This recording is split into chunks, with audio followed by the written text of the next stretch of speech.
some sound. You ain't got a choice to hearing.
So proud, just look at the crowd, making some noise, making some sound. You ain't got a choice to hearing us now.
So proud, just look at the crowd, making some noise, making some sound. You ain't got a choice to hearing us now.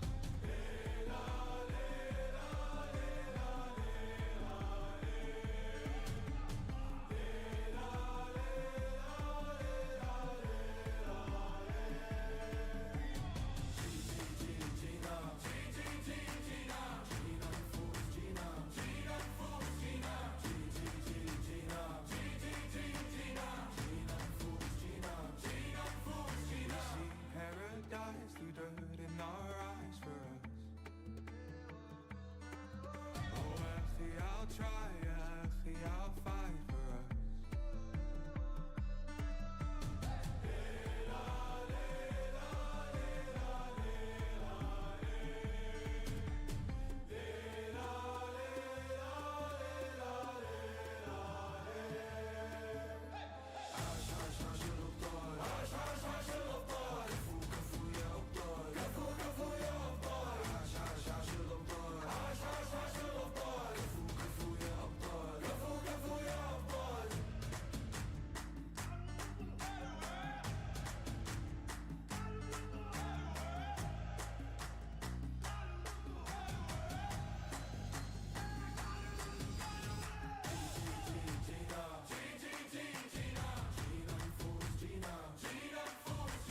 so proud, just look at the crowd. Making some noise, making some sound. You got a choice, they're hearing us now.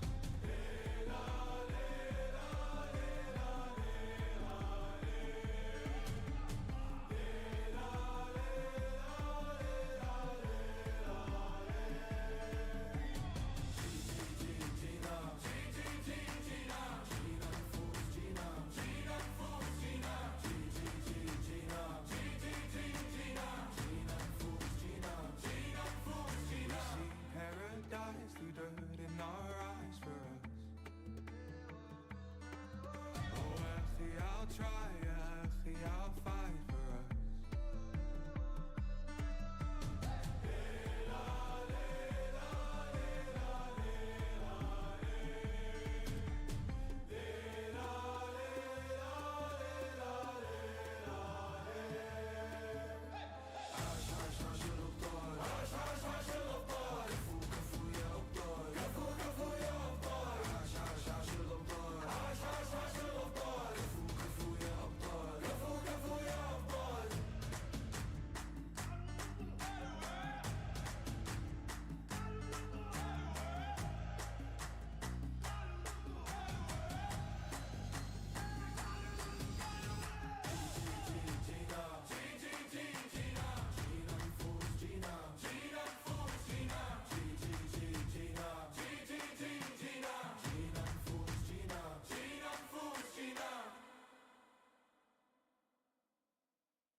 Dragging us down, face on the ground. Still we so proud, just look at the crowd. Making some noise, making some sound. You got a choice, they're hearing us now.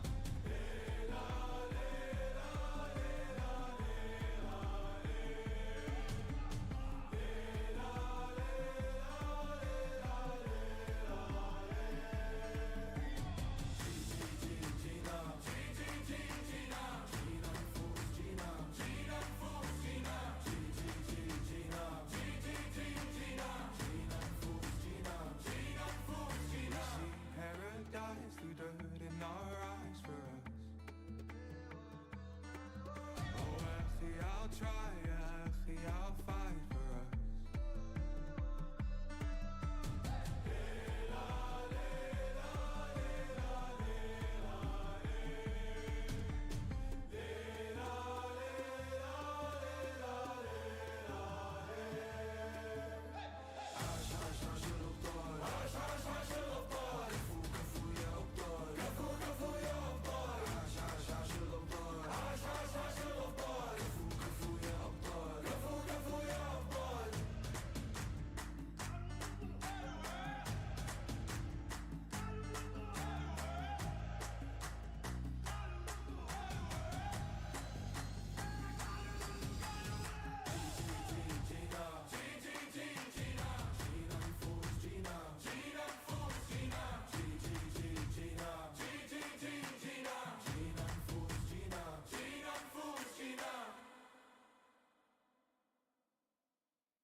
Dragging us down, face on the ground.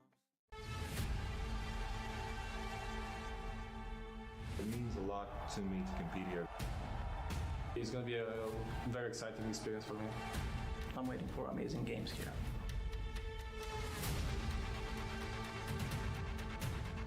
That's going to give him the rampage! Collapse!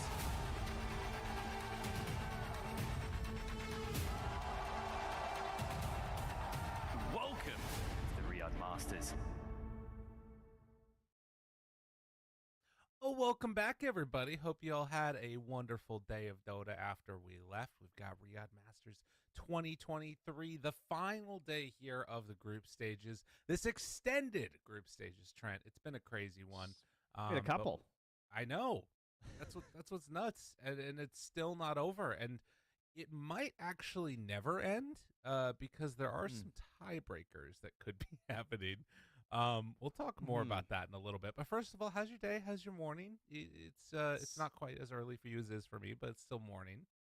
Well, I don't know if I mentioned over the past couple of days, but the torrential rainfall here has been really something. You can't get anywhere. We lost all our roads. They're just gone.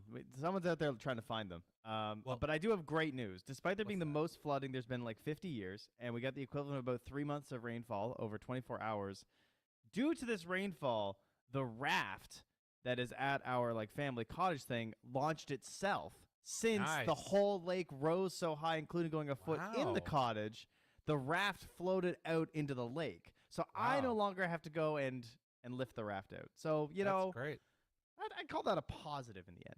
Well, you talked about the infrastructure there, and you know what I always say? Infrastructure is like the format of a tournament, and we have a format right now that we can You say that all the time. Exactly. And the format here has not been torrentially rained upon, nor drenched, nor killed. We are still sitting with the same format that we had before. The tiebreaker situation is going to be insane. So right now you can see of Group A and Group B, top 4 move on. In the upper bracket, these are the teams that are competing in it. All of them trying to get into that playoffs. But there is so much contention. In Group A, only Quest is through. The other 7 teams could be anywhere in that situation. And then in Group B, you just have the top 2 sitting there of Bet Boom and Talon that are guaranteed through as well.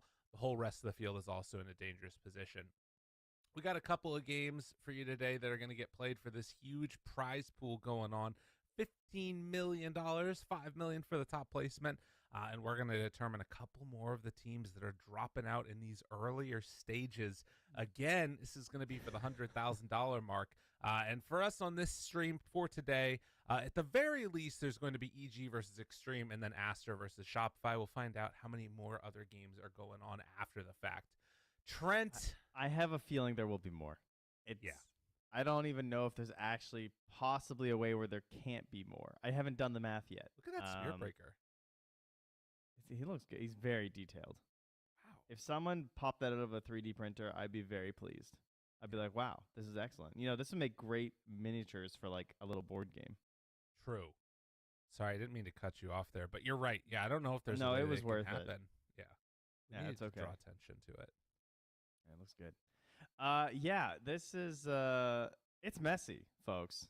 It's really messy. And we have one of the most pivotal ones here for you, though, of course. Because EG and Extreme are tied at the bottom of the table, keep in mind, the only thing separating them is 2 games from up top. Right. If Team Spirit were to get 2-0'd and you were to 2-0 your opponent, suddenly you're tied with the team who was just in second. So it is extremely even across the board. But nonetheless, they are still tied at the bottom. They're 5-7. OG's 5-7. So getting 2-0'd here would be very bad for EG or Extreme. Going 1-1, and I just don't even know. It's still going to be bad, honestly, because you're still at the bottom and you're not moving. So right. So that's the thing that's interesting. Again, for anybody that hasn't looked at the schedule recently, right now, Team Spirit in second place in the group at 7-5. EG, OG, Extreme, all tied at 5-7 at the very bottom.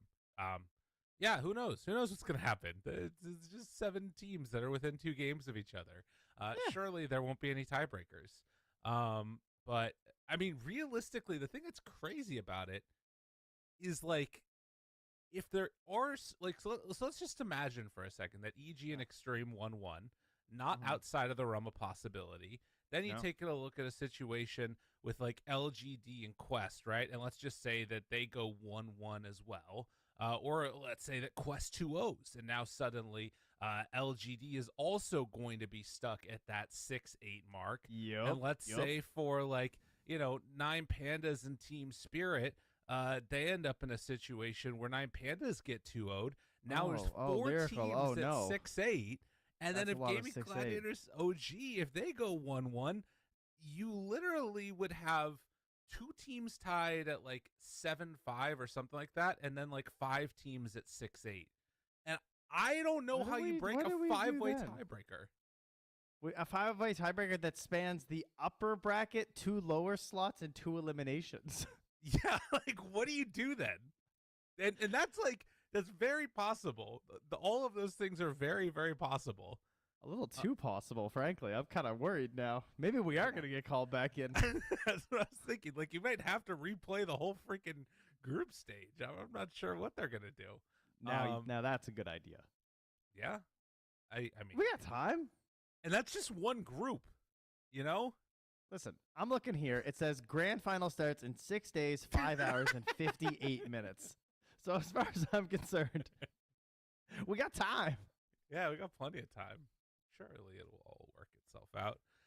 Well, we need to just get the game back underway here. And we did have a full lobby with both teams selecting side, and everything was ready to go. And then we didn't. Whisper just ended up heading out of there. He is apparently having some tech issues. So we're going to go to a quick break. And when we get back, we're going to have the game for all you fine folks. See you then.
And welcome back, everybody. We just got Whisper back into the lobby, so we should be underway in just a moment here. Wait. They gave me just enough time to put my tweet out. That was wonderful of them. Thank you very much. He's back?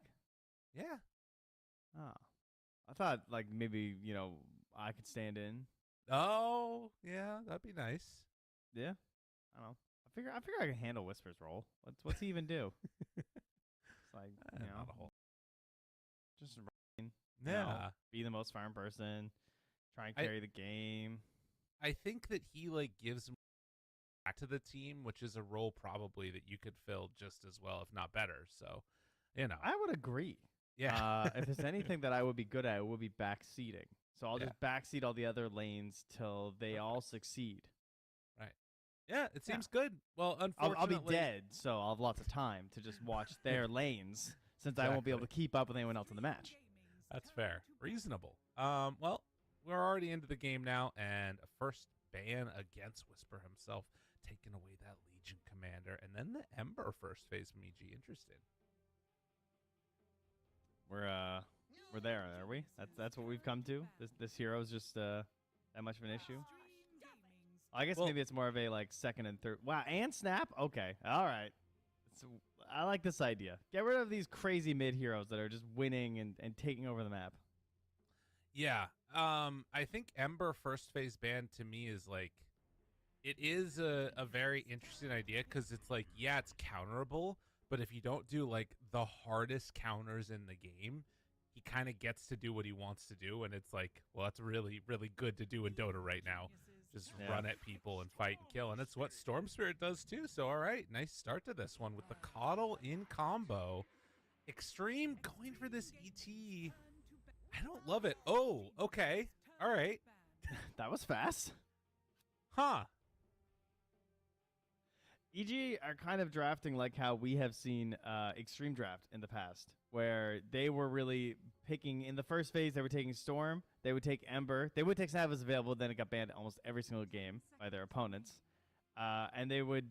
I don't know. It felt like they just had these certain heroes they really wanted, being Storm, Mars, Ember, and now they've taken from EG and Extreme. Is this? I think they might have played. Actually, yeah, they did play one Meepo game. Is that it? Yeah, with the Undying against Oh, two Meepos. Hold. Okay, so they've Couple. had at least two Meepos so far. Yeah. All right. And what role was this Meepo? Let me see here. We did one offlane Meepo. That was one I heard about. What was their other Meepo? Also offlane Meepo. Okay, so they've done two 3 Meepos for JT. Gotcha. Okay. I will say, if there's a player on this team that I want to sort of give the proverbial ball to, it's going to be JT for Extreme. I think that guy's a game winner. And usually I love seeing him on his Magnus or one of those types of heroes. But Meepo, not exactly the same, but kind of fits that bill. It looks like one of their games was very interesting versus 9 Pandas, though, where they were leading quite heavily. The Meepo was starting to pick up steam, and at 35 minutes... They were just owning. They had gotten themselves to a 15K cold lead, and then they lost 4 heroes, including a Meepo buyback by the looks of it, and the game just ended. That was it. They lost. Then they lost from their 13K lead at 35 minutes, and 9 Pandas end up winning 6 minutes later with a 10K lead. Yikes. It was a full collapse of a Meepo draft. So that's kind of exciting. Well, they know what not to do now. Yeah, that's good. Okay, so I guess the ET is sort of to cover the Meepo in a way, but there is also already a Storm now that can get into an Agnum Scepter later on, so they already have some sort of control and also a hero that can easily join a gank if they're trying to find Meepo off in the woods somewhere. So it's not the worst hero to go against. Obviously, Meepo really good at killing Storm if he's able to jump him first as well.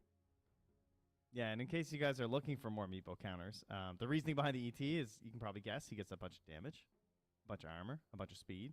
He loves fighting Meepos. Just gets a bunch of Meepos. It is by far ET's best matchup in the game. It's statistically, he has a very good time versus the Meepo, so it's a good one. The other ones that we go towards are the Winter Wyvern, it's being a bit of a classic one. And then you got, your old school, your Svens, your Earthshakers. They can kind of get it done. What roles are left for EG that stand out. Potentially like mid Wyvern or core, but I think the support one's more effective. The Timber's already banned out. The Legion Commander's banned out in terms of like meta heroes that are pretty good versus the Meepo. Leshrac is quite strong, and that is a hero that a lot of these players on EG have played before. But it's a little hard to make it work with the Storm Spirit. Even though we've had Whisper Lesh, you still need to be like a really big Leshrac to get that counterplay going. Yeah, no, definitely. And there are still, I think the Lich is an interesting one. Chain Frost can be good. If you get to like super late game, then you've got like the Aghanim Scepter for a good amount of control. But I would imagine that the way that Extreme Gaming want to play this, they're not going to be getting to that late stage scenario. In Extreme, they're just going to run with the Wind Ranger. So assuming this is going to be mid now, since they know the Storm Spirit matchup, so a couple of cores revealed early for Extreme. The next pick to come. And of course, EG will have that last counter pick. And not here we've seen too much lately. She's not really in there at the moment. I feel it with the Wind Ranger. Probably they're either 5 or they're 4. They can just pick their other support. ET's great because you can run a 5 or 4. DY plays a great ET, but so does XinQ. So it definitely just depends. Even this could be 5 or 4 for both roles, which I really like about Disruptor. Sometimes it really shines in the 4 role, and it's a pretty solid matchup. They have good vision. Whenever you're playing Disruptor, you want forward vision, either through just like really good wards or anything that can provide vision. So Power Shot, great. ET Spirit, great. You can always just get a little clutch glimpse back in there too. So, and then in the mid to late game, when Storm Spirit can start getting a little out of control, Disruptor is one of those great options when you get the Aghanim Scepter. Yeah, and Glimpse obviously pulling him out of zip. All the rest of it could be pretty nice for him there. We'll see if he's able to have a good start to this game, either the DY or the XinQ. I do feel like XinQ ET sort of rolls off the tongue a little bit better. But time will tell. EG gonna pick up that Monkey King. Now that is an interesting hero against Meepo. I kind of like that for an idea. Level 25 Wukong's gonna be strong. Yeah, we really got the late game on lockdown here. They're screaming your bud here, Mr. Darkseer, I feel like. That's true. That's the kind of offlaner that I'm looking for sure for Whisper, something like that. I feel like Batrider's still in. Batrider's still in. That's kind of interesting. Yeah. So maybe depending on what the carry is for Extreme, you could find one of those more dominating offlane heroes. Especially because you'll have the Coddle too. I still don't mind the Wyvern offlane, though. I think that it has a lot of value in this if they wanted to run it. Yeah, it actually still doesn't look that bad. To go for the Mars instead. That'd be pretty stable as well. Very active offlane hero. We'll get to see their matchup first, which will be nice. Banning out the Naga after the Primal and the Mars were taken out of the pool. So what do they want to take away from Extreme here? 10 seconds remaining. There is a gotcha of a Brood still if they wanted to do like a safe lane Brood, but most of the good Brood options are still in. They've banned the Naga Siren, they banned the Pango, but other than that, Timber's banned too. Mars is banned. Actually, this would be kind of funny. If they just did the Brood? Imagine if EG banned, I don't know, what other carry would, I guess because it would be their offlane hero. I'm trying to think. They're obviously just like a Tide still just chilling right now, though, so if they tried to go safe lane Brood, the Tide's going to have a fine time. Yeah, and honestly, I'm just Darkseer thinking would be fine too. cheesy. Yeah, that's true. They already have a Meepo. Surely that's enough cheese. No. Must go higher. I like, actually, more cheese. Juggernaut, the healing ward sounds kind of sick with Meepo. Dude, what if they just took Anti-Mage? Because Meepo owns Anti-Mage, right? Yeah. They banned the Faceless Void. What's left? Monkey King itself is a pretty good matchup, so that's already one thing. But it's right. it's not the worst. I don't know. It's a little unnecessary, I'll say. There's no need to go cheesy. They have a Meepo, like you said. Go Slark. That's super, super safe. And gives Meepo a little bit of cover there, too, with the Shard, right? That's what I was kind of thinking with the Juggernaut pick, is something that helps him deal with this. I kind of like the Jug a little more, but Slark gives them some of that late game potential if things fall apart a little bit. I like the Depth Shroud because of the difficulties of being locked down inside the Storm Spirit pull. That potential Lich Ags that you mentioned is actually kind of scary. That could become something. And, if you get there, being stuck inside Wukong's command, Depth Shroud looks really valuable this game. Dude, give me the Dark Seer. You're right. Let's run it. It sounds pretty sick right now. Yeah, and they can't pick the bat necessarily because of the Slark. That makes it a little bit tougher. Just do it, Whisper. Tell Matthew what to pick. Get him to do it.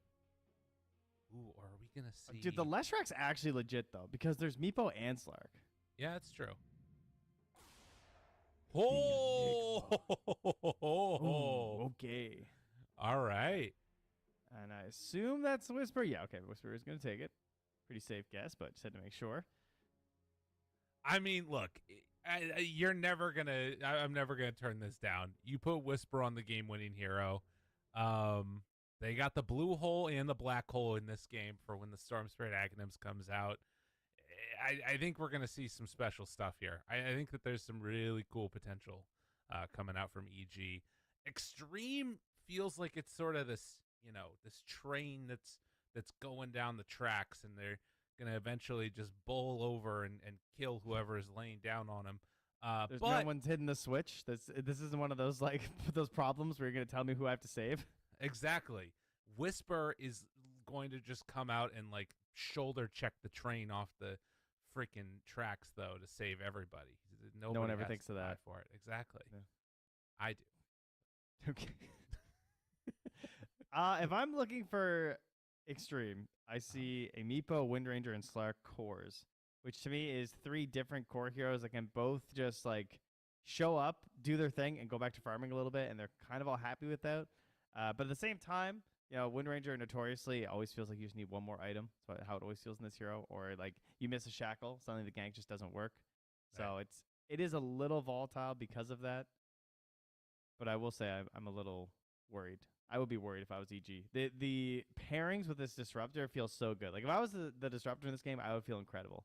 I feel like there's so many ways I'm going to get a good glimpse. I should have vision advantage on my team because I have a Slark, right? So Slark's been going around getting those D wards. Xingqiu is going to be up in their face because he's an ET. He can kind of body his way in there and be all beefy and run away and do some sleep setups. It looks very crafty from Extreme. That's fair. I hear what you're saying, and I like what you're saying. We're getting into this game. We're going to pop into it now.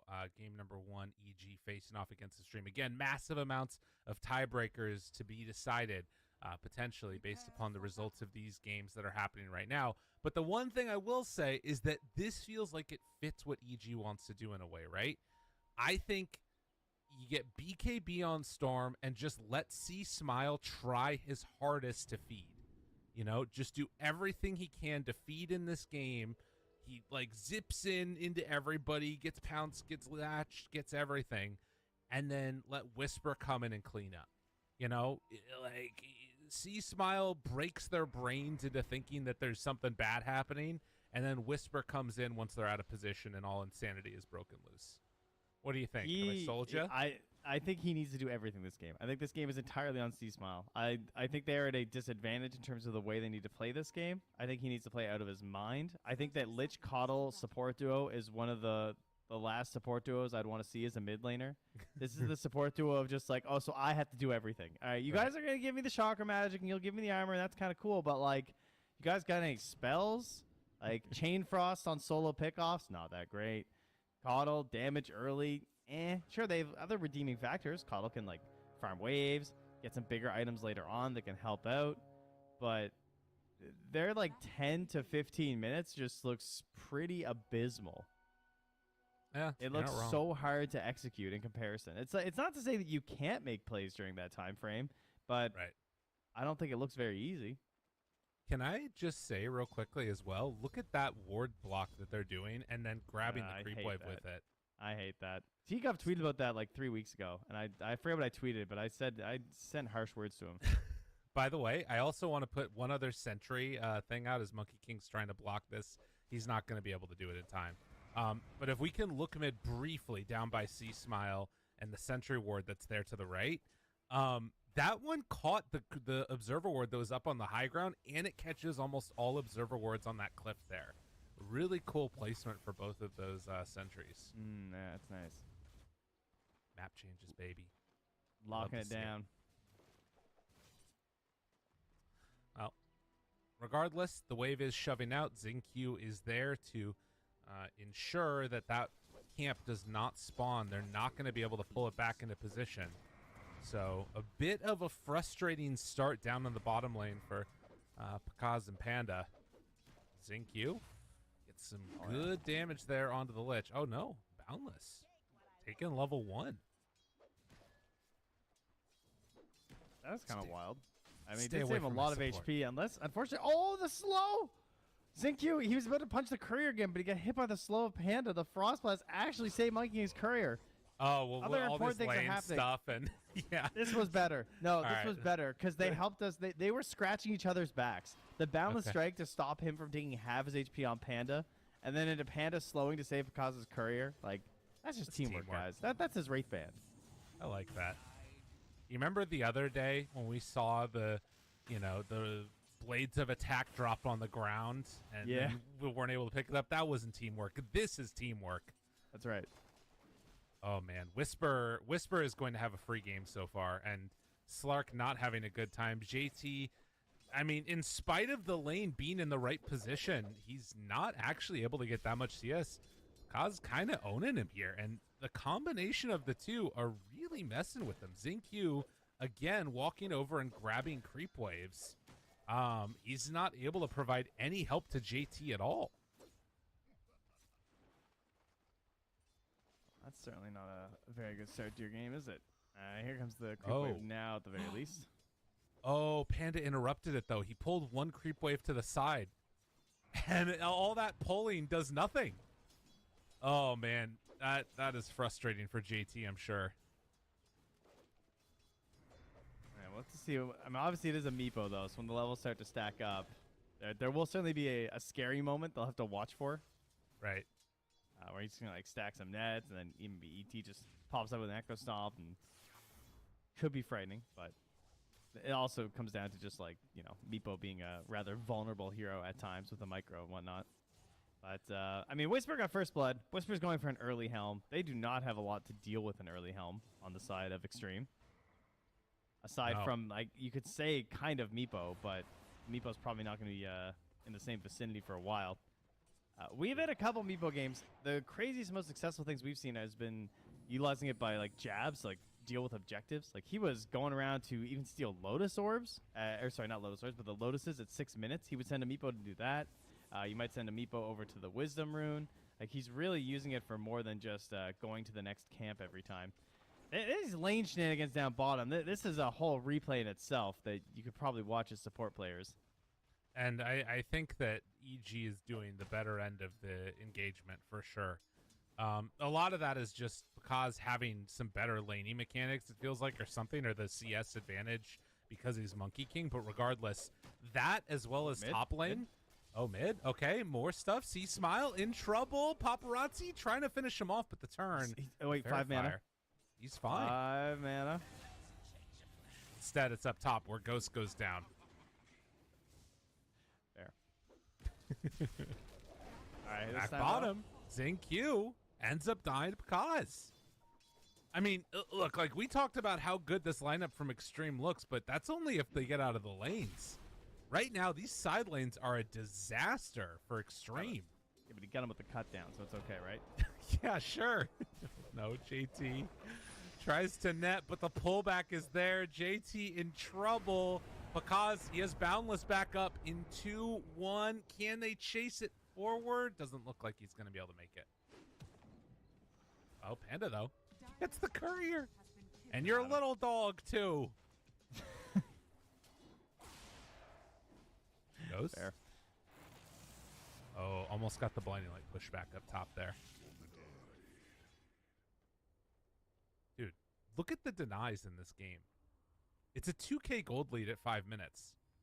Yeah, they look fantastic right now. The lanes are definitely owning. And, I'm worried about rotations, like what they can do with these two supports, but there is no doubt that Lich obviously very good at one thing, trying to secure your safe laner.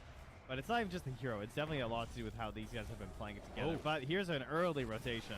Yeah, they're like, all right, screw lanes. We're just going to bring everybody. Whisper trying to survive through it. Not going to happen. They brought 4 heroes top at 6 minutes. A testament to how things are going. Focus fire. Mid. See Smile, not quite level 6. Panda pulls back Paparazzi and the rune. It's going to spawn up top, which does mean Q gets there in time to help try and secure it. Paparazzi still taking a good chunk of damage there. They're trying to make sure he gets that arcane rune and actually is going to get it to him. JT, though, I mean, the Meepo keeps on moving around. He dies for it, and that gives 6 now to C Smile. Pulls him back in. Q in trouble. Ends up dying. Power shot, not in mark.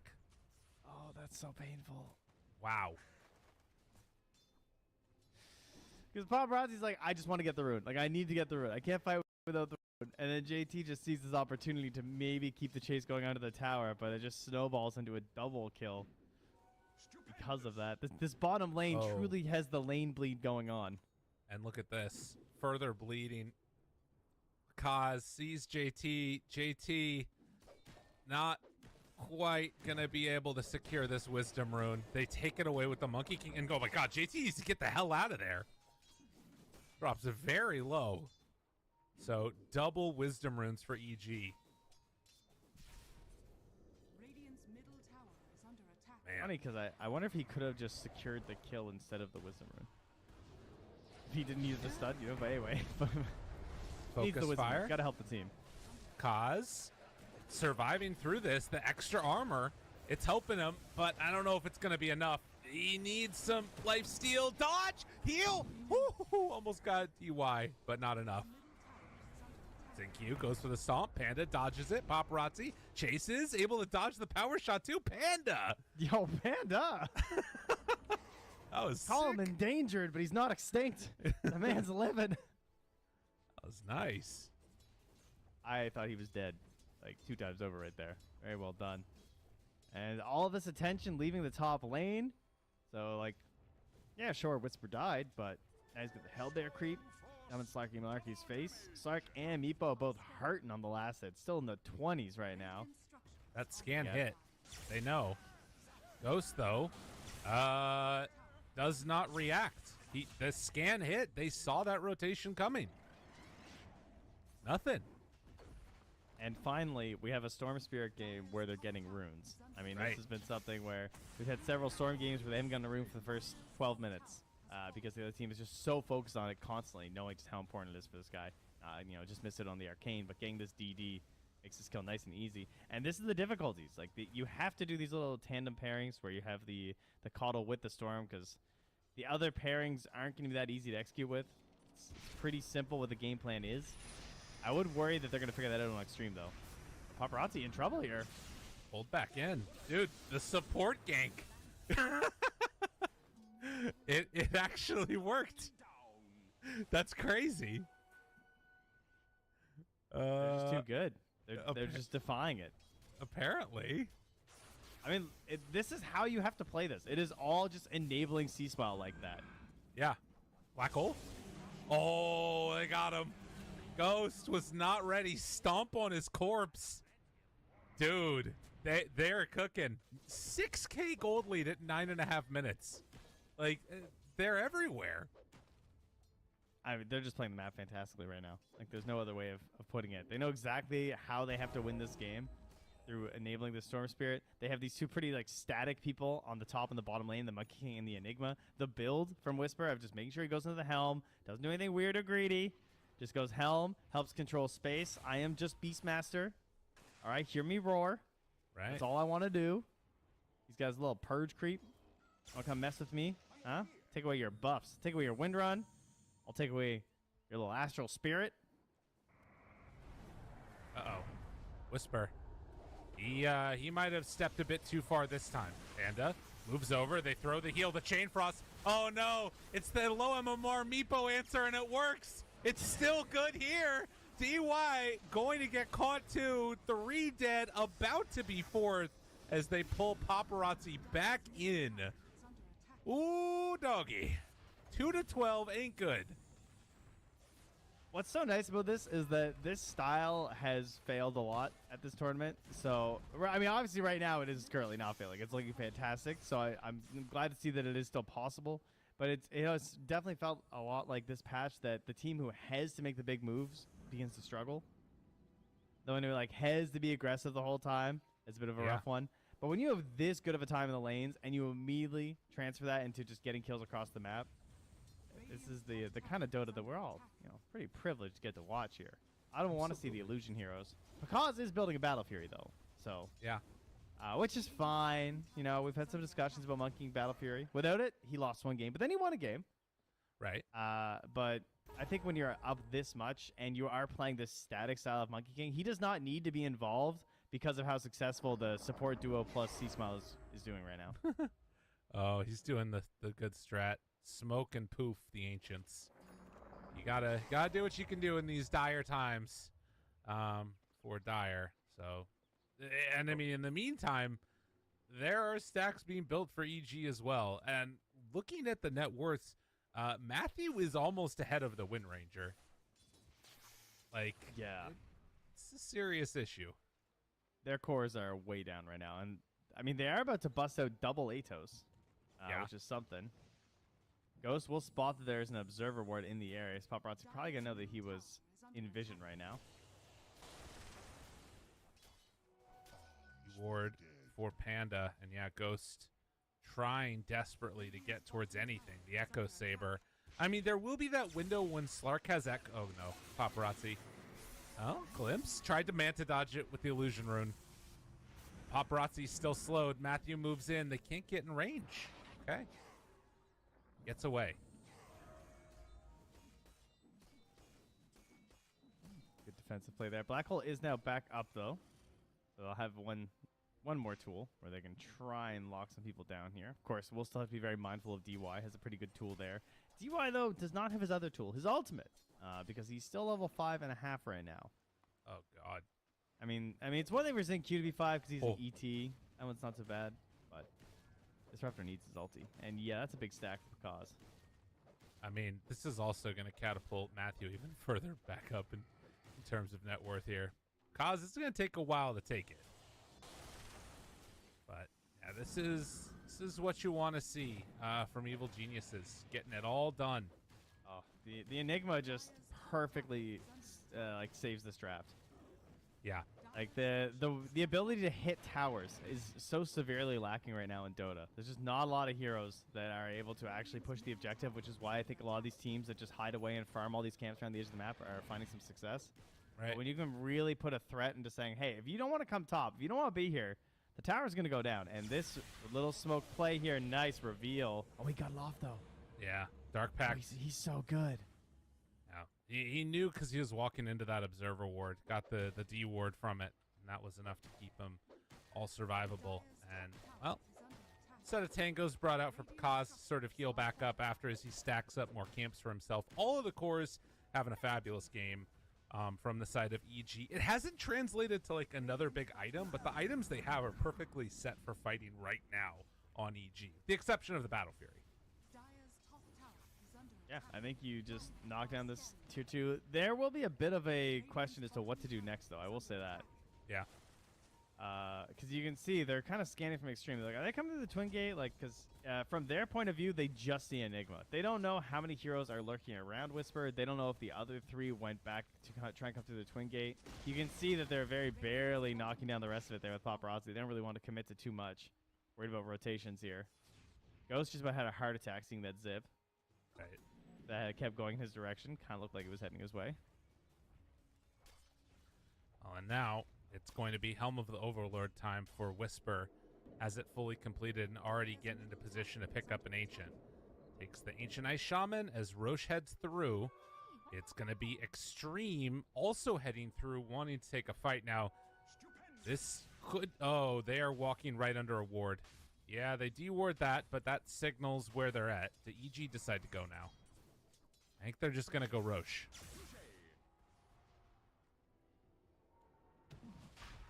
All right, this was the question. What to do next after that tier 2.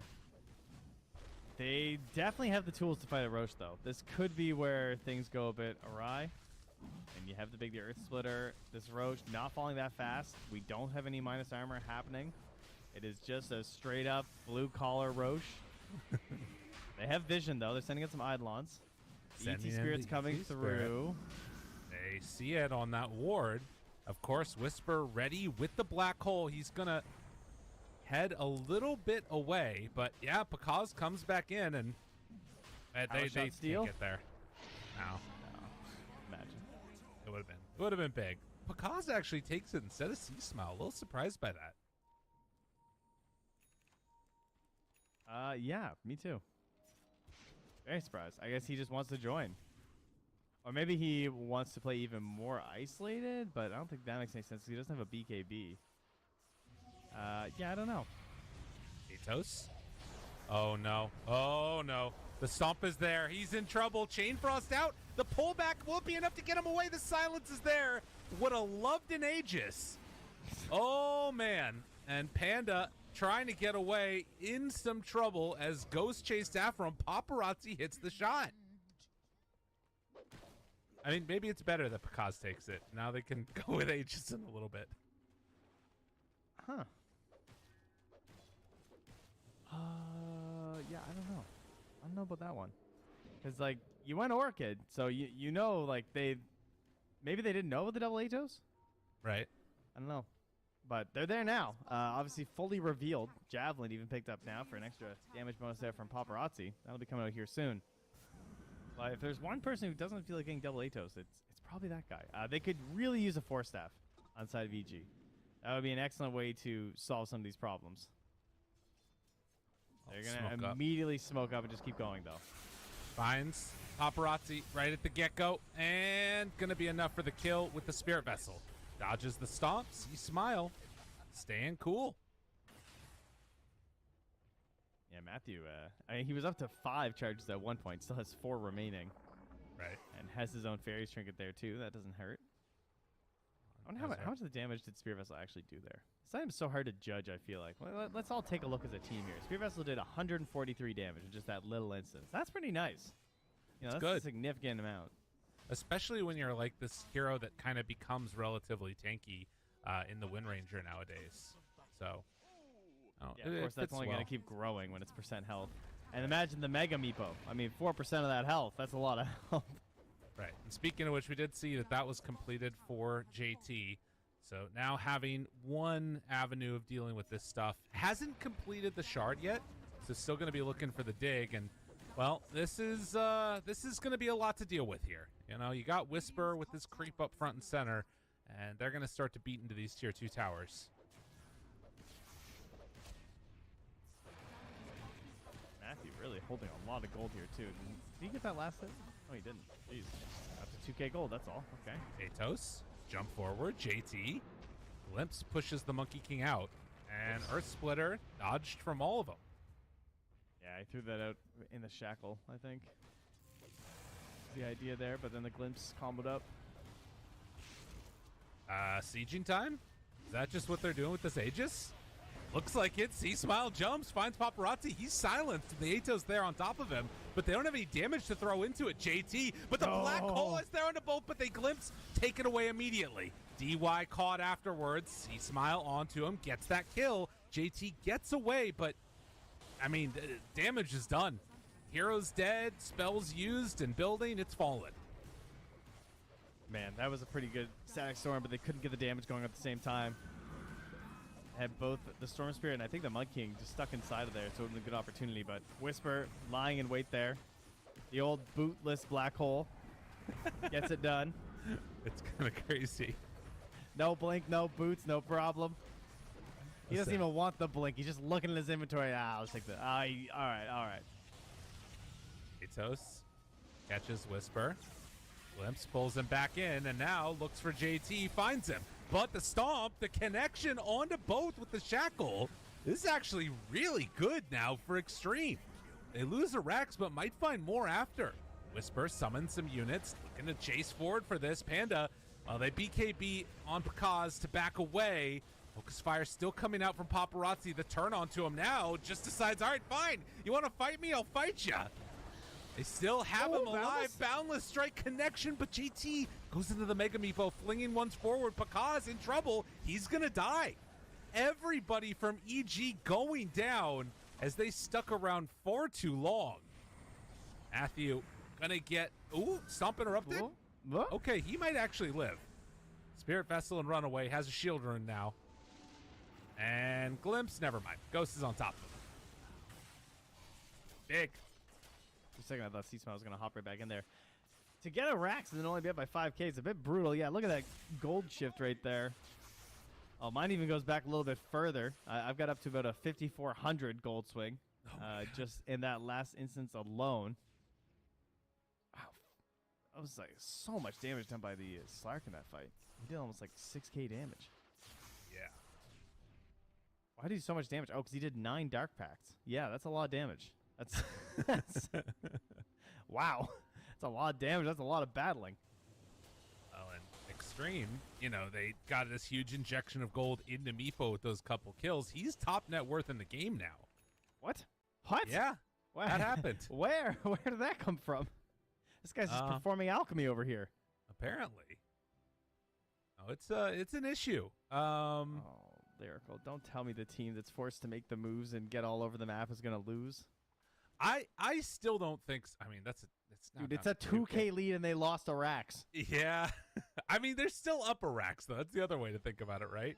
And next Aegis, they're going to try and do a similar type of push out, imagine, but they'll have, you know, Whisper BKB at that point.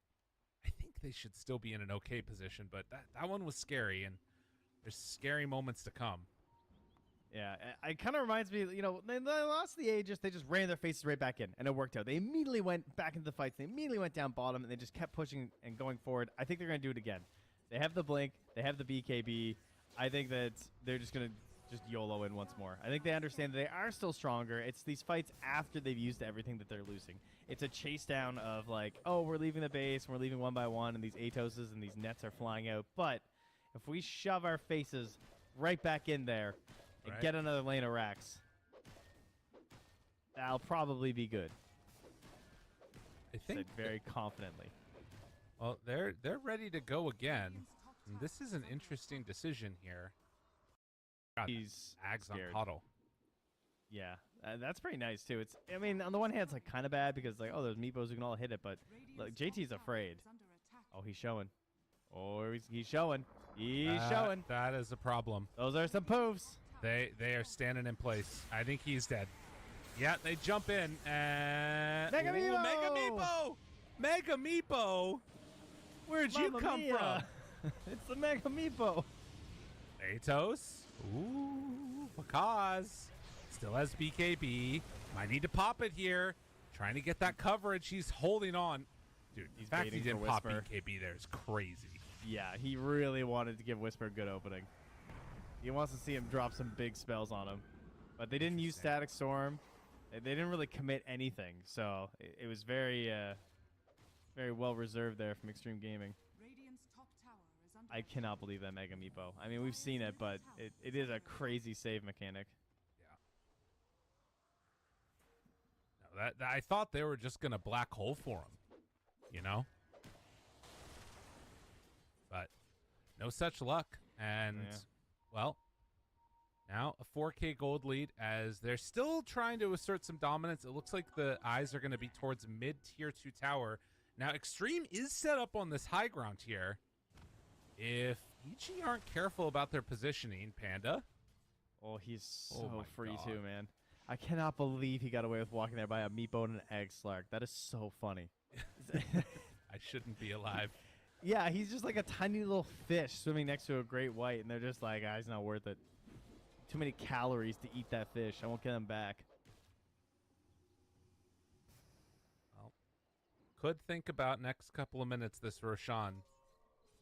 It is a minute and a half. See Smile. As BKB. Ghost. Gold. On him.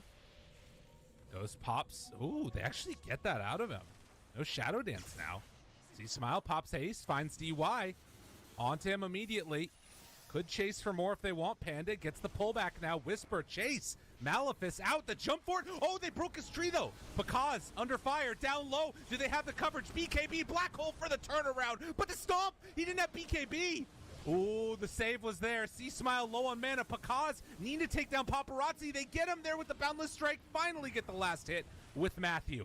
Exactly what they needed, but now JT, he's back into it, but he gets pulled in. And now the turn, the damage out from Monkey King. Fifth shift to dodge. It's the heal back up from Matthew. Pakaz barely surviving, but ZQ comes in and says no.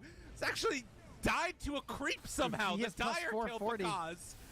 Still, Xingqiu, he is going to pay for this. The buyback comes in. JT ready to go again. Whisper now turned upon. Saved. It's going to be enough. They take him down too, and now C-Smile walked back in. Panda doesn't have anywhere else to go. Ghost is so low, but they don't have the damage they need. A triple kill for Ghost. What a freaking fight. Oh, wait. There might be more. Oh, they got him. What? Ultra for Ghost? And now Roche is going to respawn right There's now. No way. They're going to walk right into it. Oh, I hope Roche is up, guys. Oh, hey. What's up? Oh, my God. How? It was a lot of buybacks, but the fact that they get the Roche is enormous. Wow. She's so crazy.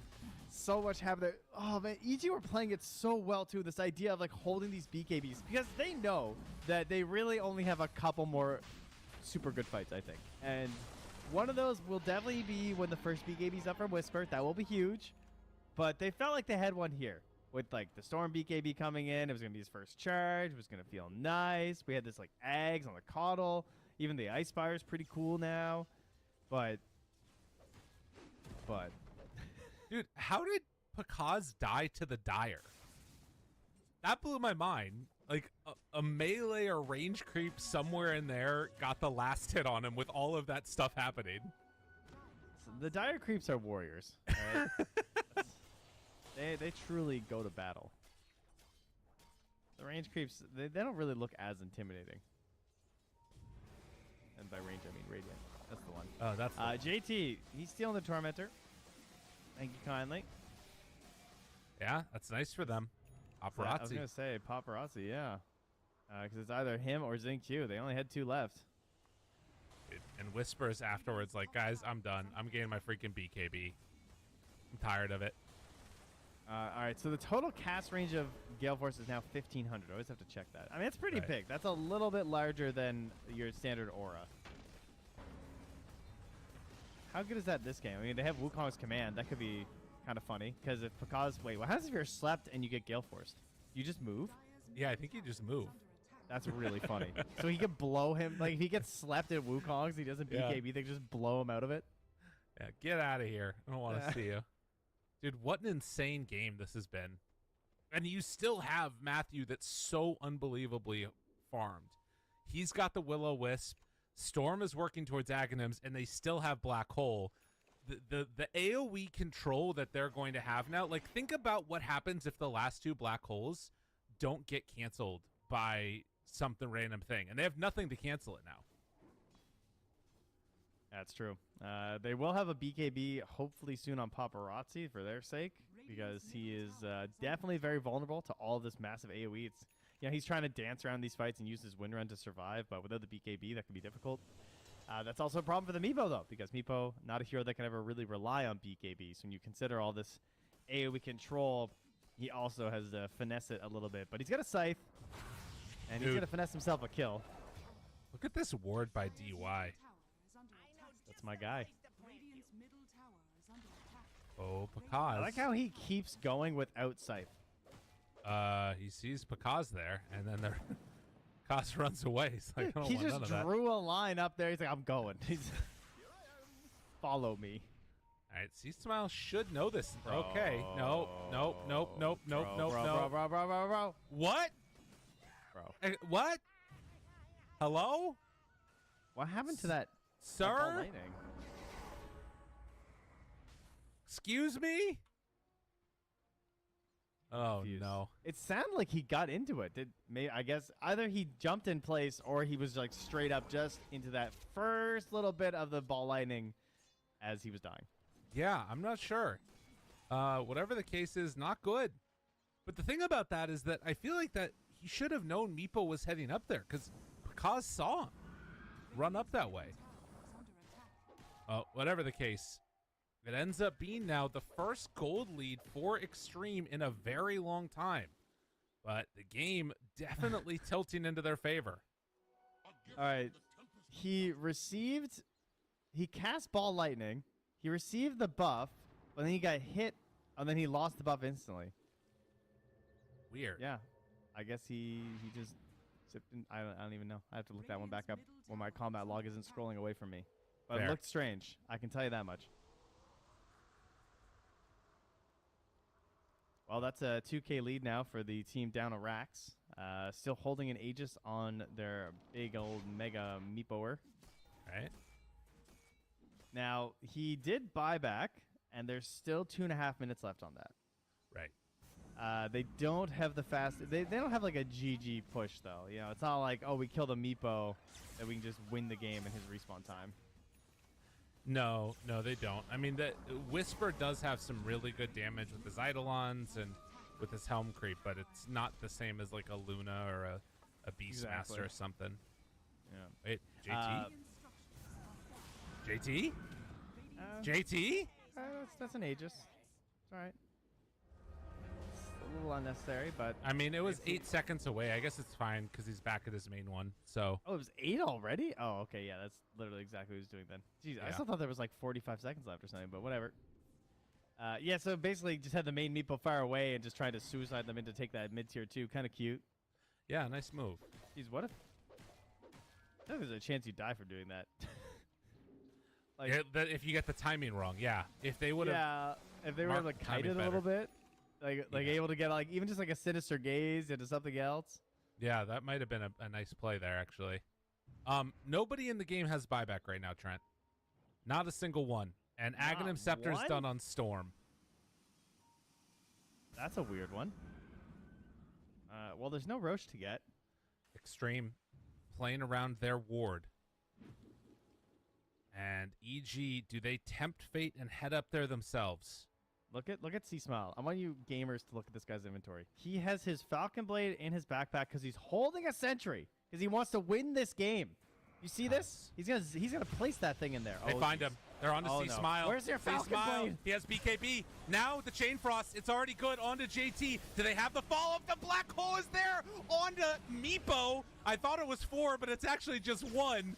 But that is a big one to get. And as they find Goes to his BKB, barely keeping alive. He gets the cheese up because of that. He was on nothing. Although, because he's on to the rest of the team, Xingqiu in some trouble. But C-Smile, will he be able to get away? Dude, who's in trouble?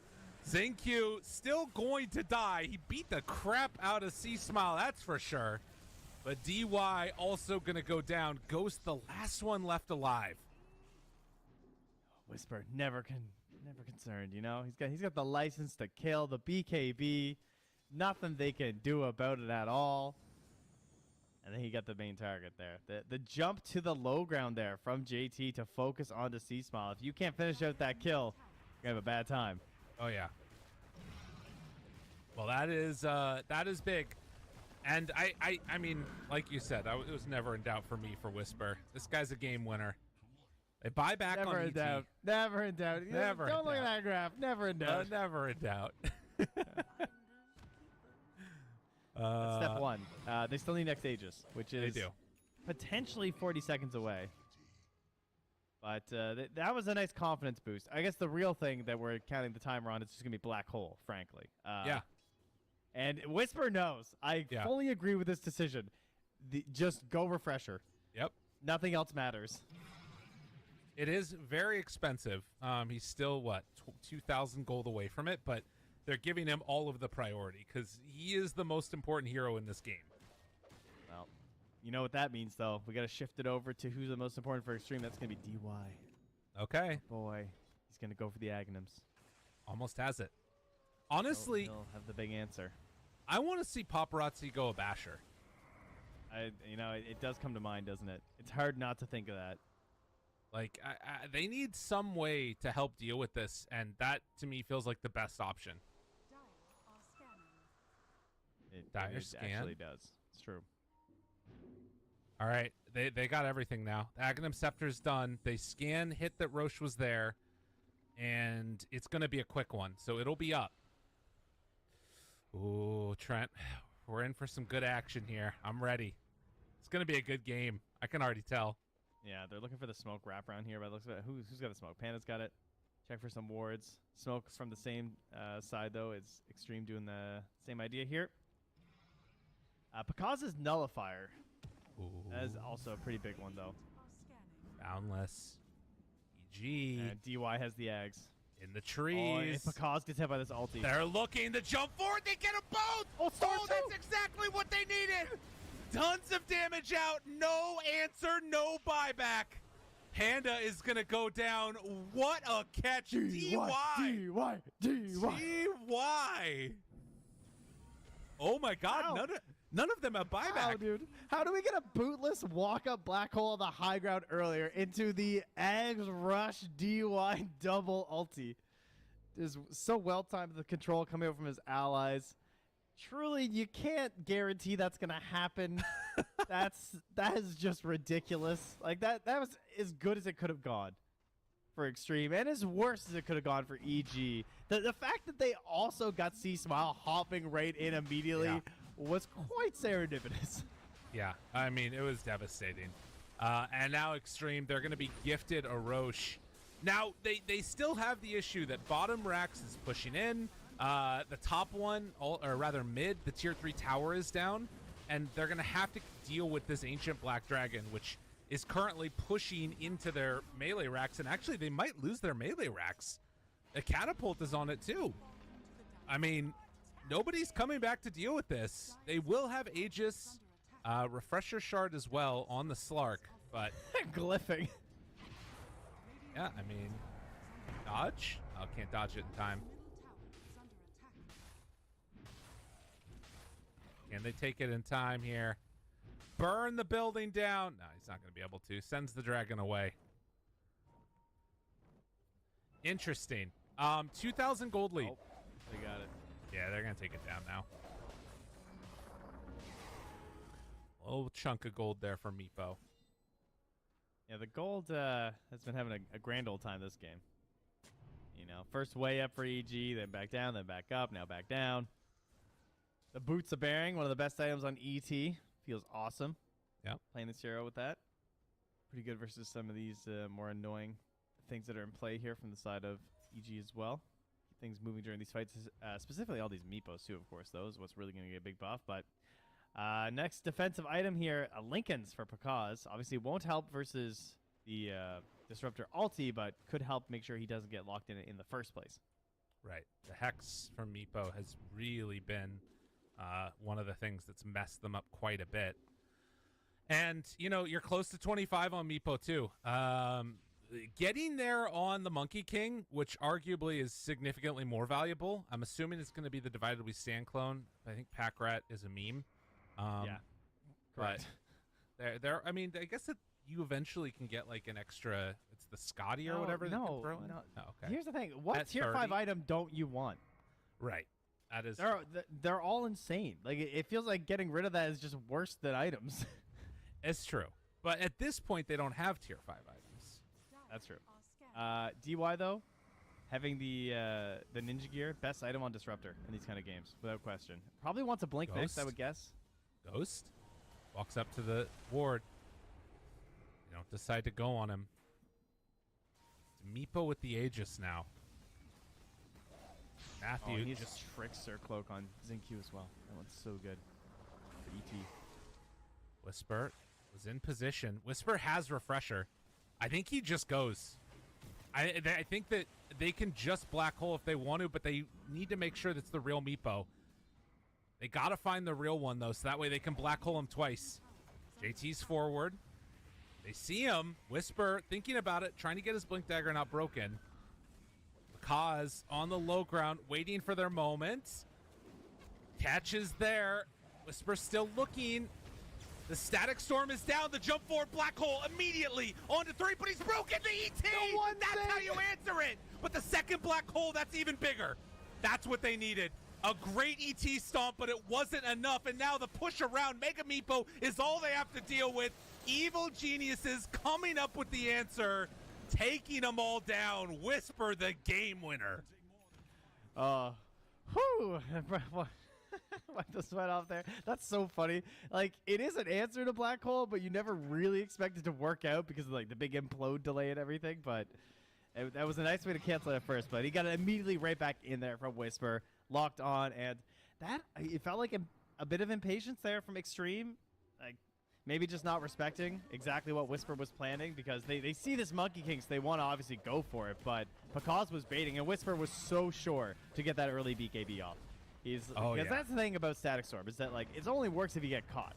But if you're just really not greedy with your BKB and you just pop it a bit early, you can really punish teams that try and rely on it. 10 seconds away on Disruptor. He's so close to having it. They need to buy some time.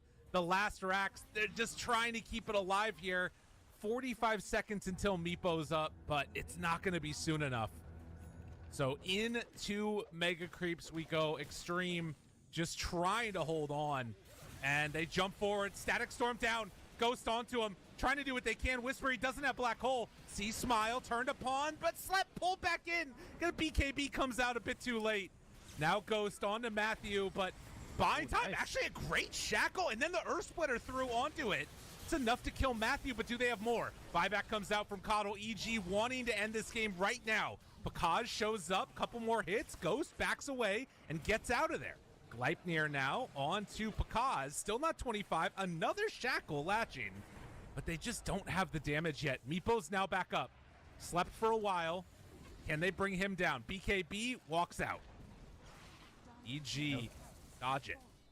Actually, a time where you would have loved to have Gale Force up, unfortunately on cooldown. Maybe could have pulled him right out of there. He had the shackle going, trying to get through that armor, but not able to do it there.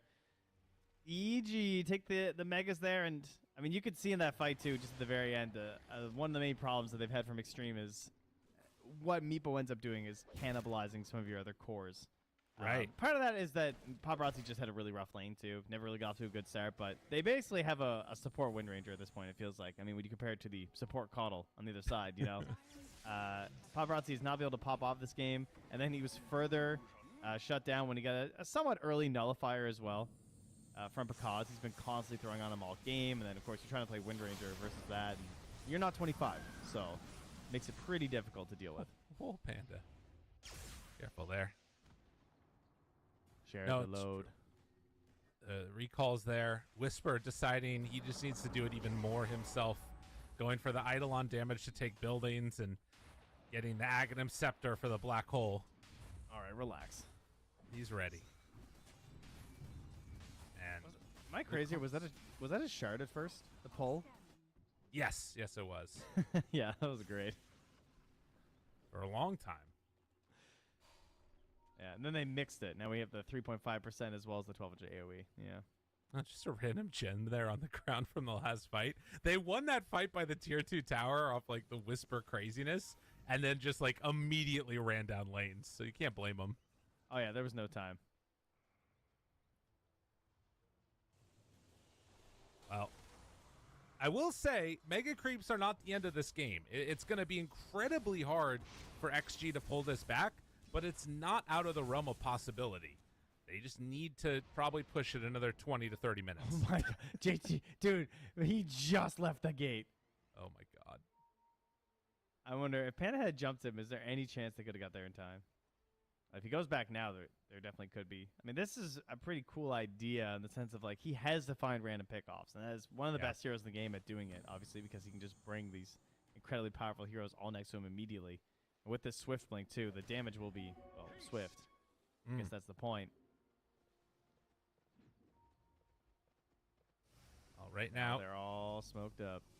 EG trying to secure themselves this Aegis. Buyback status right now, Pakaz is very close to it.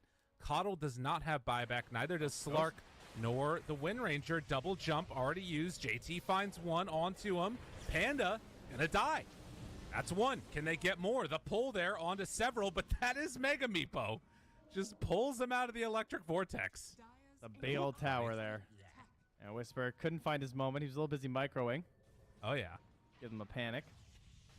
They're going to retreat back. Roche. Oh, it is late. It is a late Roche. Wow. Yeah, that's big for EG for Extreme. Yeah, because they have no chance of getting there right now. They got to get their base cleaned up. ThinQ's losing the fight to Creeps. He's also looking for his big item to become a core to try and join up there with Matthew and being scary support players. It's 15 seconds on the spirit form too. Nice. Good. What's the downtime like in the later levels of that anyway? So now because so it's only 30-second downtime. Yeah, sure. Pretty wild. For the coddle, that seems fine. Yeah. Yeah, it's kind of crazy. I mean, you just get it forever. Seems pretty good. I think the thing I want to watch for is, like, basically, is there any way for Extreme to hold on if they can get this Aegis? And it feels like there is, but it kind of depends upon EG to do some crazy stuff. I just don't know if they can come out and go and contest the Aegis. That's the other issue.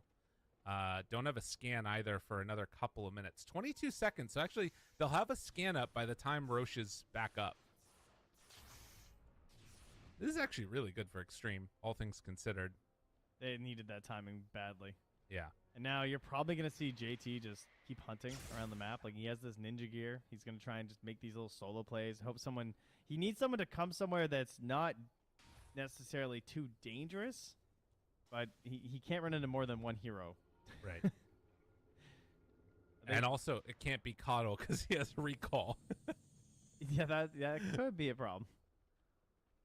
God, again, the situation right now in terms of tiebreakers and everything else, like, getting away with losses at this point for either of these teams is really bad, but you cannot afford to get 2-0'd. That would be the absolute worst situation. DY was very bold in taking that outpost, I gotta say. I mean, the rest of the team joins them now, but he was very solo, and they pinged it out from EG like, oh, are they all here?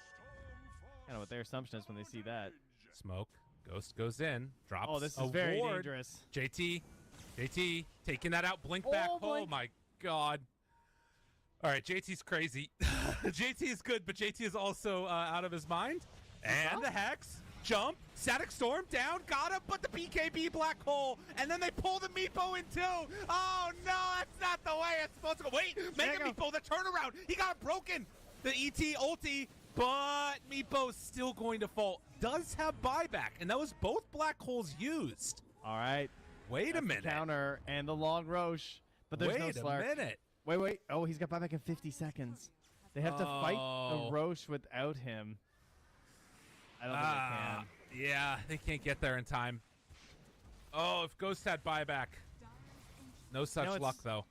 It is funny. I've been talking about how, like, Meepo can't rely on BKB, but I guess that's a historical inaccuracy. Just because we have the Mega Meepo. Right. It is a way to actually actively use your BKB. Maybe it's not reliable, but it's still something. Yeah.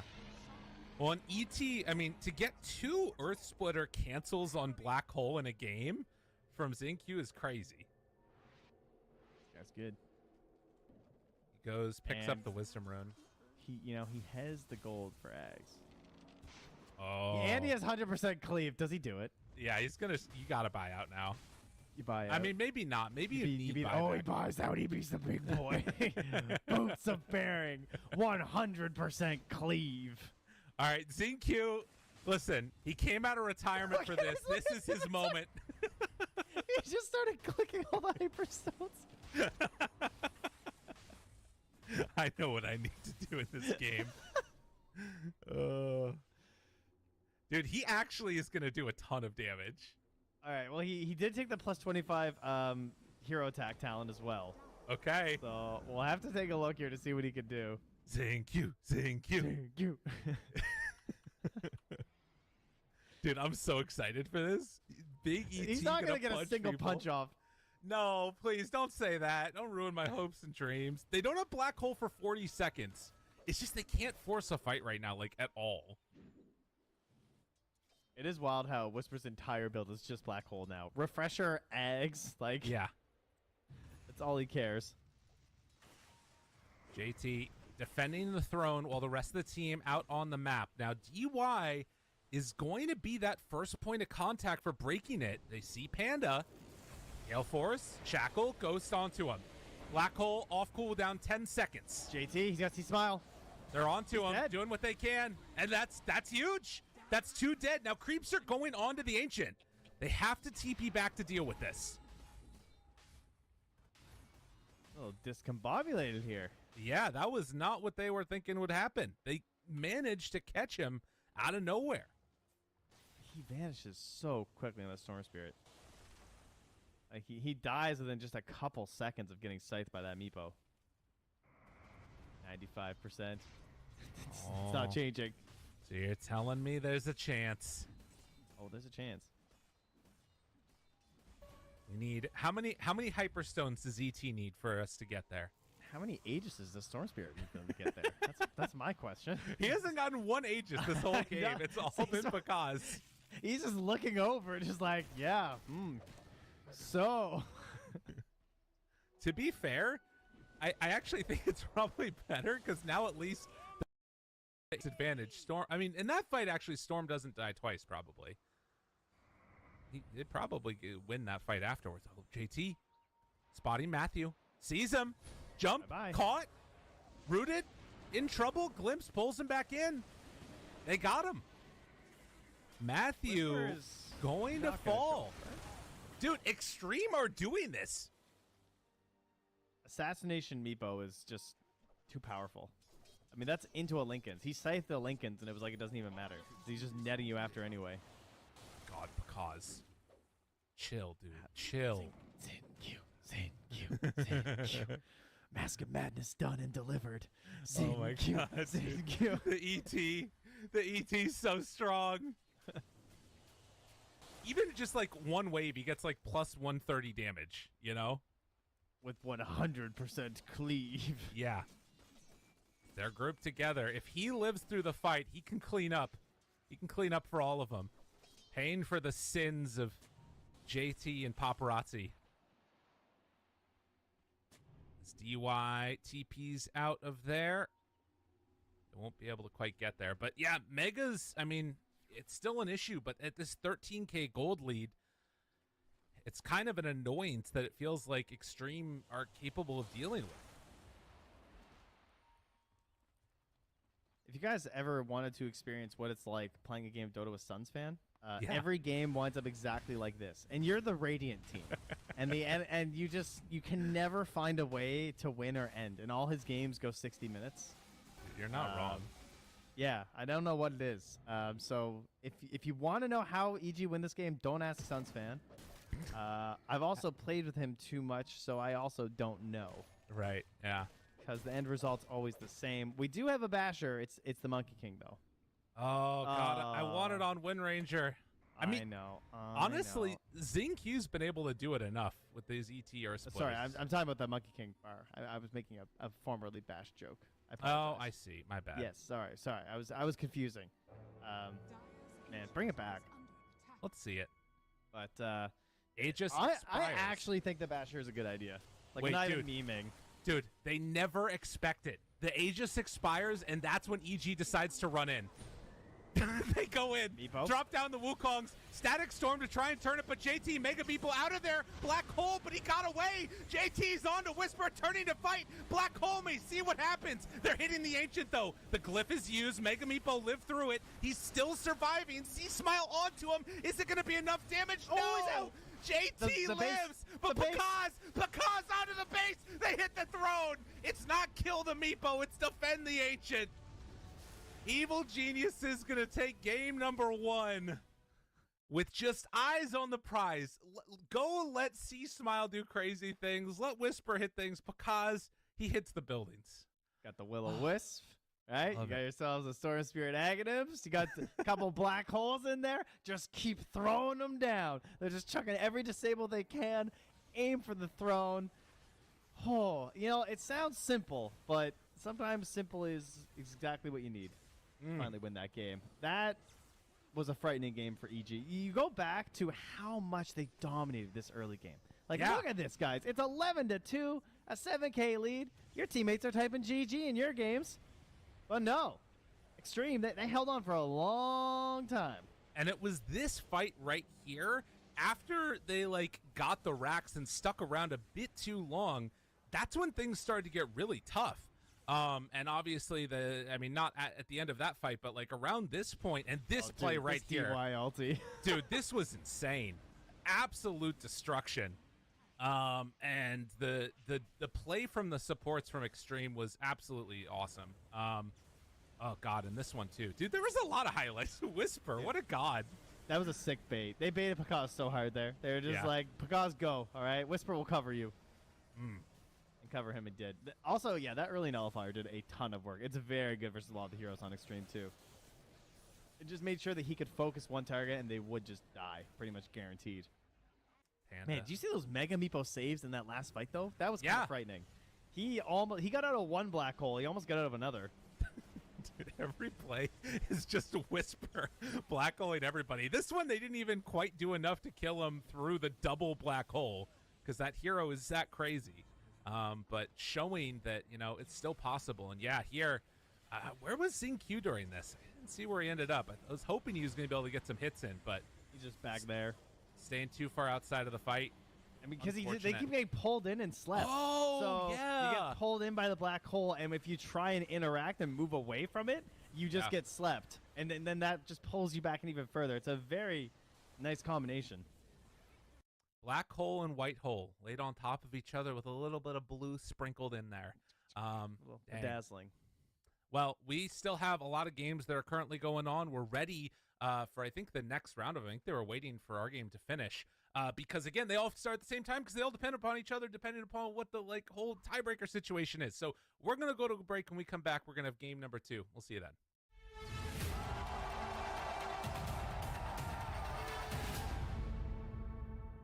Progress is a race that has no end. After every finish line, another challenge awaits. How can we continue to push innovation in a sport at the forefront of technology? This is how.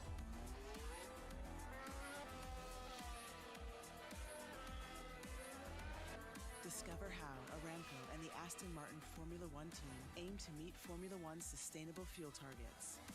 Aramco, powered by How.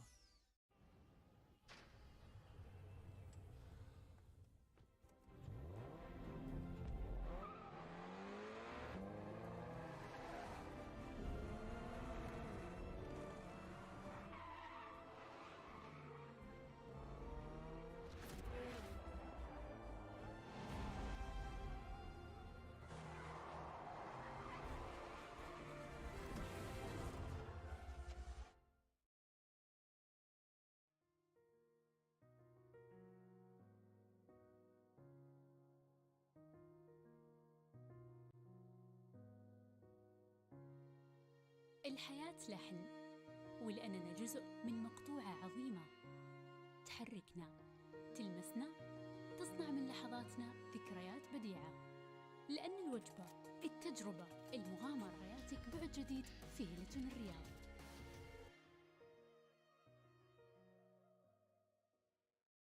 All new Honor Magic 5 Pro. Freeze even fleeting emotions in just milliseconds. Take marvelous night shots with lightning-fast exposure. The display reveals more details in bright areas with an astonishingly long battery life that just keeps going. The latest flagship chipset brings you exceptional performance. Unleash the power of magic. Honor Magic 5 Pro.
Welcome back, everybody. We're getting ready for our final game in Group A to commence here. Extreme Gaming facing off against EG. Crazy stuff happened in the last one. The Meepo opening. No, I can't. Really? It doesn't make a nice pouring noise? I've tried this before. It never works. Unfortunate. Well, it sounds great to me, guys. Get the coffee out is what I'm saying. Oh, yeah. Do you know why we need the coffee out, folks? Why is that? Because there's going to be tiebreakers. Yeah. I mean, it's going to be a long day. All right. It's looking like it's going to be a long day. I don't know. We just find Knoxville. You know how he is. He does the maths. True. As they call it over there. Multiple S. What did you? All I see is no, please God, tweeted by Eoston. Oh, I see. He saw your tweet earlier about the tiebreakers. Oh, it's good stuff. Well, we're already into the draft, so let's hop on into it right now.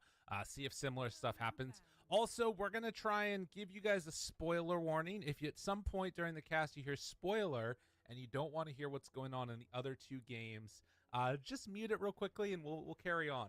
I'm going to sneeze now. Whoa, wait. What if they mute it and then they feel like, it's better muted and then they never come back? I mean, that's a possibility. Sorry, I had to sneeze there. Okay. My goodness gracious. It's pollen, apparently. But whoa. yeah. A lot of people DC'd, including DY, but it looks like the draft's still going. Okay. I think we're good. Is DY back in? Oh, he is. He is. He has reconnected. But Matthew, DY, JT, Panda, all disconnected, but they're all back in. And they're still drafting stuff. So I think we're okay. All good. All wonderful. So change up in bands a little bit here that we can already see. The last game, there was the Ember and the Snapfire that were banned out. This time Snap is let through and it's Storm instead that's banned, as well as the Legion and the Timbersaw. So they're going to take the Snap on EG. Perfect. Alrighty. Not too surprising there. Both teams, I'm sure, would have taken her in the first phase if she was left in. So they want to grab it for themselves. Real quickly, again, the stakes as to what's going on. We're going to try and keep up with the other games, at least on the side monitor, so we can understand what the situation is across them. So real quickly, it looks like in the mainstream, LGD is currently up and in a decent position. If they win, that sets them up to be at like a situation where we could have some tiebreakers. I mean, no matter what, there's going to be tiebreakers. But it would be LGD basically at 7-7, which is around the spot where we'd be having tiebreakers for the upper half of the bracket. And EG would be the team that if they get a 2-0 would then be tied with LGD. And there would have to probably be some tiebreaker scenarios between those two to see who it is that makes it through in the upper bracket, along with other teams. Extreme, that match doesn't matter for them at all. But you're taking a look at the other two. How are they looking? They have just started. Okay. Both our other matches of Spirit versus Nine Pandas and Gladiators versus OG. So okay, still very early over there in terms of what's going to happen.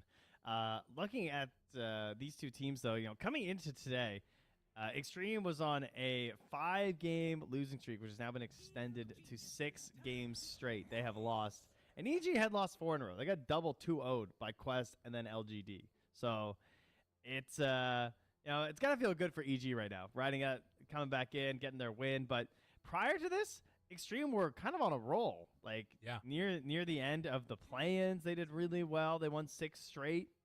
And then they were looking okay in this, but then to just immediately start dropping these games, it's been a bit painful. They're struggling a bit in the draft. They have we talked about this in draft number 1. This idea of grabbing the Mars, the Ember, or the Storm Spirit in the first phase when they're left in has kind of been their go-to. And they're back to the Mars once again here. It is one of JT's best heroes. I'm sure there is some chance to flex it to the mid as well, just in case. But for the most part, you are expecting this to be JT looking to take over a game here. Right. Well, you talked about this before. I think that there's just something to be considered for both of these teams is that they have pretty wildly different openers, and they've changed a lot throughout the course of this tournament. It feels like both teams are kind of trying to grasp at whatever works and still find their identity. And this is kind of what they've come up with in this particular day. But that's never a good sign. And all of those lost matches for both of them is why they're at the bottom of the table and why they've been struggling so much to figure things out.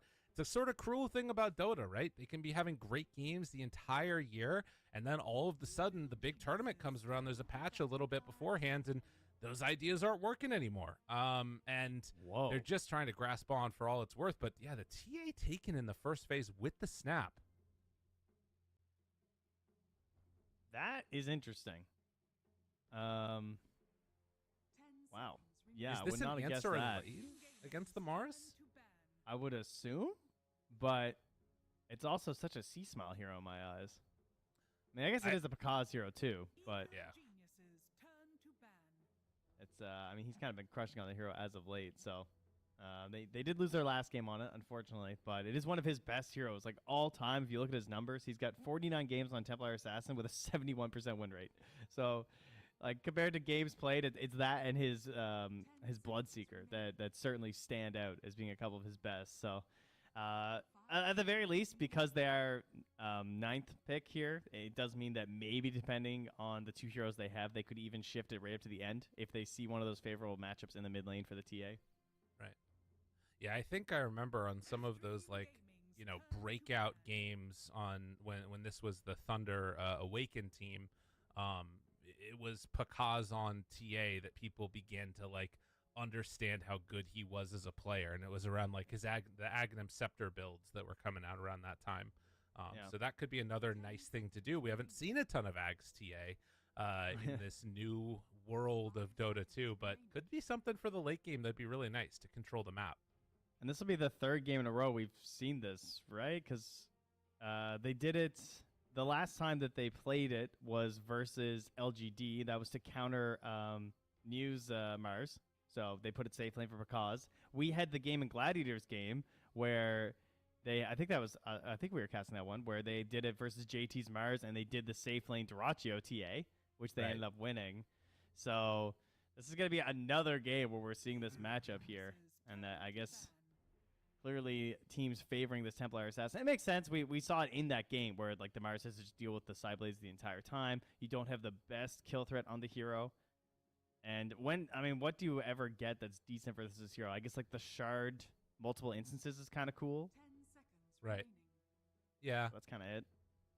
Well, and I guess to some extent, if you can get the arena down in a position where she can't Psyblade off of anything and just trying to right click into it. Yeah. It's kind of weird and not that often that happens. I think the big thing for me is that these are two lane dominating heroes that EG have taken out of the jump. And that was the issue for Extreme last time. It was such an insane lead that EG got out to. And I'm worried that it's going to happen again. Well, they're looking for those late game solutions too. EG are trying to eliminate some of those. Get rid of the Naga Siren, get rid of the Terrorblade. Heroes that can try and drag things out a little bit here. Still extremely popular. And then they'll just remove the Clockwork. A super solid position 5 to play with the Templar Assassin. You want those melee 5s. The ET will still be in for EG. I could definitely see Panda bringing that out. But the Undying's gone. I wonder if he's been working on any other ones. There's also still Batrider in the pool. That hero just has vanished in a lot of our drafts as of late. Okay, there he is. Good. I was a little concerned. Oh, Panda Oracle. Let's go. Take it, baby.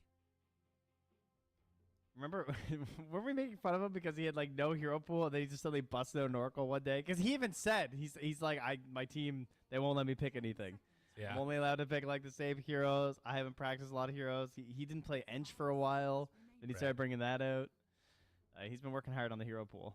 He does have a good Oracle, though. I think it is one of his better ones, and obviously great against Batrider. There it is. You're going to take the Enchantress instead.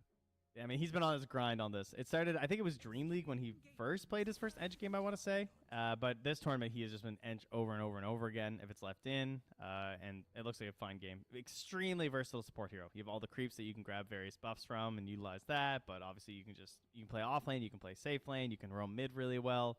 She's probably the best overall support in terms of versatility in the patch. It's also just so good at controlling the camps and the pulls. And make sure you're going to be a good spot for that. But it's TA tied, guys. Hey, Any fans? Any fans in the chat? The TA tie combo? I've seen a movie or something about this once, a documentary. True. I heard that they have everything. They do. Let's see. It is going to be Razor taken now to answer this Tidehunter. And this is one thing that I'm wondering. I feel now like this snap might end up getting transitioned to Matthew. I'm not sure about that, but like EG don't really have another card to throw out there. Maybe they just take another support here that's a pos 4, but I don't know what actually fills that role. Are you ready for the world's greatest IO pick ever on Extreme? Ooh. Imagine if they went IO last pick. IO Bat, IO Razor, IO Mars. You could run such a fast game. But is fast games good? Are they good anymore, guys? Are they dead? Oh, it's banned. Guys, put me in. Honestly, just put me in the coach's chair. I'm in their heads. Down. I think it's it's one of those things that like IO to me at least feels like it would have fit that super well. They ban out the morph lane, so still feeling like that Razor is a little bit vulnerable to it. But that means that they're thinking that this could be that TA mid. And I guess that's true, that they can still do that swap. I was thinking about it only in the Snapfire position, but I guess that they could still run a different carry at this point. Yeah, they have a ton of options right now. It's funny because we're talking about the TA tie combo, but that Snap tie combo I think is really strong too. And that can be support or core. I think either way that you play it, it works out really nicely. I assume that they're going to do Snap mid. I don't know. Snap mid to me feels really good. So I'm kind of surprised they are worried about that as a consideration. I guess it depends on how Extreme wants to play the Bat Rider, right? If it's going to be support or maybe if they see a really strong core option for it. Right. Yeah, that's a good point. But they have to pick first out of this phase anyways, which makes things a little testy. Yeah, exactly. They ban the puck. So that tells me that they are not thinking it's TA mid. Or they're like double bluffing it. 10 seconds remaining. Yeah, this is pretty interesting. Because Extreme are certainly assuming this TA is matching up into their Mars. Like, that's got to be the plan. Oh, unless they're going to put the Mars mid. Right. Unless they want that as an option.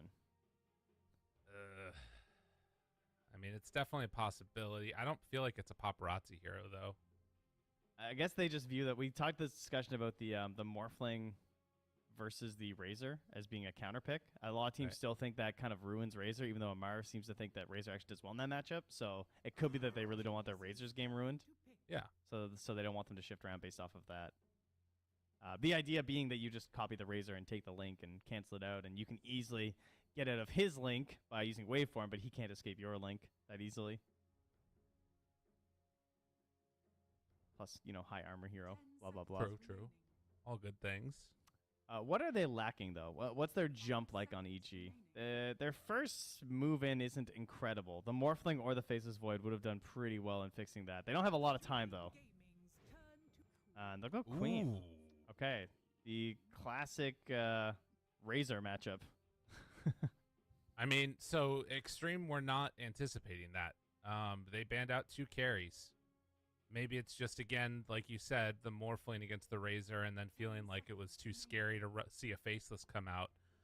But the Quap is there, and I mean, it's an answer to Bat Rider. It's an answer to Mars Razor. I don't think there's a good hero that you can send mid. They need to take something else, which would have been the puck. And it's lanes. It is definitely lanes, right? Like, this whole idea, just like game 1, is we just want really strong lanes, and we want to play off of that. So, do they try and counter the lane? No. Sort of. They try and deal with the lane. Yeah. They try and survive. I don't know. A Tricore of Dragonite Razor Mars. Dude. Okay. DY Bat Rider? Like, I don't know about this one. You're not a believer? I don't think I'm a believer. In DY, my goat? I don't think they got it. I think Extreme are about to get 2-0'd. I mean, we'll see what happens. A big match for sure. Evil Geniuses, if they 2-0 here, they're playing most likely for a spot in upper bracket. They'd be playing tiebreakers for it. If Extreme win, then we're in some weird situation where now, maybe it's a 3-way tiebreaker to figure out who it is that's going to be going home. Maybe they have to play a best of 3 to try and figure out who's getting eliminated between these two teams again. A lot of things can change. A lot of things are going on. But yeah, Quap last and then the DK. Not inspiring, the pick, but very it's very boring. But boring can be good. I don't know how you were going to get on that one. So you went with boring. I just had to be real, right? Like, it's boring. It's a boring hero. But he has an anime, sir. All right. Okay. What? I don't know. Yeah, he does have an anime train. You're right. Okay. It was one of the animes of all time. It was. Right? Lyrical. It's actually your tone. It's one of the only animes that I've ever seen. So it's one of the best animes that I've seen. That's true. Yeah, exactly. As we get ready to go into this game number 2, EG facing off Extreme. Let's see what happens. We're in for a wild ride. I will say also, the interesting thing about this is that you kind of have these two dynamics between these two teams. EG are crazy. They do wild stuff. Extreme playing a little bit more by the book. Wait, I thought that they were sponsored by the X Games. Are they not that extreme? I don't know. Maybe they are. Sure. They do some stunts in between games, Yeah. I hear Just hit up the old half pipe. Do a couple 900s. Well, we're getting into this real quickly since it looks like they're not going to run into each other. Do you want to give us an update? I'll give you my update real quick. Spoiler. LGD are currently in the lead, and it looks like they are at 28 minutes, 9K up in a decent position. All right. Well, at 17 minutes, 9 Pandas are 7K up, and they have a Brood and Meepo on their team. So wow, that's a pretty good sign versus Team Spirit. So 9 Pandas are looking good for a potential 2-0. On their other matchup, oh my God, it's over. Game & Gladiators ran down OG in 15 minutes. What the heck? Oh my God. What? I think that's it for OG then. They got annihilated. They got brooded. They got underlorded. Okay. Quinn out. So that matters a lot for Extreme now. Extreme, they have to win, otherwise they're out. That's all that it comes down to. If Extreme do not win this game, they are going to be out of the tournament. It's that simple, huh? And honestly, even if they do win, it's then a tiebreaker between EG and Extreme to run it back, and one of them makes it out, the other one has to go home. So EG, if they want to avoid another series against Extreme, they have to win now. That's what this game comes down to. And you said, was the LGD that were leading, sorry? Is that what you said? Yeah. Okay, yeah, you're right.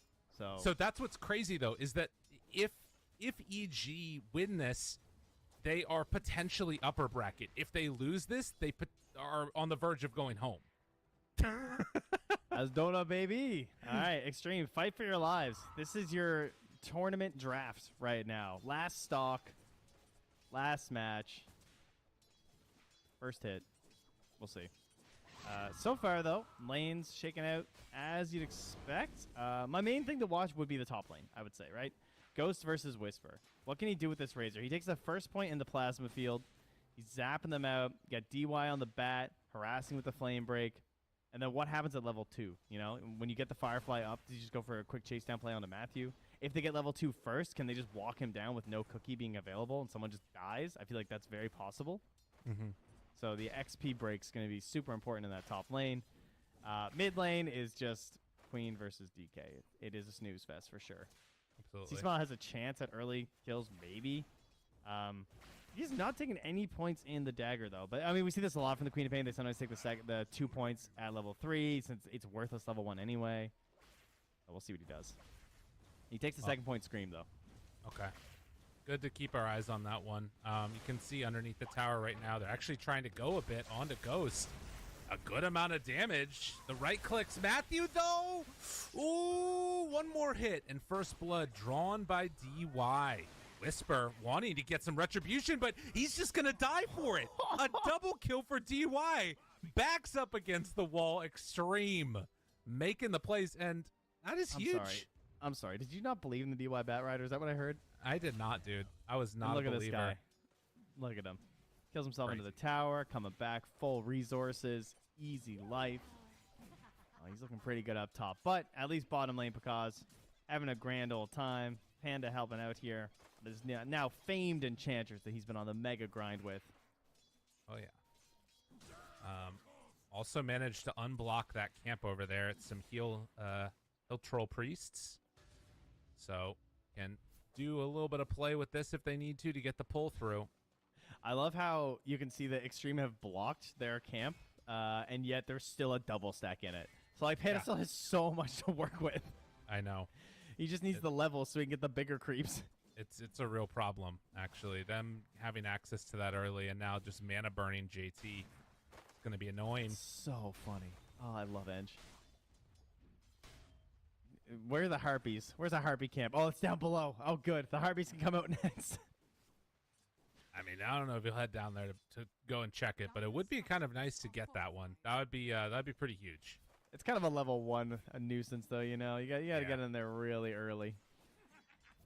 Well, after that double kill, things seem a little bit more chill as the spear back. Also up on the top side, DY going on to Whisper with Ghost forcing back Matthew. So doing a good job of controlling this top lane. Although there have been a good amount of denies by Whisper so far on the tide. Yeah, I think considering how much I've seen Whisper pushed back alongside Matthew, that the last hints aren't really there from Ghost. Not going to lie. I don't know if this is a symptom of the no Dota Plus levels Razor. I don't know if he's not been on his grind, but Razor's kind of notorious for a annoying attack animation. Kind of like Drow. I feel like if you don't put in the games, that you just kind of miss some CS randomly. Fair. The run through now coming from DY as JT. They're going to find Pakaz. And again, the Bat Rider is here. DY making that move. Pakaz has to run all the way up. And no, they miss it completely. Pulls him back in. JT spear back up in one. Pakaz, did they have enough for the kill? It pushes him out. Oh, the tree cut from DY ends up keeping Pakaz alive. Has Fairy Fire too. They're going to be fine. Jeez, DY's lucky he didn't just die there. Panda was busy with something else. He could have been stomped by that centaur. And look at this. It allows Whisper to do this lane pull. Now, he does miss a creep there, but still, that move, not getting what Extreme wanted out of it. That bounce back from DY was almost super clutch, though. See He gets another one. Oh, my God. See Smile. Meanwhile, bottom too. Pakaz ends up falling. So multiple actions going on across here. They lose the TA. Panda, very low, ends up falling. All right, so if you look down to the right side of that safe lane tower, DY was just lurking right here in the fog. And he was just waiting, and then he just jumped out and flame break the TA. He wasn't expecting it. That's what led to that double kill happening. So really nicely played. Thought he was returning to that top lane. And that ward, too. Very unlikely to get de-warded. So it's just giving the full vision of who's actually down here looking after Pakaz. Yeah. Well, Paparazzi hit 6 in the mid lane, trying to make up for a couple of things last game that went wrong for him. And is doing a really good job of it. 6-minute rune, though. It's going to spawn down bottom. DY picks up the Arcane and now goes on to Matthew. Seeing if he can get some good hits there. In trouble. Matthew needing to get away, pulled back in. Sonic waves. Smile gets the kill. And then turns on to DY. DY now turned upon by Panda. Has a creep on him. As well as a few more right clicks. Tries to get the pushback, but Smile there for the finish. Now Paparazzi kills off Panda. And a bloodbath in these early goings. Yeah, lucky the Alpha Wolf didn't steal that one away from him. Smile making the most out of these early rotations on Queen of Pain. This is very standard versus Dragon Knight. Sometimes you'll still see Queen of Pains go for the daggers if they think it's really good on the other lanes and with their rotations and stuff. But overall, you often just skip it, right? Because like he's going to be going for the max points in Dragon Blood most of the time. So he's trying to get better rotations with these points into the Scream of Pain as opposed to the Shadow Strike. And actually finds an opportunity with an early Sonic Wave, which is pretty rare, I would say, for Queen of Pain, you know? Yeah. That was a pretty solid one to start off with. But the matchup, the issue is that when you make these rotations, DK is going to hit your tower. Historically, that's always going to be a bit of the problem. So we'll see if Smile can make those rotations worth it. See if they can indeed. That was kind of the bread and butter of game 1, was just this whole idea of playing around C-Smile. And last game, I was a little jaded there with the Coddle Lich, but they did an insanely good job. Like, they played it almost perfectly with C-Smile early. This game, it's much easier. With a Snapfire especially, like when this hero hits 6, it's free kills across the whole map. And Ench too. Just because Ench, like, once you have 6, you can just, like, run into enemy territory. Like, who cares? Who's going to kill you? Yeah. Well, and even if they do kill you, it's going to take such a big commitment that usually it's not worth it anyways. So something else to consider there. But back behind the tower, it was XinQ who got down a good ward. Panda is just farming down there as XinQ makes the rotation to secure the rune. And it will be a shield rune for Paparazzi. So in case you had thoughts you were going to kill that DK, definitely not going to happen now. By the way, a quick little update. Spoiler alert to all you folks out there. I believe that LGD did win that game. So we have 2 games that have now finished and even more into the way of tiebreakers. It's happening, folks. Jump forward, DY.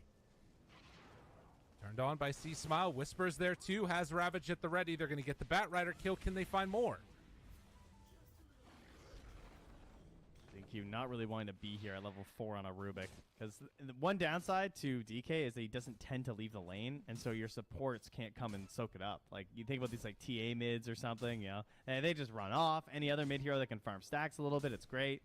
I can't get it, and that's a Mars Midas. I believe DK also going Midas, very likely, right? That tends to be the build. Sometimes you see Blink, then the Midas after for the mid DKs, but because you don't have the bottle, you can often get away with getting the Midas on the earlier end and still being effective. Right.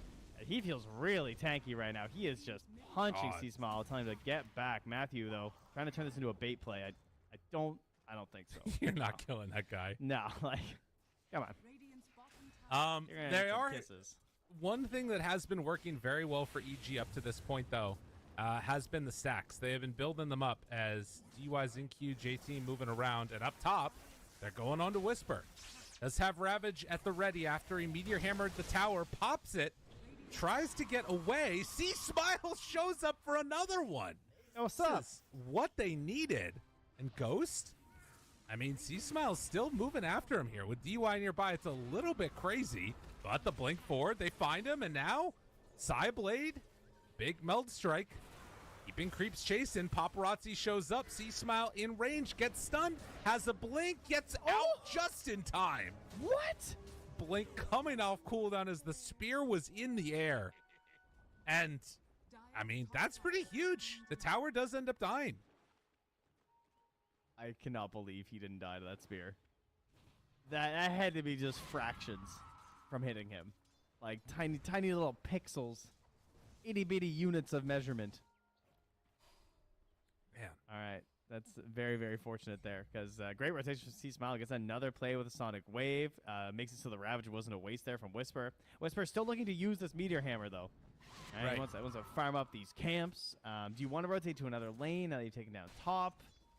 That is always a bit of a tougher question. Meanwhile, down bottom, this tower is still pretty healthy for EG. Do you want to send the Tide down here to defend, or are they just going to give it up? Yeah. Looks like they don't have any plans on being here. I guess with no Ravage, yeah, it's pretty tough to do it. And they did already take the top tower in the meantime. Matthew, this camp that he has been stacking up is enormous. And because eyes up those ancients and says, oh, yes, thank you very, very much. I will enjoy that. But more importantly, it gives Matthew 6. Oh, yeah. That's the true win of this stack. Time for him to make his moves around. Yeah, this next Ravage fight is going to be nuts for EG. Dude, it's so insane that you get experience not only from the stacking, but also from the leeching as supports now. It's actually nuts. Yeah. No wonder we just pick stack heroes. It's how else do you get 6? It feels like right now on a support, because we're seeing all these support players who are level 5 and level 4 at like 14 minutes, unless they have this happening. Right. No, it's true. It's a huge Look difference. at Matthew. He's like, oh, he TP'd over here for this, because I think was gonna make it. He's like, I got you. Dude, I buy back to make stacks. I've seen it.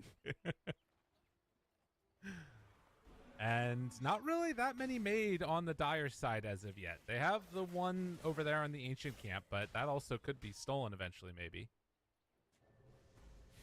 Need to be careful about this. Matthew's waiting. Panda's nearby too. This tower's pretty much forfeit though. The DK, I don't know. Whisper, he does have TP at the ready. They start to go. Paparazzi, Mortimer's kisses onto him. The TP comes out. They're not going to be able to get there in time. Panda will get speared. He's not dying. See, Smile thought about letting it rip. Did have that Sonic Wave ready. Not the best fight from EG with that Mortimer's kisses, actually. Will they deny the tower? That is the question. I like the idea of rotating in, holding Ravage. Yeah, they're going to deny it. Because it will go down. Like, it's just guaranteed. Radiant's middle tower. Oh, nice play there. Glyph into deny. Be very happy about that. Now, at 13 minutes, the big question is Whisper just going to ever be stopped from doing this? It does not appear so. I don't think you have any way to do it. Unless you're going to get an arena play, and that's not up for another 40 seconds, so. Telekinesis, you know? yeah, come here. Come closer to me. Well, they are they are taking it. So another tower down. And Pakaz keeps farming. Midas Blink versus Midas Blink. DK and Mars, right? Yeah. They're building the Midases, they're building the Blinks, and Ghost is going to try and become the... is he the mop, I guess, to their bucket? Or are they the mops and he's the bucket? I mean, to be honest with you, he's going to become...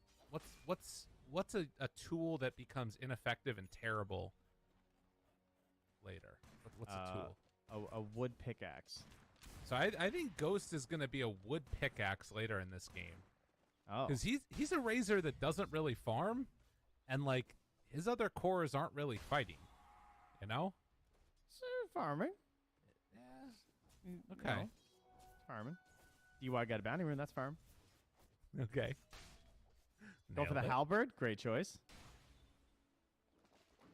I guess he's got a Manta, dude. He can fight a Templar Assassin. That's the best item versus TA. You dispel the meld, your multiple units are hitting refractions. Right. Well, I guess... oh, my God. Is Zincu dead? No, he's fine. Okay. Okay. All right. All right. Now, surely he's dead this time. They do kill him there. Drop the arena down. Find Whisper. Whisper has mech still. See Smile hanging onto the Sonic Wave. Lining it up. And Whisper does go down there. Dude, how did that hit him? I don't know. As Panda tries to back away. See Smile. Still spamming damage out. Gets stunned by Paparazzi. The blink onto him with the spear, and C Smile did not see that one coming.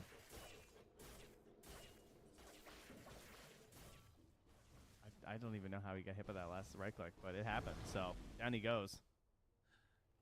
So I guess my thing that I agree, like, yeah, Manta, Razor, awesome, all good stuff. It feels like they're playing more for Paparazzi to scale, though, because without a Midas going like Manta Halberd, Ghost is not going to be farming as efficiently as like a TA. No, TA's and gonna DK, outscale him. Yeah, DK has the best matchups in this game for sure. All three cores, DK kind of crushes if he gets that insane Aghanims gameplay later on. So I think that's definitely viable. And DY, the boy, with the early Blink Dagger, early because he's a support player, we'll still count it. He grabs Matthew. Paparazzi wants the finish. Don't be too greedy, though, bud. Oh, good cookie. Yo, the cookie. Oh, good cookie. Paparazzi, what's happened, sir? Tries to TP out. Not gonna happen. Oh, no. You know what the worst thing is? I saw him immediately move his Midas in his back or his bag, so he even knows that it's ready. Yeah. It hurts. It hurts. Well, they did get the return kill on Tide down bottom, so Razor making good use of that. Some vengeance at the very least. That'll transfer a little bit of wealth over to Ghost as opposed to their DK, but yeah, that was very greedy. I really don't know why he ran in there. I don't know how he thought that was going to wind up being a kill. But Matthew goes back to stacking. We got to check his stack cams at the end of this game. Right. He's got so many. Man. Yeah. That is going to be a very farm Snapfire. And honestly, you know, the last game went towards like 55 minutes or something. If Matthew keeps up this pace, he might actually get into that like right-click snapfire eventually. There's a chance. It's an elimination game. Yeah. It tends to drag out a little bit here. So there is always the possibility of us going mega late here. As Zinkyu finds a couple of traps. The other thing they could do is they could have Pakaz farm a rapier and then die to ancients, and then Matthew could pick it up and wait for one of Extreme to pick up, so it makes it right. Yeah. You have to do that first to unmute it, but and then you kill him. Yeah. Now that's a very viable strategy. Okay, glad we're on the same page. I think you should be able to pass it to Roche, and then you just have to fight Roche with a rapier, and then if he drops it, it's unmuted.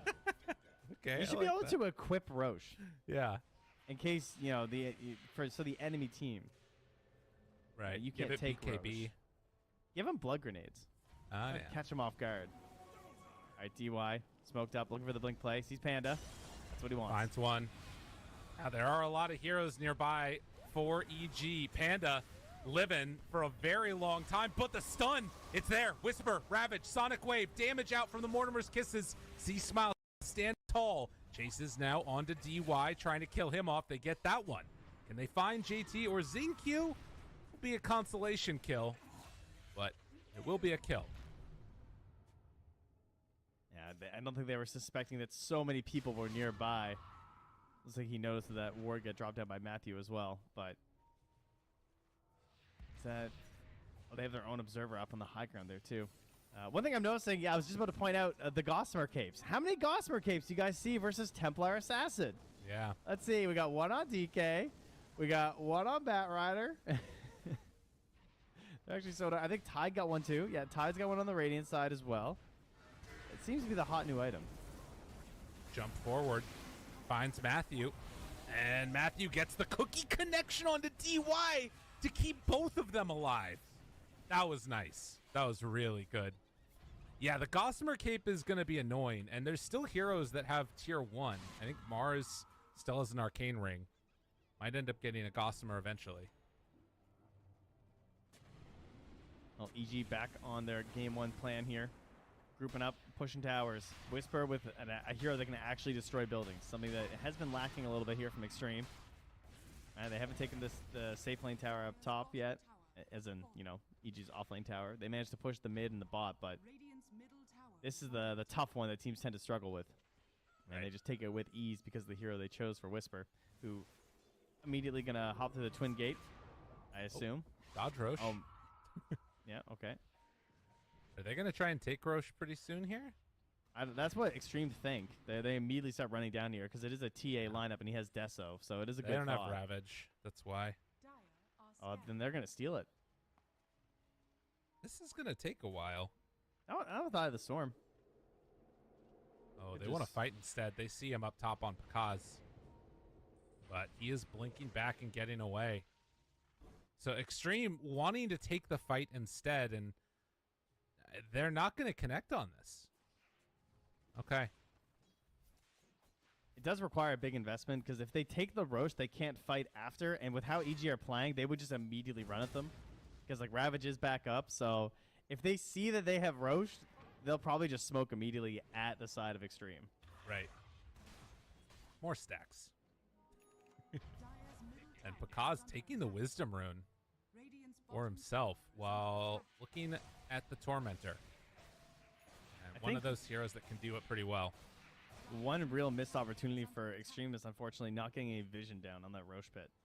Because we got a long time where it's going to be lurking down here, and you just all swept right through, and you couldn't get any obs down in that area to keep an eye on it. Yeah.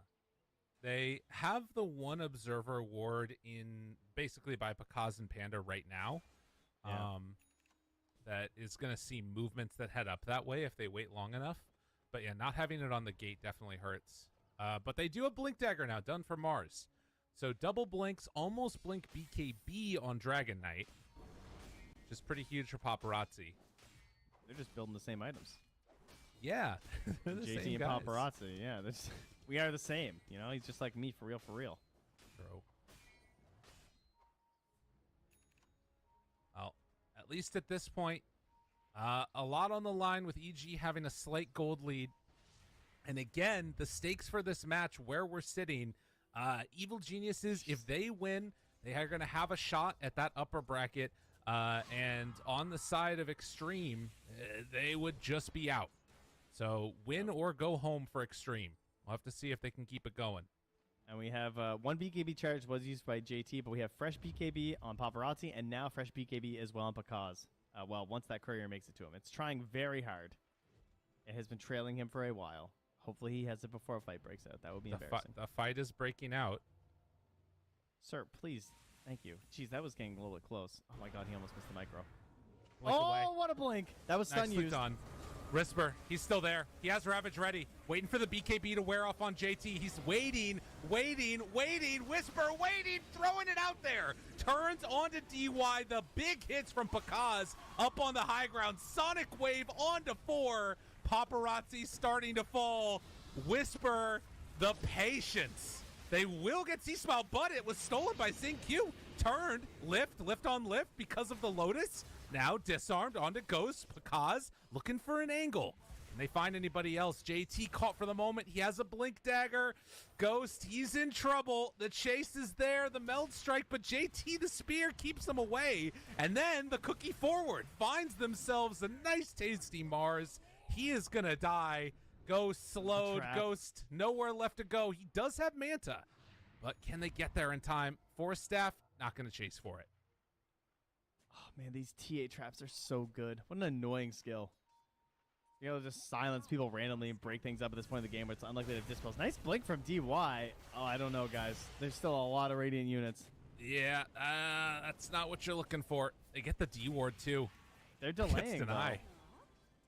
Just that little bit of a chase down. It might give them a chance to fight this Roche if they want to try. But again, you know, they are a cooldown reliant lineup.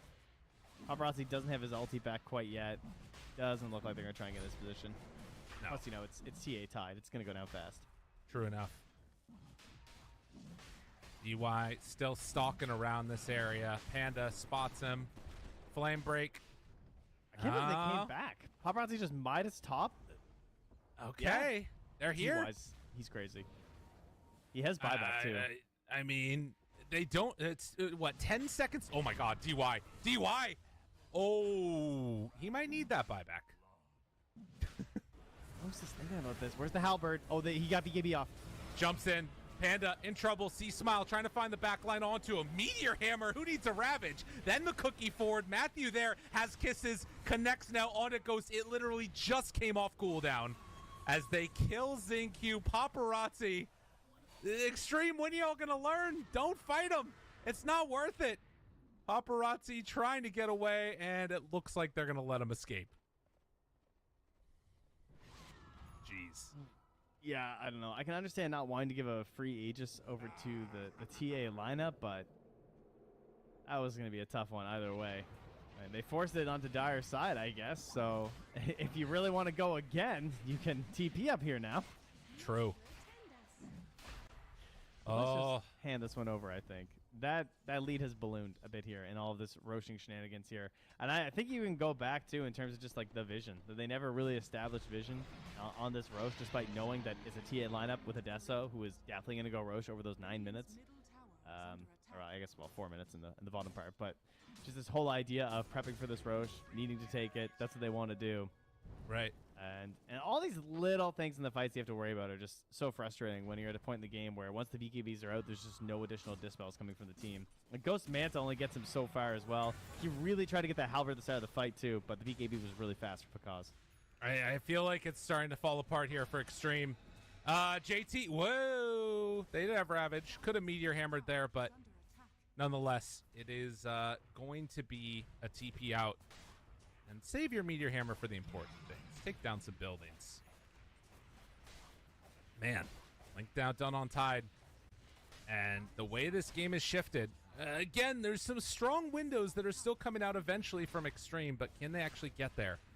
Also, both Dragon Knight and Mars have AC queued up.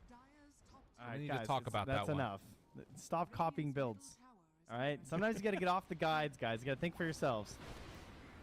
Tier 3 tower hit. Starts to fall. Extreme pressure mounting. Again, you lose this game, they're going home. If Extreme lose this game, they are done in this tournament. And it would insane. Oh my god. Oh, jeez. He doesn't even have a Gossamer cape, man. Paparazzi. Oh, but he gets the blink away. Oh, man. They were going for it. Jeez. What is it with this spell? 6 instances. What is that? Like, come on. Fair. So I believe, if I'm doing the math correctly, if EG win this, it would be a 3-way tiebreaker between them, LGD, and then one of 9 Pandas or Spirit. That's what we're coming down to now. If they can find a way to close this game out. Dire's middle tower has fallen. And Well, it's looking pretty good for now. Defiant Shell here from Paparazzi. Actually, a pretty solid item in this case. Not in position to defend this. They have Blink from JT. Misses the spear. Gets silence. Falls apart. Just dying. Sonic Wave. Oh, JT. Oh, not like that. They did steal Sonic Wave, but that he shorted the Blink. That's the only thing I can think of. Dude, Panda, bro. Dude, you can't. My God. You can't tip that. Oh, no. Dude, you're eliminating them. Panda, you're a nice misclick. man. It was a misclick. It was You're a misclick. nice Panda's nice. man. It's a misclick. Just a misclick, guys. Come on. Oh, jeez. It's just a misclick. You know what happened? These players have been playing against each other in pubs. Panda and JT were in a pub together at some point. It's the only explanation. Woo! All right, DY, what you got? Lasso pulls back 1.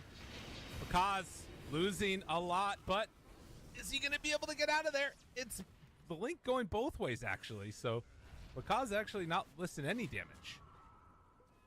That initiation, it's over. And now ready to go for high ground again. And they just wait out this Eye of the Storm. Wait till it passes. Oh, or not. Jump forward. Big Ravage onto Ghost. Trying to kill him. Taking off the meld. Glimmer, back away. That spear hit. Whisper backs away. A good arena. The Sonic Wave out, pushing them all in, but they just don't quite have the damage. Whisper is low. They burn through and do kill off that Tidehunter. Matthew, though, turns, destroys DY. And now, see Smile running unchecked through this. Spear connects. Panda pushed to the tower, but as they are forced back on Extreme, Evil Genius is set to take this other Rax here for a moment. Now they have to back away. Eye of the Storm is back up, but yeah, it's a little bit empty in the old tank right now. As the Reaver is delivered. All right, that's going to bump up the HP of Ghost to 3266. Getting beefier and beefier here, but they obviously have the damage to cut through pretty hard.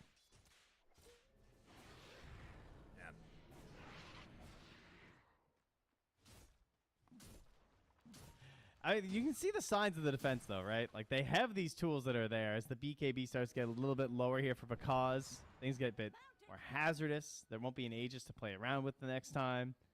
It is definitely up to Extreme to get it on this map. But what they did before to try and get back into a game where they were in a similar state was they had this JT Meepo, and he was able to just lurk around the map and find these free pickoffs. In this case, you kind of depend on DY, but they're running low on smokes. Yeah. And the actual burst damage to try and guarantee a kill out of that is very tough. Like, they have pretty good disables from, like, the DK stun and from the Mars Spear, but they need a really solid steal from Xing-Q to actually have enough damage to blow someone up before they can just BKB or... Yeah, I mean, you already saw in that last fight, one of the things that Whisper utilized really well was the Lotus. He had a greater healing Lotus that he pumped himself back up to right before he got forced into that arena. Well, I will say one thing. I mean, I kind of wish that it had been JT that bought the AC, but it was Paparazzi that did it first, and I'm kind of feeling like if you know, you're going Midas on DK, you're sort of the last pick hero. They need to get into that Aghanim Scepter, like Manta type of build, but I don't know. Well, we'll see how it goes. He's level 18, does have AC completed now, so they're more tanky.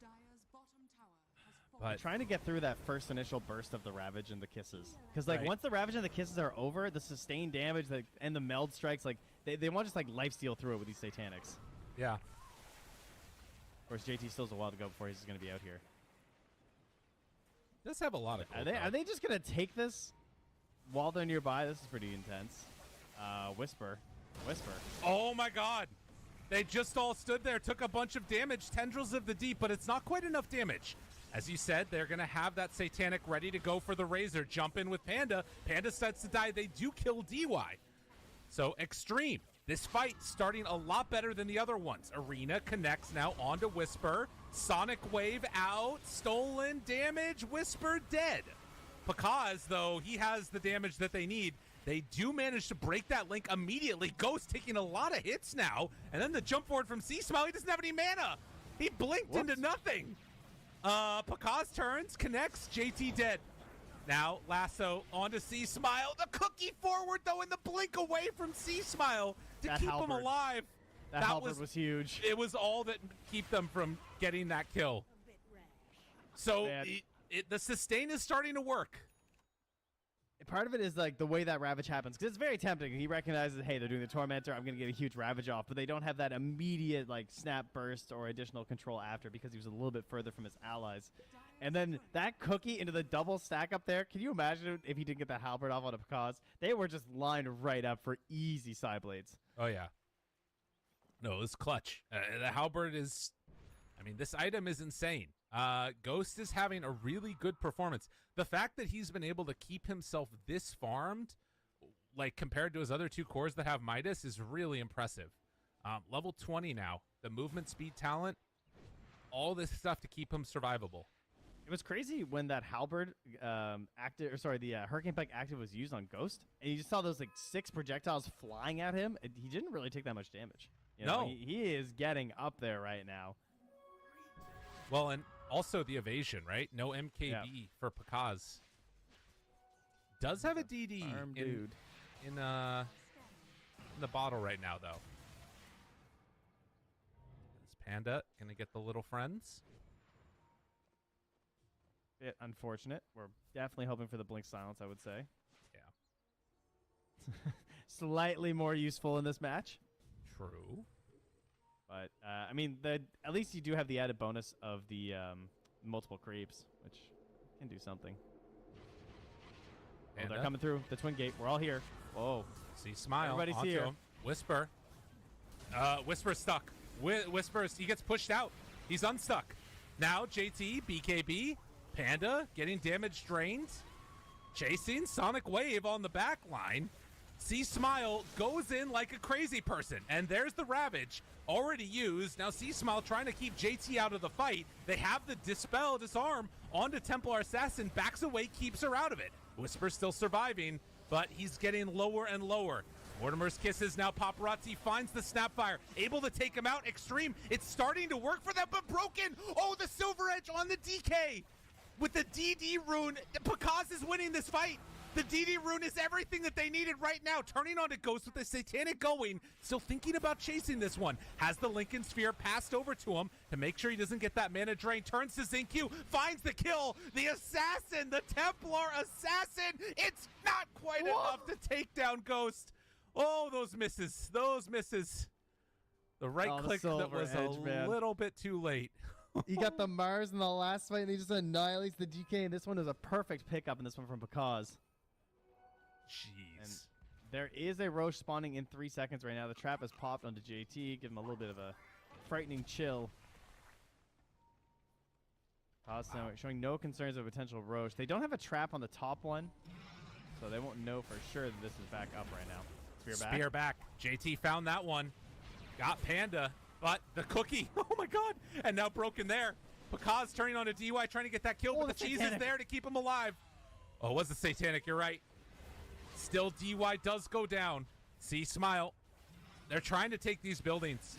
That is what they did last game. Pakaz focused on the Ancient, this time trying to focus on the racks. They get the glyph out of it. And Zinq can't grab a steal on the way out either.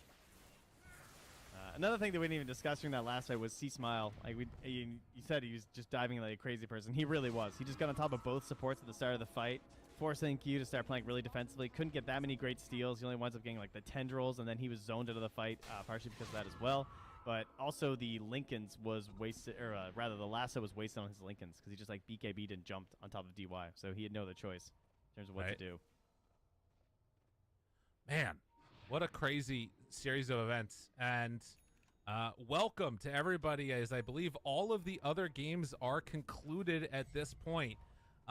Waiting to see what happens between Extreme and Evil Geniuses as we're getting down to the wire here. Extreme smoked up. They are eliminated if they lose this, for the record. Extreme will be eliminated. EG would go into a three-way tiebreaker against LGD9 Pandas. Whisper jumps forward. Tendrils of the Deep only on to Ghost. Ravage, connection. Need to connect on to Zinq. See if they can get that kill. DY is dead. Extreme, this is not the fight they wanted. Broken. Done. Ghost, he needs to do it all with Paparazzi now. Can they do it? They are large and in charge. And on to Pakaz. Trying to burn through those refraction, hoping to get away. Has the 25 talent, but refraction instances are gone. Pakaz dead. JT comes in for the connection. C-Smile in trouble, gets the blink out of there. But Extreme, they find a way to win this fight. It cost them a buyback, but well worth it. 2 buybacks, in fact. Roche. You have to. This Roche is exactly what they need right now. JT, he got zoned out of that first fight. He got caught in the tree line by that Ravage. Couldn't get into the play there. And eventually getting annihilated as well with the help of that break once more. But they really don't have a choice. They have to go Roche because no buyback, though. So they can't contest this on the Radiant. A bit surprising. Yeah. That they weren't prepped for this one. So it'll be Aegis and Cheese given their way. Pretty good game for the Cheese as well since they have this Razor to replace his magic wand with it. I guess it's probably going to have the... well, actually, I don't know. Who are they going to have the Aegis to? They have double transformation heroes in a sense, right? I know. It's really strange. They are a bad Aegis team. I think it has to be Paparazzi, though, because he doesn't have buyback either. And I don't know. It just... It feels like this is one of those timings where he needs to sort of have it. It's also strange because they have double Satanic on like Ghost JT, so Cheese is sort of weird with that too. Maybe you give JT. They give it to Ghost. Okay. Okay. All right. Whew, that's a tough one. Yeah. So basically what we mean, in case, you know, you're not so sure, some heroes aren't as good on Aegis because they have certain skills that they kind of have to play the entire fight with. So you think DK turning into the Elder Dragon form, Razor utilizing the Eye of the Storm. Kind of sucks if you use those abilities and then die. It's kind of like with your BKB, right? Same idea. Yeah. That can be a bit tough to work around with. On the other hand, though, they're great Cheese heroes. So it's a bit, you know, up and down on that one. At least they get the cheese. True. But, yeah, again, that AC, great item for this game, but it did slow down the progression towards the Agnums and the Manta. So Paparazzi's still working on that. I think his courier must have the point booster. It does. Yeah, so definitely. It's not super far away. Ghost is really changing my opinion on Razor as a hero right now. Even like this 20 talent, the Storm Surge movement speed, he looks so freaking cool. This Iascati done, Manta Halberd, Satanic. Like, I don't know how you kill him at this point. Yeah. Everything he does counters Pakaz. I wish he had the Shard. It's unfortunate that I haven't been able to find one for him, but the Tormentors have not been there, and he's also the most farmed, so there's no hope of him getting for a Tormentor because they, I think, only have Shard on Rubik. Right. Yeah. The other Shard that would be huge is JT, because a couple of these spears have caught the wrong unit. Like, where he tries to spear someone, but it hits Panda instead. Oh, danger, danger, danger. JT is separated from the rest of his team, but Ghost, first point of contact. Jump forward. Zinq, DY, about to die. They get the link off, though, immediately onto Whisper. Now Disarm, doing what damage they can. They can't control C-Smile almost at all. Missed the spear. Pakaz reveals himself. They found him with the gem. Pakaz separated from everybody else, wanting to get there, but the Ravage is out. The turn, trying to kill him off. They get the link up for the moment now. Onto Panda, another round from Ghost, but they haven't really done the damage they needed. DY back into it. Paparazzi chase. Spear is out. Still no connection. Ghost now wanting to see if he can clean up any of these heroes, but another disarm, another long stun. Nobody on Extreme is dying, though. Everybody is surviving, but they're all lined up now. Disarm again onto TA. Ghost there with the save. C-Smile starting to burn through him, though. This Queen of Pain, it's too much damage. They couldn't get stuns on the heroes they needed to, and Ghost, he's got to basically do it all himself. None of his cores have buyback. Zinq has to get away. He might be speedy with a Storm Surge, but they're just ignoring him. They're just running around him. They just keep throwing this halberd on top of him there from Whisper. And now they're just focusing the buildings. It's game one all over again. Ignore the heroes. Hit the buildings. Racks are down. I mean, he's huge. You can see it. It's 4v1, and they don't want to take it. He can't do anything, though. Like you said, there's no answer. And C-Smile's in the fountain. He's just out there with XinQ high-fiving each other. I don't know what is going on.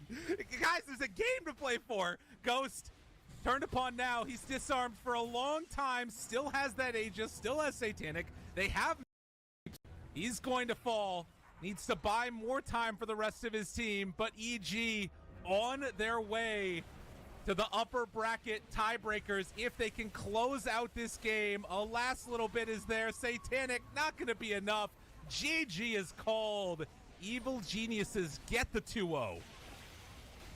Just complete chaos sown in these fights by C-Smile. Yeah, we didn't get focused on it too much in this game, but the way that he just chased down those supports for the entirety of the second half of this game was very frustrating for DY and XinQ to play. XinQ did not get to play in these last engagements. He ended up stealing Meld, unfortunately, and so he just is weaving around the sides of the fight, trying to find a better spell to steal. He couldn't get that big Ravage steal. That was covered really nicely by Whisper pretty much the entire game. He got the Tendrils a couple times, but I don't think he got Ravage in the second half of this when it really would have mattered.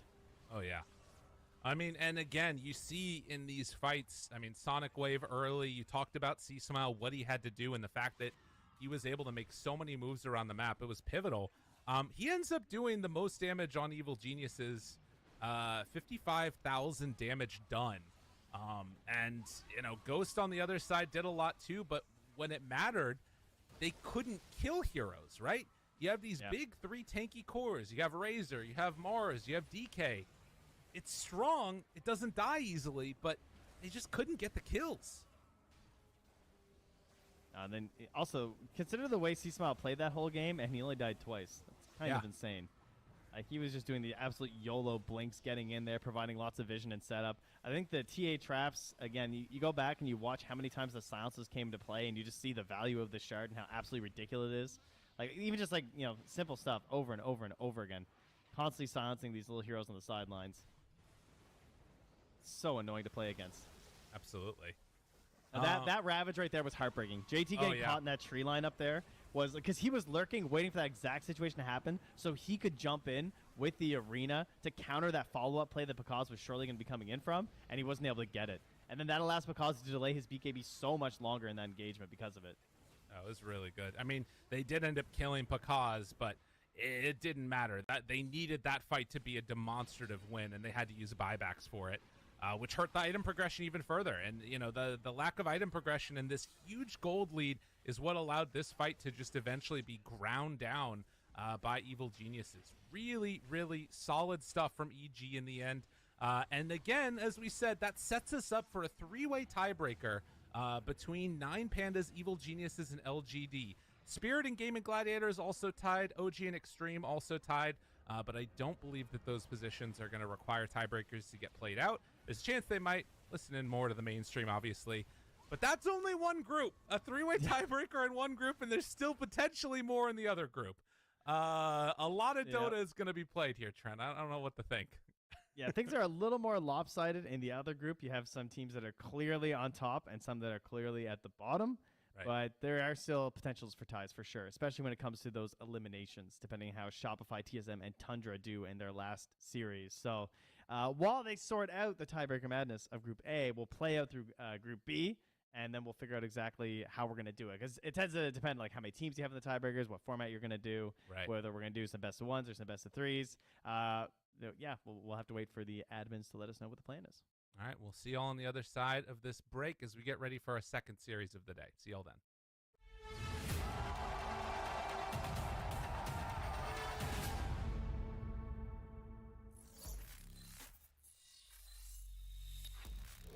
Open your eyes. When you look into my eyes, tell me, what do you see? Tonight I'm going to show you the wonders of them all.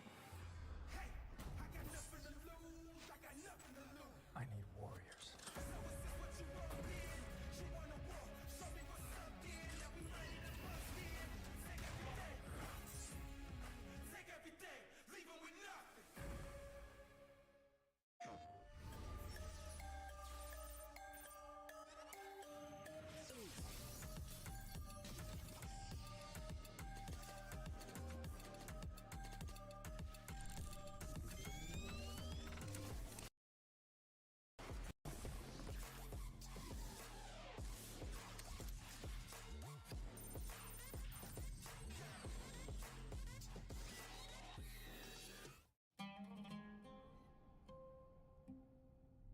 There is a place where you can elevate what's hidden inside, where you can reframe yourself.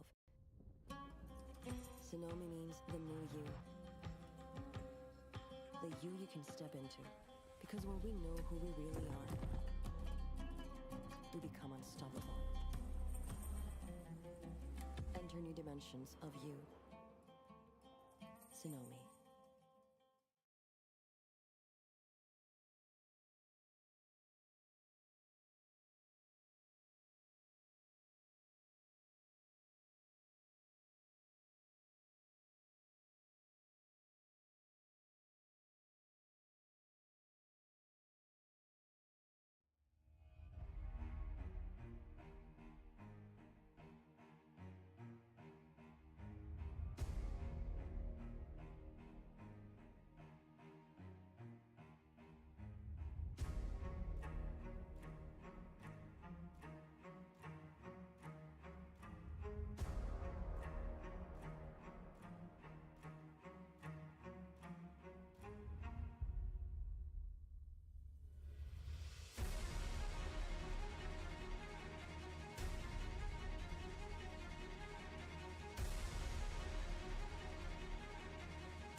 Welcome back, you beautiful people out there. We're getting ready for our Group B action, Trent. All coming together. Shopify Rebellion facing off against Team Aster, a match to determine what's going to happen. Now, we saw already in Group A, there's a couple of tiebreakers that are going to need to get played. Here, there's also the potential for it. And one of the craziest things is that Shopify, while they can't necessarily get to the upper bracket, they could force Aster out of the upper bracket, hypothetically. There's maybe a chance that they could do that if they could get the 2-0 here, and of course trying to stave off the chance that they themselves on Shopify would end up getting knocked out of this tournament, which would be crazy. It's very much a possibility, though, with TSM and Tundra down there at the bottom completely. Shopify just trying to stay above them, and they're tied right now with TSM. Yeah, and we have our only 2 guaranteed teams so far are BetBoom and Talon. Everyone else up in the air. In terms of their final placements, there's certainly some people that can't get eliminated at this point. If you're at 7 wins, like Aster and Liquid, as you're saying, they can't be knocked out, but like you pointed out, could be dragged down. So that'll have to be the goal here. Actually, because they could be dragged down into a tiebreaker and thus lose the tiebreaker and thus, it would be a long drag. It would be a lion-style drag to hell and back and back again, maybe, but it could happen. Right. It's a possibility. But it would all need to start here. And, of course, for Aster, what this would mean is just win 1 game and you're secured upper bracket. And for Shopify, every single game really matters. There is some all chat going on, by the way, in the lobby right now. Abed says he's a big fan of Kaka, and then everybody's just spamming emotes, so who knows. Kaka does a Earth Spirit emote, and then Crit does a Lion emote. So maybe telegraphing what's going to get picked in these games. There's a chance, Crit or Spirit, Kaka Lion. Love to see those. How you feeling about? I like how you're going that way and not just Crit Lion and Kaka Earth Spirit. I guess it does. Kaka's got a mean Earth Spirit too. So right, but I think Kaka's more known for his Lion and Crit's more known for his Earth Spirit. Surely, actually, I always think of Kaka Phoenix, which we haven't seen that much this tournament, but I want to see it. That's true. I remember that his numbers on Earth Spirit are absolutely insane, though. Really? Yeah. Kaka has like one of the best Earth Spirit records. Let me see. I'm gonna look it up right now, guys. Live in action as the draft gets ready. I've heard that stats don't lie, so they never lie. It's always the best. I'm surely not wrong on this. Okay, it's a 53% win rate. It's not that great. But he has 138 games. He has a lot of games on the old Earth Spirit, but he does have more games on Lion, but they're virtually the same win rate. Okay. So that's good to know. Now, of course, Mr. Crit, like you said, he also has a bit of an Earth Spirit. It's been said. It's been known. What do the stats say? Well, that would require me to scroll here, which is exactly what I'm doing. Okay. Are you loading the page? You want to find? There it is. Hold. What is it? Hold. Crit. Hold. Clicking. Calculating. Abacus is out. 60.69% win rate. So, yeah, he's got a few more points in there on the old Earth Spirit. Yeah, he looks good. But that hero's dead, so. Yeah, sad. Oh. Y'all want to watch a draft? I'm ready. 10 seconds. Well, here we Let's are. do it. Okay. So, bands out. We are seeing, again, the convergence of these teams. The Snapfire, the Ember Band. IO and the Naga with Brood in the pool. They give that over to Shopify if they want it, but no, Shopify. Well, I mean, guys, some it's things Aster never and change. Shopify. Like, we all know what both of these teams are known for. Aster have definitely given it up a bit. They have taken a slight backseat for a little while, and then it came roaring back, and then it was first phase banned every game. Let me count straight here. Since Talon 2 days ago, and in game 2, the Storm Spirit has been banned in the first phase 1, 2, 3, 4, 5 games in a row, and then BB team took it in the first phase from them, and then Aster got to play Storm and lost. So there you go. Dude, Team Aster look at Bulba drafting. They pick Storm Spirit. Surprise Pikachu face. Why are you taking reserve time? You knew this would happen. You had to. A little surprising. Yeah. Like, you would think you'd have a 1-2 punch ready for this, guys. You had a long night, got some rest. They must have been enthralled with the other group's matches because they were not planning the draft, clearly. What has that? You've used so much reserve time. Bulba picks Storm. Reserve time. Is he disconnected? All right, now he's there. Oh, he actually was DC'd for a half a second. Maybe. No, it's all right. So clearly some discussion there. Maybe it was just translation. They were trying to figure out what hero Sumail was talking about. Yeah, Like, maybe I he had to need act the it out. Queen of Pain. He's like doing charades over there, trying to throw a dagger. I would love to see him charade Queen of Pain. That's a nice look right there. He's just undressing. All right. And the Clockwork. Good hero. 5 or 4. Probably 5. I like that. Yeah, it's an interesting response though, going for the Quap against the Storm in general, and then the Clockwork there. So now they've got great initiation, crazy initiation on Aster, and Shopify managed to get the Coddle. Honestly, that's probably what they were talking about. Do we want to take the Coddle away and run like a Coddle Pango or something? Yeah.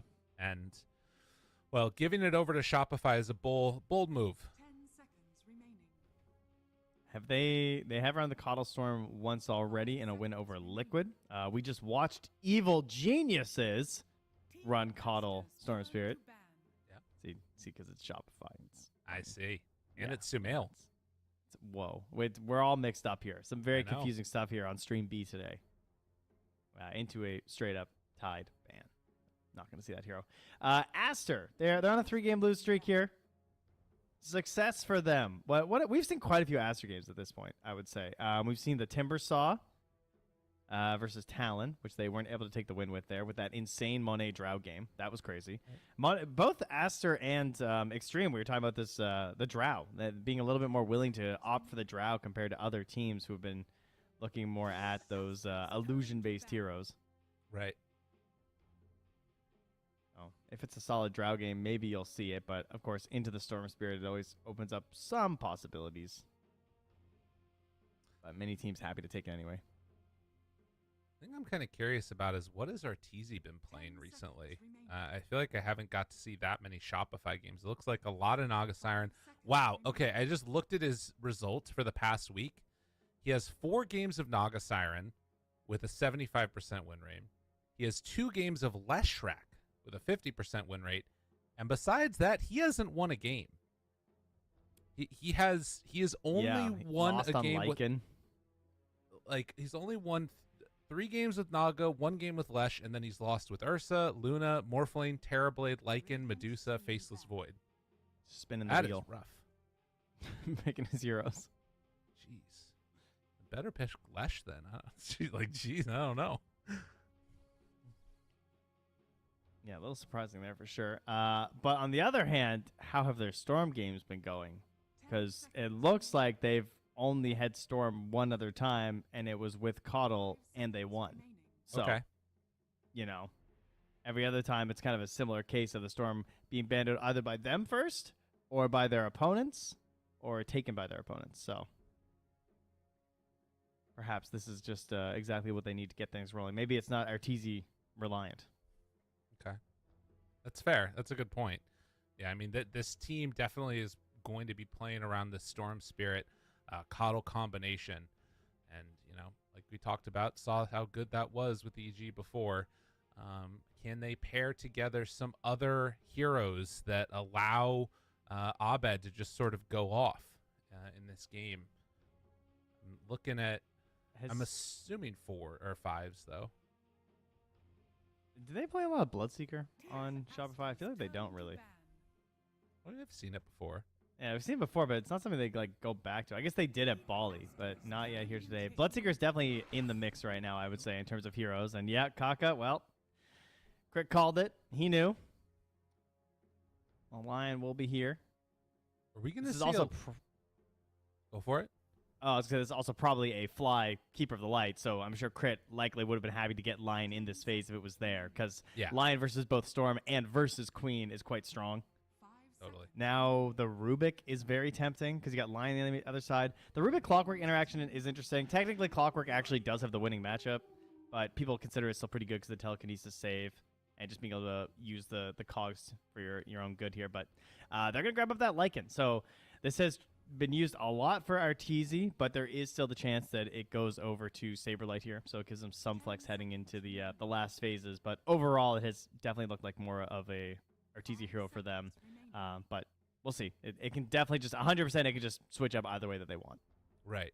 Well, and I was kind of wondering with the Medusa ban out, with the Terrorblade afterwards, if we're going to end up seeing like a Life Stealer to pair together with the Storm, which could have been kind of an interesting option. Now the Lycan making a little bit more sense too. Doesn't really do much against those two heroes, but you still have that opportunity and option if they wanted to go back for something like a Life Stealer. Just take another support here. They have that last phase. Monet Bloodseeker though. Yeah, they're taking the Rubik. I think Bloodseeker looks good. I mean, Storm can be annoying for sure because like getting locked down on the hero is what you don't want. And he's able to just like zip onto you. But versus Lycan, it's really strong. And when you know that they want to run this as a position 1, I think it's even more powerful than it tends to be. Because usually it's just versus the offlaner and everything. But to ruin Arteezy's game, to force them off it. Because if you can pick the Bloodseeker now and make it way less likely they want to give this to Arteezy, maybe you can get rid of some of the ambiguity in that last pick, depending on what the hero is, as to where the roles are going to be. Right. No, for sure. I could see that one being there. There's also still Timbersaw in the pool right now. Am I crazy? Yeah. I mean, I guess it's into a Rubik, though. It's kind of tough. But, I see a Lycan. Think, Right. That's kind of solid, right? I think one of the things that's a little bit weird about this draft is that Aster is not going to be last picking their mid. So I think that now, if I was them, I would want to pick some type of flex core between safe and offlane, and I don't know what that is. Because otherwise, Shopify get a free deny. Yeah. Or a Meepo. Yeah, there you go. All right. Timber gets taken. It's a great Timber pick. Got a lot of really high power heroes still left in here, though. Like Timber and Bloodseeker being available was kind of nuts. I assume Shopify banned Bloodseeker now, unless it has no impact on their last pick. They would be pretty bad at hitting towers for sure on Aster if they go Bloodseeker last, but right, it would be so powerful overall that I'm kind of down. I think right now, as Shopify, you're thinking about swapping the Lycan though, and so the Bloodseeker matchup against Lycan is probably fine, I would imagine, but I think you need to pair something else against this Timbersaw in the lane at least. I think it's not. I think the Bloodseeker kind of owns him in lane. Is it worse than against the Timber though? which no, that's what I mean. I think he has a problem either way. I think you ban the Bloodseeker to make sure that's not an issue. Okay. Because I think it's a bad time. On Slark though, similar issues for sure.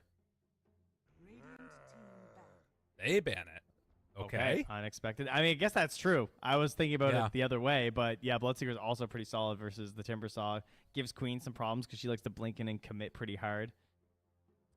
It is funny that you would ban Slark and then the enemy team bans Bloodseeker. Yeah. Because, like, Bloodseeker, you know what I mean? Like, yeah, for sure. If we're picking Bloodseeker, we're really happy if you guys decide to take Slark. That's cool. True. I mean, it just speaks to the flexibility of that Lycan, right? Yeah. And the weirdness of, like, the 1-2 punch of Shopify having the flex, but then they have to pick first. So they ban the Monkey King. I guess that it works both ways again, but I would have thought they wanted to take the Monkey King themselves. I guess, is there another lane dominator? Are Shopify going to go like Ursa last? Well, they could also try the Underlord, maybe. 10 seconds remaining.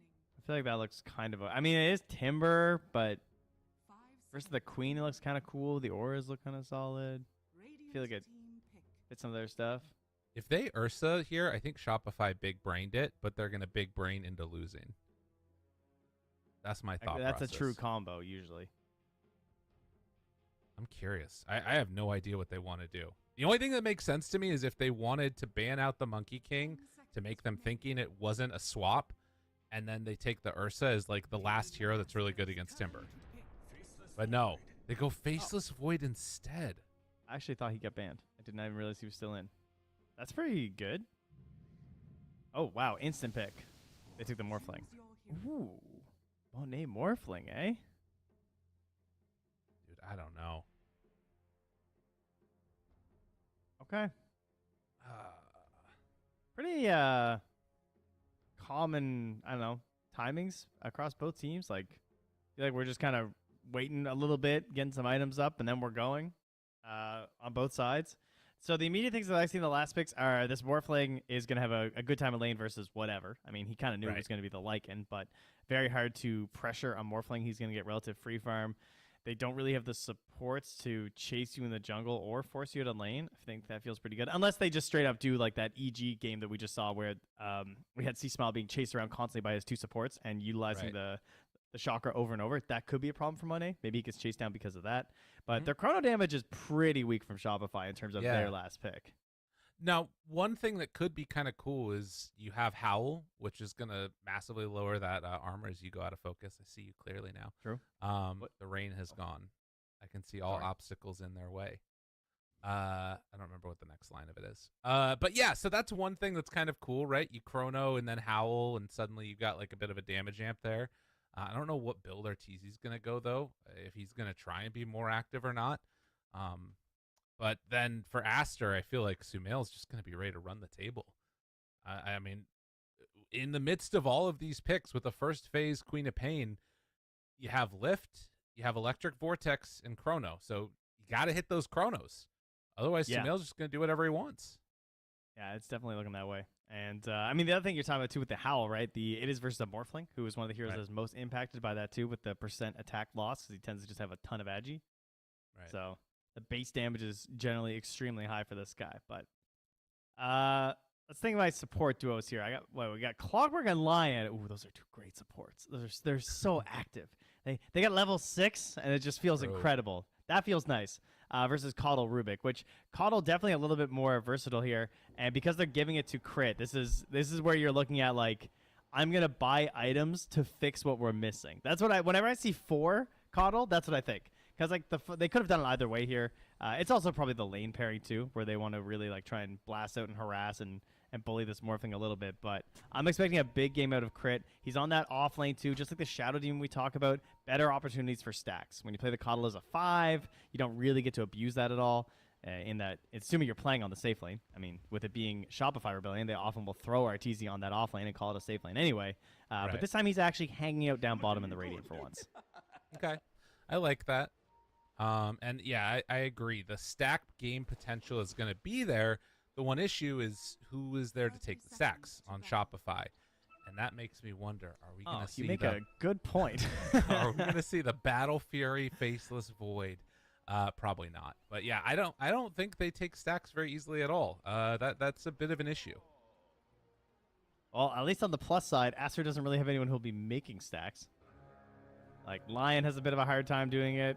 Clockwork too, because he's gonna be up top. So if Kaka's really diligent about getting these early stacks, I'm all in on Aster, because I think this whole getting an offlaner or mid who heavily farms the stacks and then gives the XP to the supports has been looking really good in a lot of our games. Well, no battles at the get-go from here. Crit is going to find a D-ward right at the start, which is pretty nice for him. And it's taking away a bit of that vision while also blocking out the camp. So they're trying to deny the stacks already by Aster. That's a pretty nifty move. Coddle has such an easy time doing it for sure. I mean, that's the one thing. We're talking about like stacks as if they can't farm the ancient stacks that easily, but obviously a Storm Spirit is going to get heavily propelled by moving into that camp specifically. So that's a good one to block out. Maybe the more important one. Oh, and I'm looking forward to watching this mid matchup. Abed versus Sumail, baby. It's all coming together. Oh, excuse me. Kaka just goes down bottom. An easy pick off there. Sometimes you just get caught by a little earth spike into a whirling death, you know? Yeah, true. Dude, I was watching up top, too, for Pichu, because he's getting body blocked. He's trying to be very aggressive with this level 1 Clockwork, as we all know and love, but hard into a Keeper of the Light, because even if he Blood Grenade, I think he gets out of battery. Oh, they got him. They got him in some trouble, but can't quite get there. Oh, Blinding Light and the kill. Dude, that crit. Was so cool. That was crazy. Using while the projectile's in the air, doing the Blinding Light to get the damage before the regen's coming out, but knowing that it would be enough damage that the projectile still in the air would get the kill? Pretty clean. Guy likes that. You know, he's feeling good. That was crazy. I wonder if they did share control on the Wolves sometimes people do that, but I think that was Saber. Like, oh my god, dude, what? Crit takes it away. No D word. Yo. And he dances on him. Oh, imagine if he gets the crit. Oh, and he's waving. All right, Crit's feeling it. Yeah. Crit destroyed Pichu over these last couple of minutes. That is insane. The mental damage. First Panda, now Crit. These toxic America's supports. That's right. Whether north or south, we all share the salt. We are the same. Mid lane, very, very even matchup. 15-1 versus 13-0. Sumail with that slight edge right now over the Storm Spirit. But there is a creep wave coming into Abed. Actually, one of them was already denied out. It looks like he's going to catch back up here. Just one creep behind Sumail, basically. Yeah, none of these dumpstering mids that we've gotten a lot of mid dumpsters in our casts, I have to say. There have been some significant advantages found out here. Ooh. But with our mids both picked so early, it was just kind of a, whatever. We'll give you Storm. We'll play against Storm. Yeah. Seems to be the plan. Sumail does have the double point in the dagger. That's where it gets great on the Queen of Pain. Already committed to the blink too, so he's all sorted. We've had some queens stopping at the 2 dagger. We've had some queens maxing out of the dagger. Just depends. This looks more like a Scream game to me, but we'll see. And more battery assault harassment here from Pichu. Trying to get back at him a bit. And Crit going to give him a couple hits on his way out. Very annoying to deal with. Another great thing about Keeper of the Light, probably the best 4 for building Spirit Vessel still. There's not many other heroes that can farm it at a point where it feels super relevant, and it's obviously a very good game for it. We got a Morphling, we got a Timber Saw. Those are 2 heroes that you really want to try and punish with that. This is interesting. Gonna get that denied out as Kaka will turn on to Fly, try and get some more hits. Fade Bolt to deny some of that damage. Fly still has 9 stick charges, so we'll be fine. Aster, they make the move over, get the Water Rune on Clock, and Sumail gets the other one. So doing a good job of that. Rotating over and denying away a bit from Abed, but likewise, Crit made the rotation, gave him some mana, and they haven't been able to unblock this hard camp. Yeah, he didn't go for it. Just decided he'd rather just wait a little, I guess, because it's been this long. I'm not sure. And maybe it's just more important that he wants to secure this camp instead, so they can start pushing it in. Because right now, at level 3, you don't have the Illuminate. Obviously, he's got a ton of value out of the Blinding Light, so that's great. But Mid. Sumail. Very low. Did a glyph on him. Abed. They're close to 6. This is where the lane starts to become really tense. I'm in panic mode here as to who's going to die next. I know. It could happen anywhere, honestly. Abed getting lower. The blink up high ground finds him. Abed in trouble. Oh, going to burn. TP's away. He has enough time with the Shadow Strike ticks. Oh, God. And Sumail instead. Crit makes the move over. Trying to find his old buddy. Can't quite get in for the kill. Making sure that Sumail doesn't have a completely free lane while he's off and away. That was a crazy tree play. Yeah. Like, to place it exactly there, Sumail can't get an angle for the last right click without going into tower range and dying. Like, that was just so beautiful, honestly. Yeah, just falls to the leftovers, essentially, of that first play. I mean, that's what you want to have happen. Yeah, Crit sticks around too long, but very, very well done. Kaka getting very low. There, I mean, it's so funny, right? Because it is just all about this mid matchup. Crit denies Nicely it. done. Yeah, stops Sumail from getting over to it. They were trying to hold it there with Pichu, but all right, yeah, 3v3 mid, 1v1s on the side. We're back to 2017 or something. I remember when dual midding was just a thing for a while. That was a time. I know. No longer. That extra it's creep mid. back. It was some wild stuff. That was too good.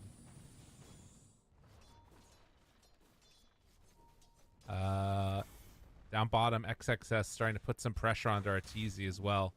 He does have his boots coming out. And time walking off some of that damage. We'll go for the treads. See what he decides to go for next. But as 6 is approaching for XXS, you got to imagine that he's got to be ready to head out of here. Yeah, you're not looking to hang out here as Faceless Void. And speaking of hanging out there, Crit going to go stack the Ancients and hang out for the Wisdom Rune. Likewise, Kaka on the other side here grabs that while also stacking. So a few small banks stacked up here, and still nothing here for Crit. Yeah. Nothing to stack, unfortunately. No, this is finally going to wear off. That Sentry Ward actually spots the Observer, and Kaka gets that D ward. Crit and Kaka are just mirroring rotations. Oh, wait. Oh, has he still not seen it? He has 2 sentries on this board. He's not going to get it. That my is God. so funny. Look at Crit. So he dropped a sentry that was in range, dropped another one, but he was out of vision. And now he finally sees it, dude. He's going to be pissed. Oh, well. At least he got it in the end. Thought about moving. It was a nice Storm attempt. Spirit, 8-minute rune, guys. Every Storm Spirit player, they have one thing they want. It's disgusting. It's runes. You know it. You love it. It was Illusion last. What's going to be next? They bait out the blink from Sumail. Now, moving in with Arteezy on a Pichu. The rune, it's down bottom. Abed gets it. It's Arcane. He has it. Spooky. Chrono ready to rip if he wants to drop spooky. it. The Chrono is down. Making moves, going for Kaka at the same time. The Hex was there, but they do have enough to kill off the clock. Now looking for Kaka and also Sumail. They bring 4, able to get at least 1 kill. Of course it's Arcane Rune, you know. When they're able to secure it. They also are correct in saying there's a ward up here. So they'll probably get that taken out here in a little bit. But only cleaning up the support, not the worst case. Sumail was definitely in a bit of danger there with only 1 point into the blink at this point in the game. Could have been rough. Doing the 3-1-3 build, no points in the Sonic Wave early. So this is when you don't want to be too concerned about the longer cooldowns. You just get like maximum damage. It seems really good for just staying in lane, I would say, is how I'd view this one. Right. I haven't talked too much about Saberlight's full game plan here, but he does just go straight up for the Helm. Nothing too shocking. Into the Overlord after, just your standard Lycan gameplay. Refill there. Meanwhile, bottom, Pichu did find Arteezy in the woods and forced him away. 3 heroes down bottom, and he's got to be a little bit careful about this. Goes for the time walk away, and yeah. Now, Aster have taken over this tower. Going to make probably a similar move up top with the Helm of the Dominator done for Saber, like you're talking about. Yeah, they do have that ward on him too, though, on RTZ, but they can't really chase him until the levels are there for Kaka and Pichu. Right. Look at this, that giant circling from fly down bottom. He's like, they're all there. So RTZ, don't go there. Thank you. Going. Finding. Monet. Hit. Starts to drop. Waveform away. And as you talked about, they've got the full mana battery coming from Crit to make Abed just capable of going. EG definitely made me a believer in this last time in the game we were casting, so Shopify looking pretty solid with it as well. I mean, you know, it's Cottlestorm. Pugna, old, you know, no longer best friend. Cottle, new best friend. Saberlight gets caught. Sumail is on him, trying to run away, soaking up whatever damage he can. The tower is gone and decides to just turn and fight. Pichu starts to drop lower and lower, but he will survive on Pichu for the moment at least, and not so much on Saberlight. Ooh, Crit finds a free courier. Nice. Alongside a bounty rune. Thank you. Kaka? He's in. He's in trouble. And enough. Dodges the sun. No, doesn't dodge the sun. He's dead. Sumail with the chase down, I think. Abed starting to fall. Can he get out of there in time? No. Double for Sumail, double for Crit, and down bottom, the pain train keeps rolling. Arteezy's got to run away. Does have Chrono ready. Stick charges, good to go, but it's going to end up losing his tower. What just happened to Abed? Did he assume that he had the kill on Pichu first and that he was going to die or something, and that's why he went for the immediate TP? That looked so strange. I don't know. That's the second time now that we've seen a Storm Spirit in the midst of like what I thought was a ball lightning get hit by something. I don't know if there's something going on right now or if we're just seeing it incorrectly, but it looked like he had dodged it. I don't know. Either way. Back at it here, Sumail. No ulti for 30 seconds. Fly does have the stolen blink. Hard to convert this into a kill, though, even with 3 heroes. As he does have the treads. Going to be relatively tanky if he swaps them over properly. But the rune is secured here, the DD. So what haven't we hit? The regen? Yes. Regen is up. And shield, too, probably, right? Invis? I feel like there would... No, we had a shield. So we don't get the shield. All right. So regen is still coming, though. Yeah, regen and DD then. It's so weird that we have to track the runes now. I know. I need to get like a little... You know how they have like those counters that you can click to like keep track of how many people are entering a room? You need to do that with runes. Right, yeah. We'll have to get some little like magnets on our monitors. We'll just flip them upside down. I like it. But not on your monitors. Don't put magnets on your monitors.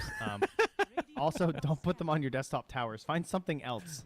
I have a magnet on my desk right now. Abed goes in, finds himself one. DD out. Good damage. Fly.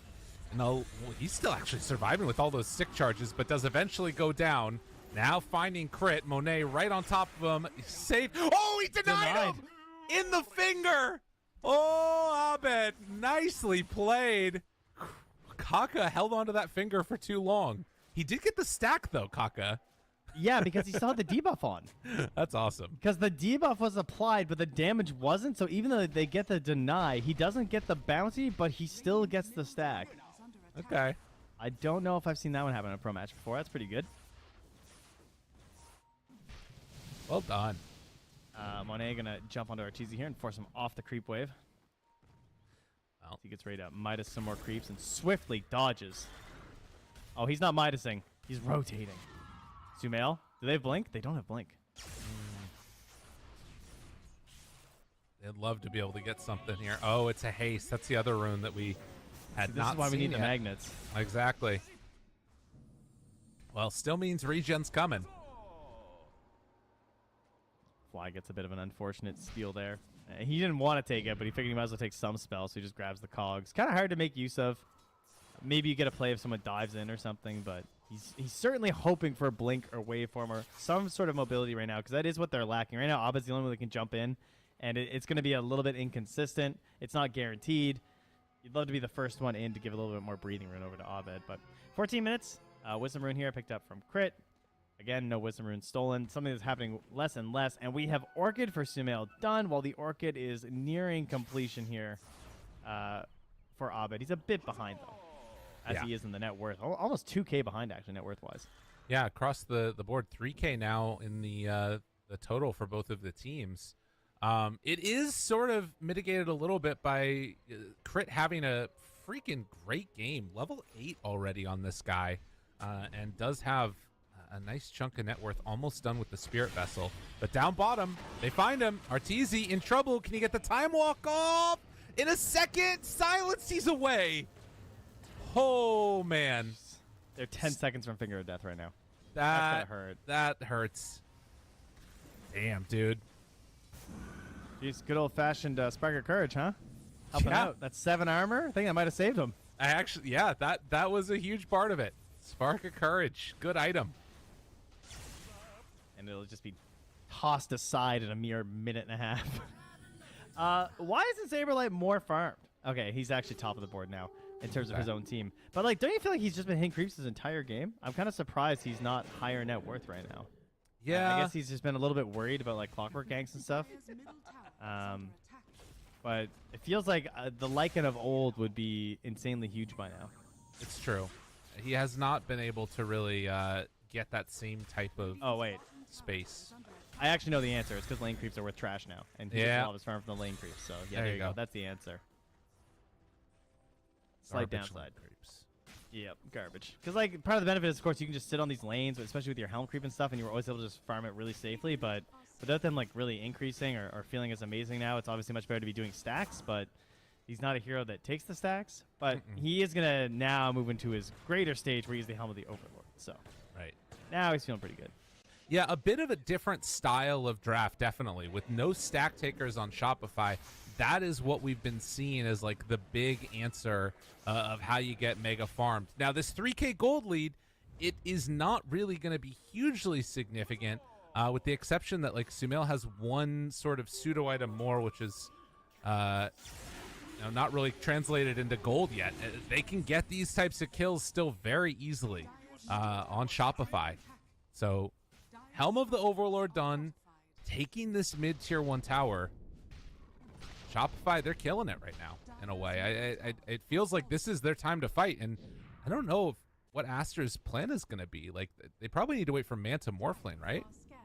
Yeah, that'd be a big part of it, because right now that Orchid is the big item for them at the moment. As you're looking at Sumail, Sumail has to play around with Sonic Wave quite a bit, whereas Abed, his cooldown is pretty much Orchid. That's how often he wants to fight. Sumail is invis right now. No sentries. Oh, scary. They have one sentry that's over there, but they find Fly on his way out. Stolen Cogs, ready to push them back with that. And in fact, they get the kill onto Pichu and get away on Fly. Ancient Black Dragon still chasing. Orchid now onto Kaka. The big hits come through.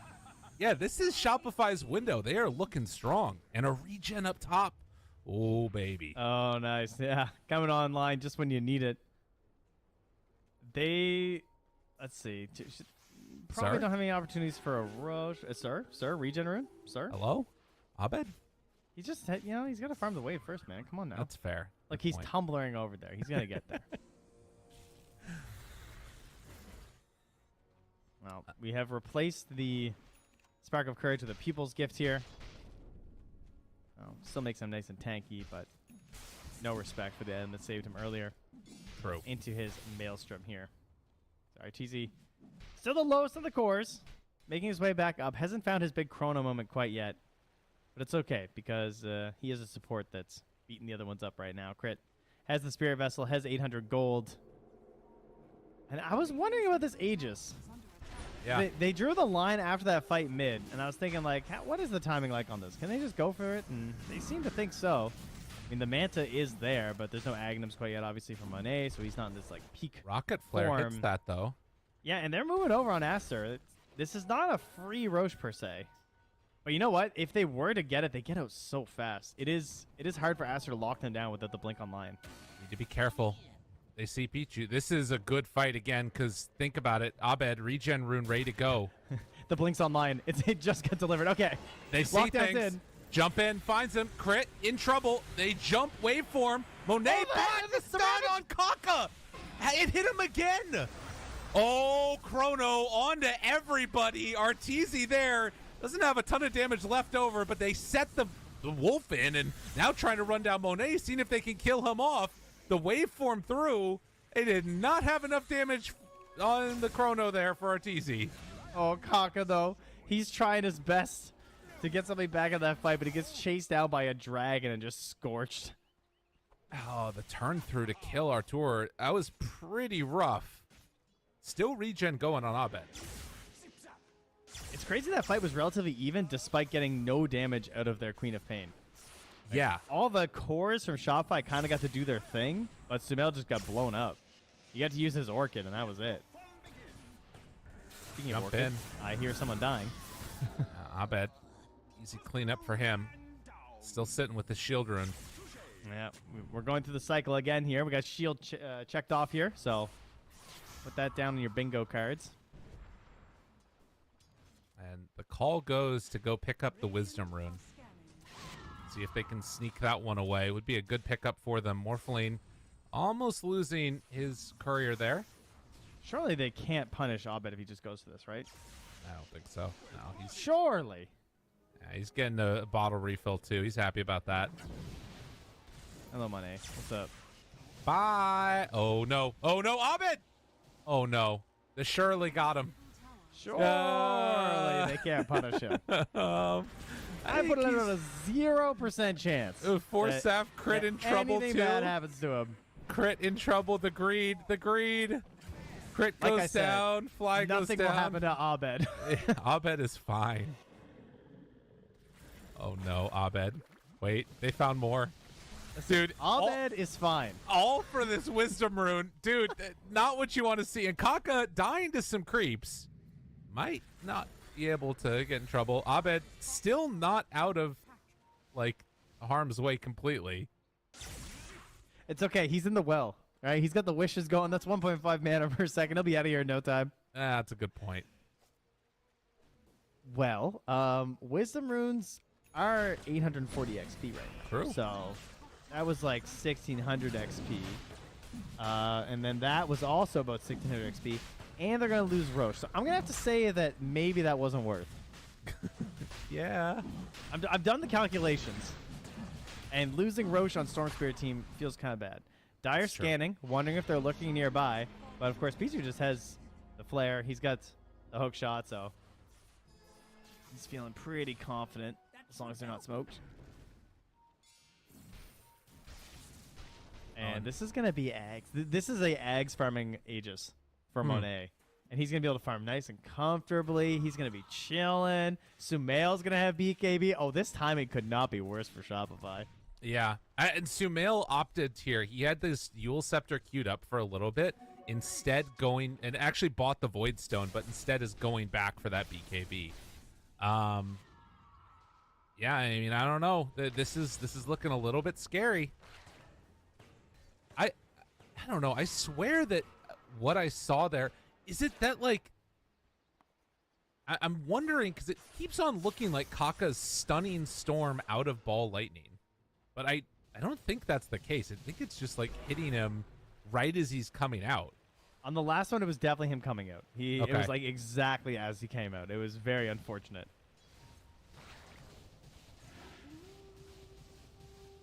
Well, lucky timing. Good play. Mixture of both is what you need to win. And Aster, they're doing it right here. Lycan is such a weird offlane hero, man. Yeah. Just like, you compare him to Beastmaster in the sense of just, like, you control a big space in the map for a long time, but instead of having this reliable stun and providing the aura, he has to, like, purchase the auras, right? He's got some selfish auras for himself and his creeps, but he doesn't give that bonus attack speed to your allies unless you're going to get yourself into, like, a wolf bite later. Then you are definitely buffing people up, but he's choosing the AC. Again, kind of a somewhat selfish choice, but very good for the rest of his team if he can actually get there. Does have the ridiculous damage. Is getting some good scouting on now with the Wolves, too, though. And that's in a smoke. Okay, so he did just spot this happening. Yeah, they know. And Shopify grouping together. Will they go for a counter smoke themselves?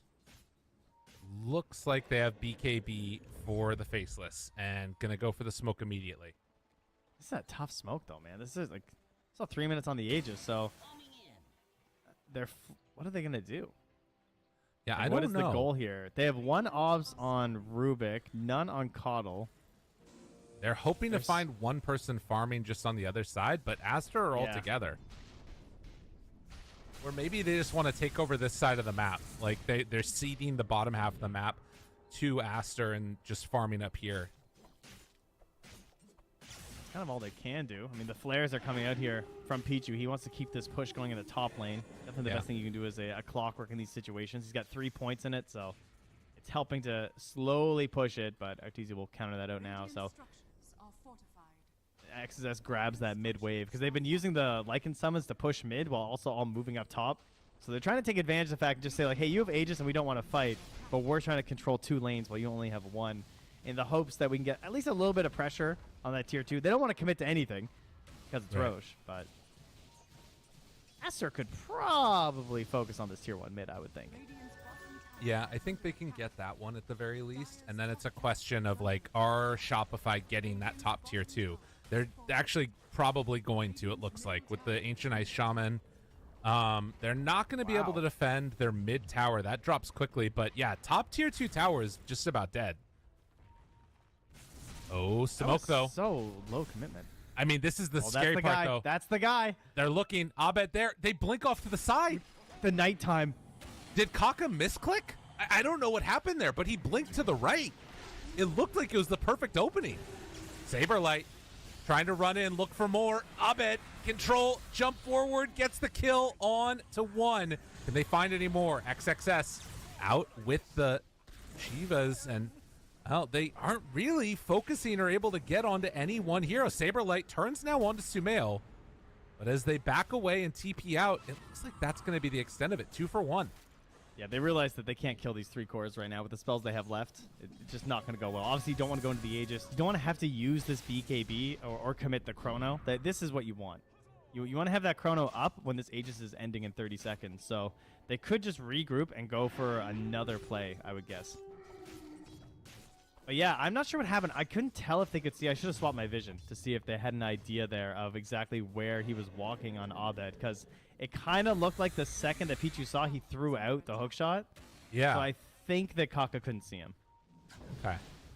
I don't understand why else you would blink there, though, either. That's the other thing that feels weird about it. I'll have to check that one after. Well, regardless, Aster, they do get the gank and connect onto the Ancient Creep, so... I wonder if did Pichu smoke pop and he blinked right thinking that it was on that cliff? Yeah, maybe. That must have been what it was. But yeah, hard to tell, but obviously having that perspective. So that's your homework, everyone. Any Tormentor gamers? They might go for it.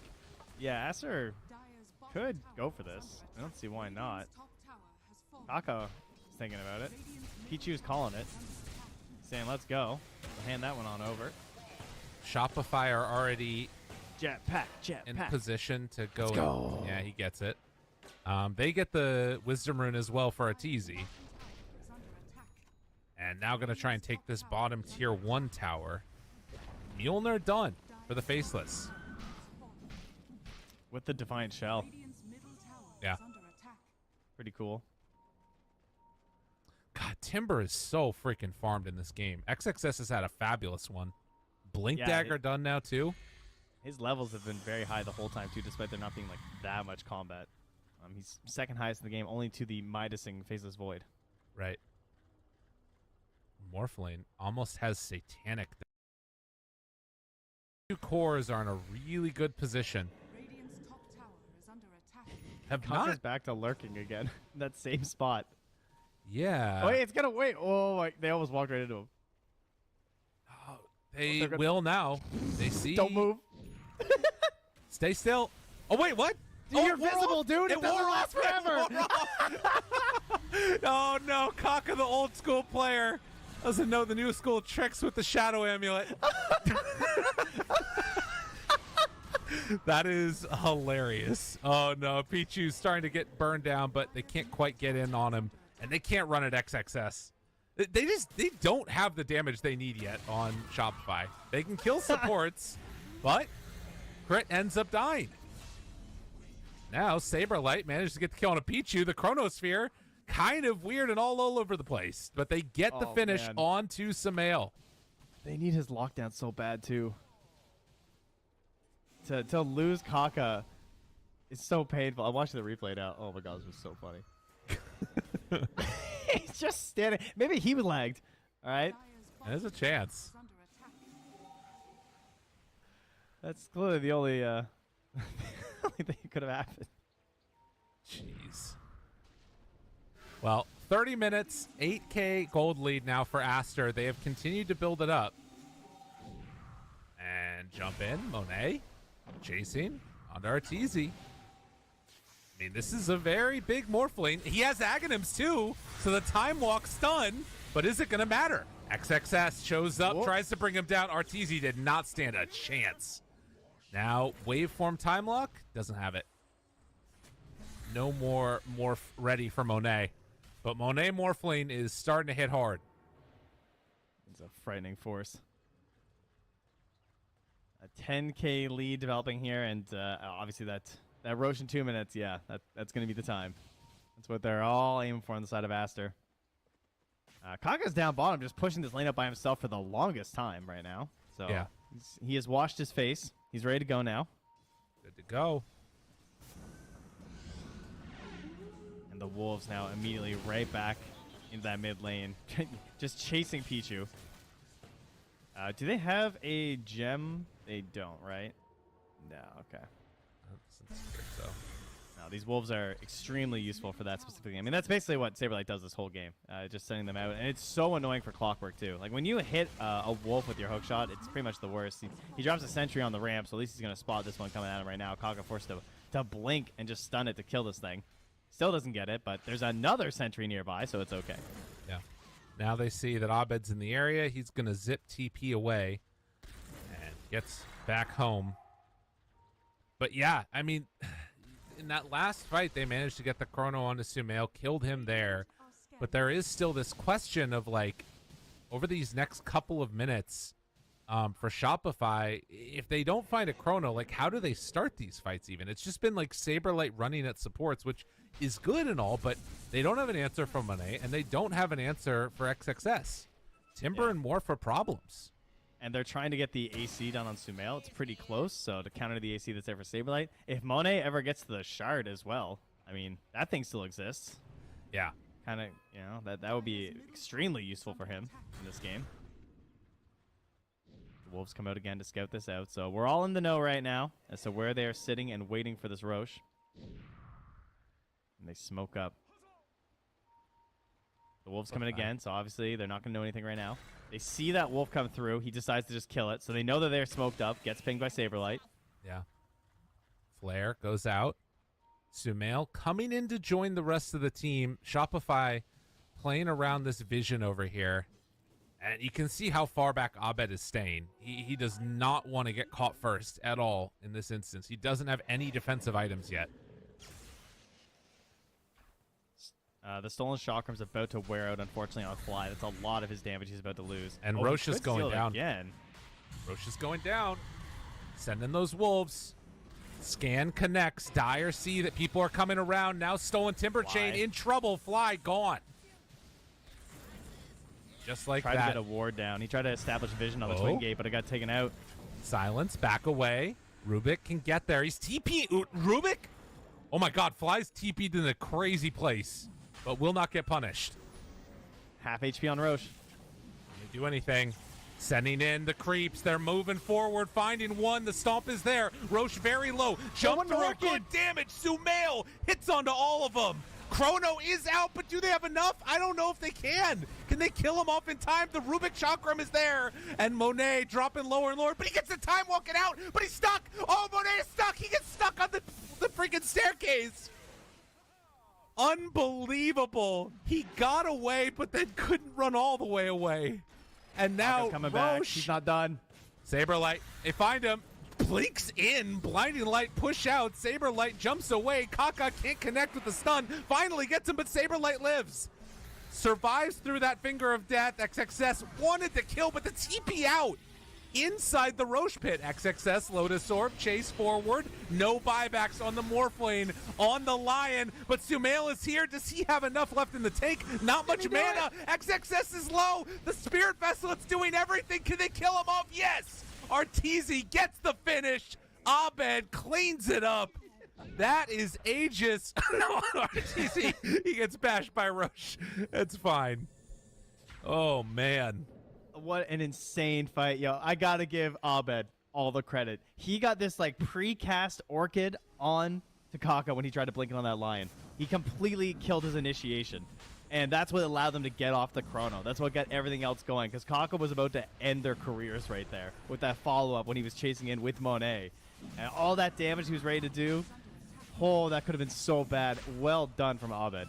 Dude, it's just recognizing the impact. It's gotta feel cathartic for Arteezy to see somebody else just stuck in a bad place, you know? It's called exposure therapy. Exactly. Oh, man. Well, only 2K gold separating these two teams. Shopify, I mean, it feels like they've turned a corner. My God, don't look at the graph. Actually, do look at the graph. That is quite the turn. What a fight. So that's like is that seriously a 20k XP swing? Is that real? Yeah, man. That's a lot. That's a big number. That is everything. I mean, yeah, I mean, you have level 23.5 for Arteezy. 22 for Monet, though. He also shot way up. And he managed to surpass XXS. He was a bit behind him before. At least he got something out of that. Now gets a Daedalus.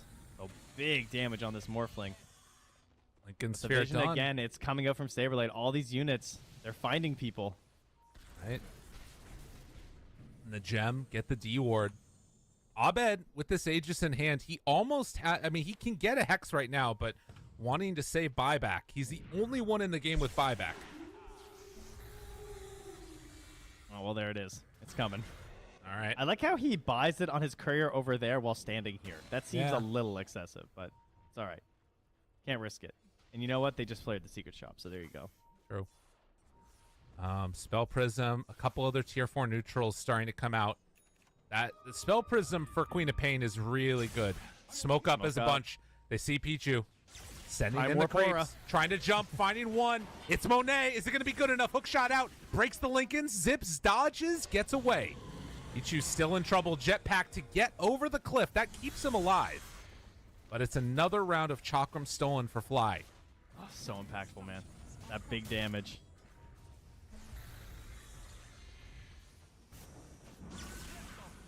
Just a free take on this tower as Abed will zip in and grab it.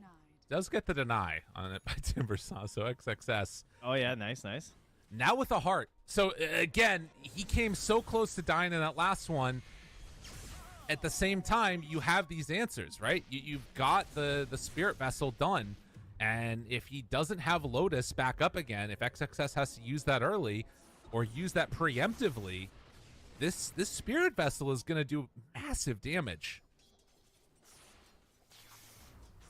Monet, yeah, he is farming the shard. I really think this is the best value choice he can get at this point in the game because it's just so protective versus the enemy team. And he purchases it up now, so that is a big deal. That's definitely going to mean they want to get that Hex on top of him. Or else, even inside the Chrono, obviously, he'll be able to just straight up shift. Right. Shopify. That's cool. Wanting to take advantage of this Aegis. 2 minutes left on it. XXS underneath the ward. They're onto him. Crit. Lift. Pull back. Hex. Spirit Vessel. Damage there. Lotus off. Abed jumps the back line. Can't connect onto Kaka. Kaka got the blink away. Now onto Monet. Do they have the damage for him? Pull back. Chrono. He didn't get Sumail, but the hook shot does get the stun onto Arteezy, but tearing through the morph. Monet, waveform, trying to escape. Not going to happen. Dead for 100 seconds. XXS pulled back in. Lotus will be there when he comes back up, and Arteezy stunned. But with no Morphling for 80, they don't know that he doesn't have it necessarily, but they're going to push high ground. They got creeps mid lane. Abed still has an Aegis for a minute. He wants to burn this. He wants to get inside, but he wants someone other than XXS. He wants someone a little bit squishier. Maybe a Kaka. Kaka doing a good job of dodging the ganks, but it can never be on the front foot. Sumail, they find him there. Looks for the Hex. He can't get him. He can't get him. You can't click this guy. Blinks are broken as he heads through. Abed finally gets it there with a stun onto the Storm Spirit. But the zips to dodge Kaka, he couldn't get a stun off. I'm old. I can't track him. Oh my god, though. XXS. Yeah, he sees this regen rune. So not only is his Aegis about to expire, but he finds a regen rune spawning down bottom thanks to their Observer ward here. Always control. You see they have double wards on the runes right now. Yeah. Still controlling that up because there's a Storm Spirit in their game and on their team. Got to make sure you got those. They're going to try and grab a couple of these remaining tier 4 neutrals. Right. Got to get it. All right, Aegis just now finally going to expire. They still have one left on the Radiant that hasn't been used. I'm not sure by who. Looks like it's just Saberlight. Yeah. No. Yeah, he hasn't used it yet. Like, he hasn't used the token. Got it. What do you got, Saberlight? Mindbreaker. Okay. Wants to mix it up a little bit here. Like it? Catch him off guard. Yeah, that's random a sneaky silence. one, dude. It's good. I don't know. Like, of all heroes, just I like him. Also, you know, if he does end up ever getting kills, that attack speed will be nice to tear through those buildings. Does have his Hex stun as well. Obviously, great item to get on the Universal Hero now for Lycan. Very balanced. Timeless Relic for Abed. Very balanced to have baby. both a critical powering ultimate as well as get a ton of damage from a scythe and Lincoln's. Very cool. Oh man, this is one of those moments where for Aster, you know, the game has kind of been swinging back the direction of Shopify, but if they can get a good fight, and Abed's not with them, the hook shot coming up a little short, but look at this damage. Look at that damage. Just absolutely wrecked Saberlight. I gotta say, the most ambitious TPs I've ever seen in my life. I mean, he knows, but it's just definitely nothing happening with a buyback, that's for sure. But he also knows there's no objectives on the map this time that ever be worthy of. So, dude, are you tries ready? the immediate TP.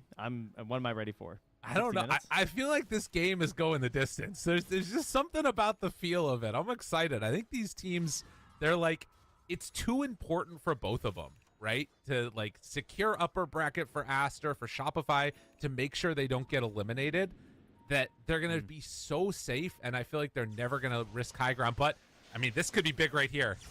They have DD. They find him right away. Thinks about it. Chrono, he only got the lion. And Rubik is maybe going to die for it. Oh, Fly goes down. They almost managed to catch both, but it's not enough. And now Monet onto Arteezy, going toe-to-toe, trying to take him down, but Artur is gone. Anything you can do, I can do better. He's strong. He's just the better Faceless Void right now. And Abed, I mean, honestly, he's got to be careful here, too. If they get in range, wait a minute. Monet! So. He doesn't seem to agree. Oh, God. Dude, that was crazy. It's a bold watcher take. Give him that. And a hex done now in Sumail. Oh, baby. We're getting there. Arteezy did ruin the build of Monet as well. He was thinking about going for the butterfly, but the MKB came out on Arteezy. So shifting over to a Swift Blink here. Be the decision here for Monet. Well, we'll see. That's at least what he's considering. He did fully just buy out a Blink, so probably what he's going to do. Oh, see that minus attack from the Howl takes out like 106-ish of his attack right now. It is crazy. Yeah, it's really good. And, I mean, no buyback right now on Arteezy. He's dead for 40 seconds. I mean, it's actually, there's going to be some substantial damage done here. With no buyback, this is at least a set of racks, it looks like. Do they try and go for more? There's a lot of time, and Monet hits very hard. He actually mantas to dispel the Howl, too. He was waiting for that. Wow. Big plays for Aster. They're the ones that take the first racks of the game. I mean, I don't know. This could go either way. It comes down so much to initiations.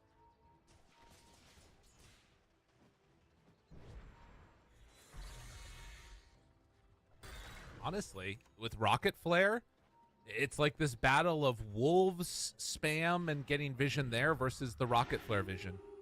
Shopify smoke.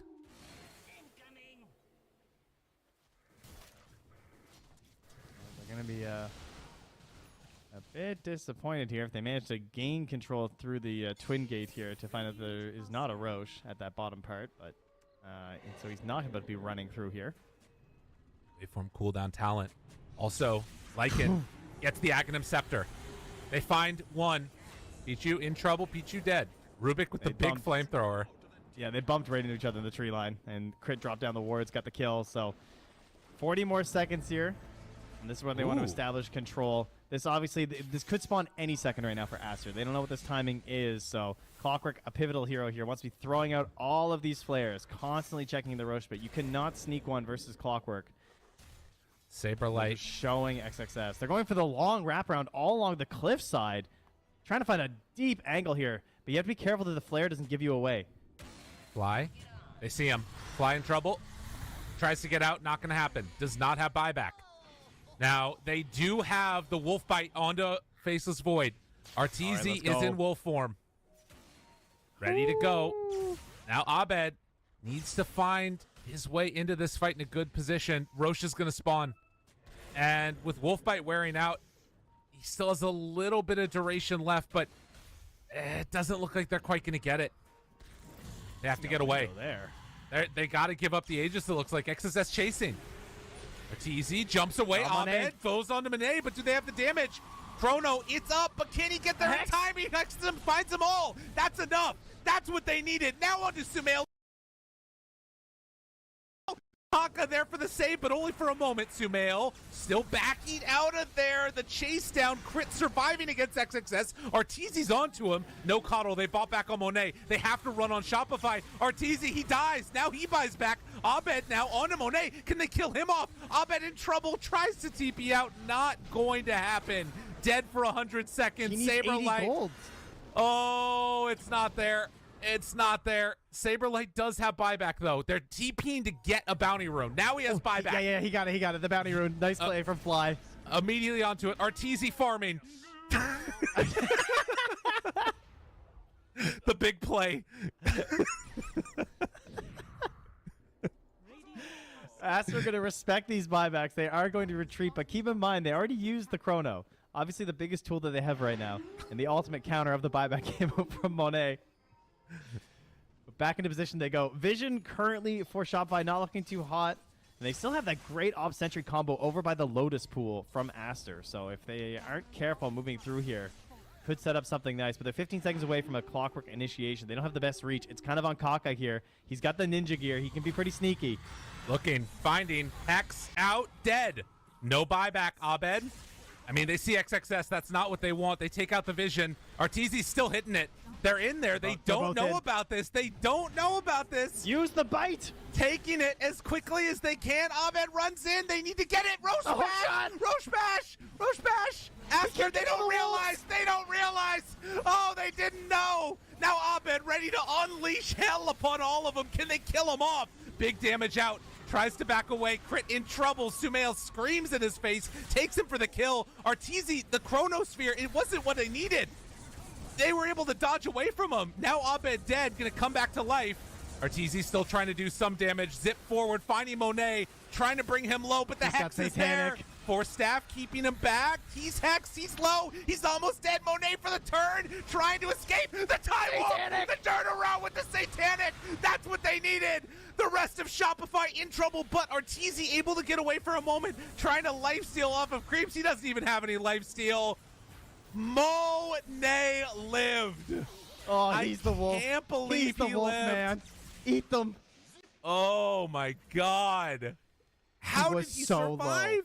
He was so low. I mean, the sustain of becoming Faceless Void with Time Walks in combination there with a Satanic, it's just too much. All the lockdown, it doesn't matter. Abed did so much. They call it. I mean, I guess so. Like, they've already lost their mid. And that no one else is coming back. That Chrono. Oh, man. It was just a little bit off. Oh, jeez. What a game. What a game. Oh, God, I love Dota. It's good. Jeez. What's the point of other games? Why do they even exist?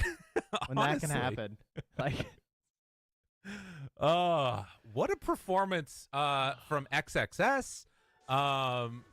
In the end of that one, Abed finishes 18-2-9. He had a hell of a game. It just wasn't enough. And Monet, man, Monet, what a gamer. I mean, that's it right there. Kaka too played incredibly well throughout this game, and also provided us with the best moments of this game. So shout outs to Kaka on that one. It's always nice to watch players also learn about interactions and items. I know. Exactly. That's always a good time. There were some clutch moments. I feel like Sumail had a very interesting game too. It really did remind me of C-Smile's performance in terms of just like jumping to the back line and stuff like that. Wait, it wasn't C-Smile. Was it C-Smile? C-Smile, yeah. Yeah, okay. Just like jumping to the back line constantly, just like chasing. We got to watch some of these late game ones because there's a couple where I didn't even know what the hell happened. We're going to see that Monet clip again, I'm sure, as well in this. But Abed made so much happen. The fact he only died twice is crazy. It really is. It was then, and then, like, he didn't even die in that last fight. It was that death and then the death earlier on. So this right here, I think this was when it all came down to it. Monet was so low. They had to kill him right there. Oh, my God. What, 70 HP? 70. My God. Satanic time walk. And he does all the damage after. Like, look, he is the one who's killing everyone. Like, Sumail's putting out some damage and stuff, but it's when he shows up, really, that you're bringing down the Lycan. as well as Arteezy at the end there. So that hurts. And Really hurts to be this close. And the thing about this too in Group B is that like there's a realistic chance that depending upon the outcome, like these games could mean the difference between Shopify getting eliminated right now. Not even like, not talking about upper bracket, like that stuff's also, it's basically all sorted at this stage. Now it's just, can they even survive through to go on to the next stage? It's between Secret, Shopify, TSM, and Tundra. They're all playing it out. We're going to go to a break. When we get back, we're going to have game number 2. We'll see y'all then.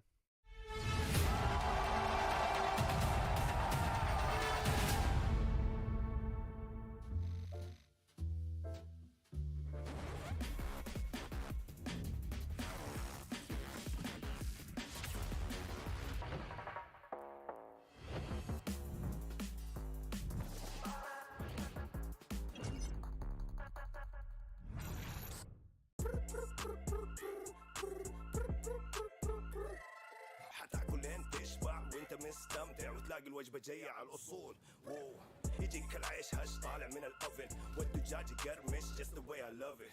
وتسوي كده وتسوي كده وتسوي كده مع الحشمة وانت بغراب خفيفة جيب تويستر. أنا جيب لي وجبة الزنجر بس كله يجيب اكسترا تشيز على الكرانشي تشيكن في السنتر. حطلب باكت حطلب زنجر حطلب مايتي حطلب تويستر. جيب له باكت جيب له زنجر جيب له الأصلي جيب له تويستر. Delicious. Yeah, yeah.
Welcome back, everybody. We're here getting ready for what is going to be the final matches of Group B.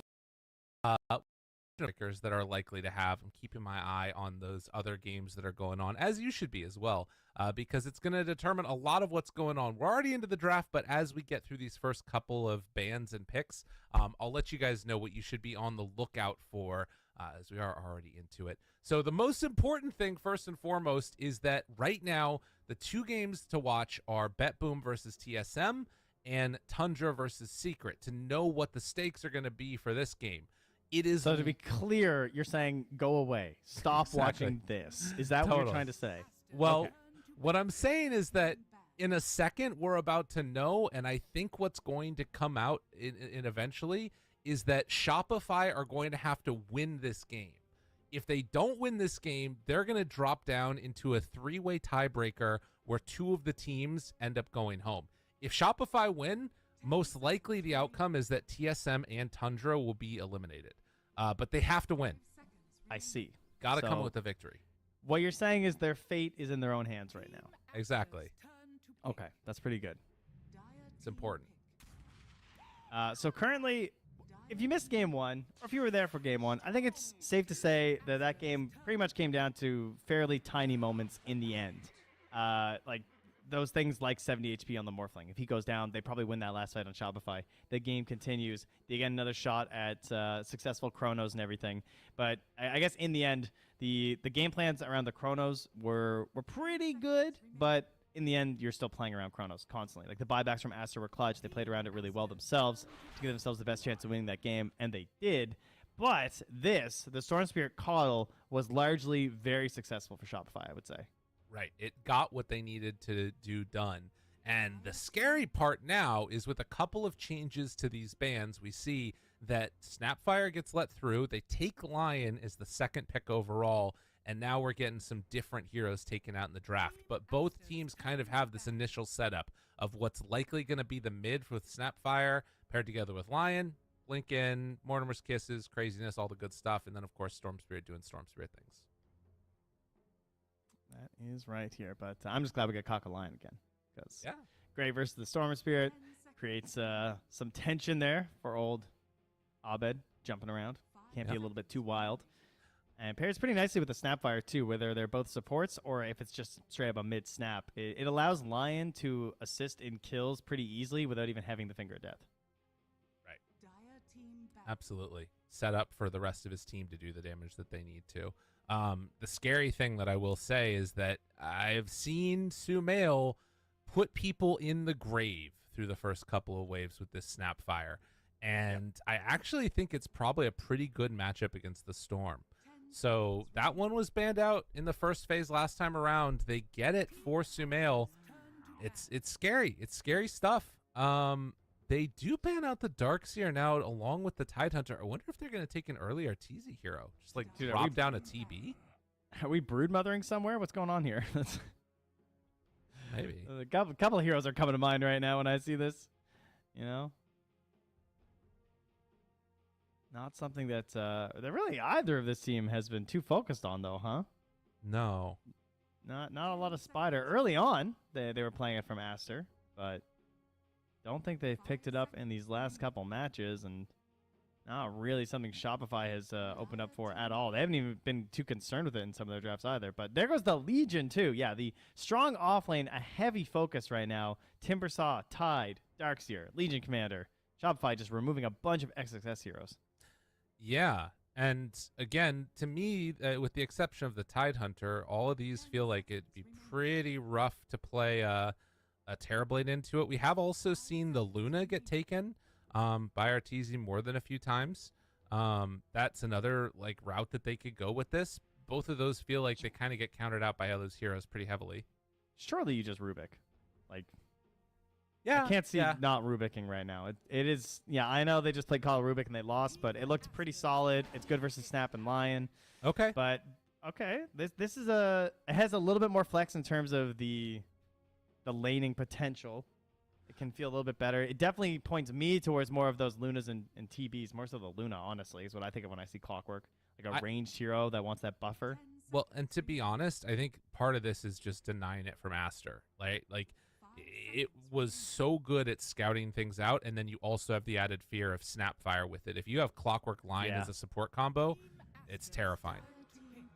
But, I mean, that just gives this over instead. Right. So, fair enough. And they are going to grab themselves a Faceless Void. Okay, and, you know, talking about damage into the Chrono last game, it wasn't too high for Shopify. No. Right now, it is massive for Aster. It's going to be the core Snapfire, so at the start, it's mostly the spells that do the damage, but then later on, you get that big sustained damage of someone is just going to die in Chrono if it's a level 20 Snapfire for the most part. Man, yeah, this is a scary, scary situation for them. And I'm not sure really what the answer is. Like a lot of the heroes that you would traditionally want to play now are the ones we were talking about potentially picking with it. They don't really fit the mold anymore. The Arteezy Lone Druid. I mean, I don't know, man. That's rough. Well, he has last pick overall, so they can wait until then. One of the issues, though, that happens with this, when you take this offlaner right now, like, there's already been so many carries banned out. Now they can just all focus Arteezy heroes to ban, right? Like, I don't know. I'm a little bit concerned that there's not going to be enough heroes left in the pool for him. Yeah, but I think that his hero has to be last. I don't think you want to give Saberlight last because the exact same thing is with these offlaners too, right? Like there's like nothing left right now, and they have to find something for XXS in a pretty stagnant pool here. It's a bit of a puddle right now. Dude, are they going to Wraith King on Shopify? I hope not. I mean, it is a classic versus the Faceless Void. I'll tell you what, if they pick XXS Doom, then they'll Wraith King. That's like the ultimate bait play. Just pick Doom so they Wraith King into instant loss. Right. 5 seconds remaining. Well, I mean, in the context of Shopify's draft, a Luna looks great. The problem is you have Faceless Void, you have Snapfire. Then these other supports are there to like control too. I think that he might just get kind of destroyed. Like maybe he doesn't die in a BKB if he gets BKB off before Chrono comes out, but it's tough. Wait, hold on, guys. Tell me. Ranged heroes in the safe lane for Arteezy. Templar Assassin banned. Tell me. Shadow Fiend still in. Shadow Fiend. Shadow Fiend still in. Dude, I think it's the same problem. Though. Shadow Fiend still in. Big ulti versus Faceless Void, right? I don't know. No Chrono, right? Get that going later. It's Arteezy, Desperation, have to win. You just have to win this game and you're free. Let's do it. Let's go. If you're going to go out, you might as well go out like that. Have they played it even at this tournament? I don't think so, no. Wow, not believers. Unbelievable. So, little update as we've been going through this draft. The rest of the games have been playing out, and TSM is actually fighting back against BetBoom. Okay, as I say that, Tomato dies. All right, yeah, it's looking pretty bad. Yeah, thank you. Thanks for the update, bud. No problem. Now that the entire team just got wiped in the other game, don't bother looking over there. Nothing interesting is happening, clearly. That does set us up for, again, this situation where likely if Shopify win this game, they are through. If they lose, they have to play a tiebreaker against two other teams, Tundra as well as TSM, if the game continues the way that we're thinking it's going to go. Ooh, that's a good ban, the Enigma.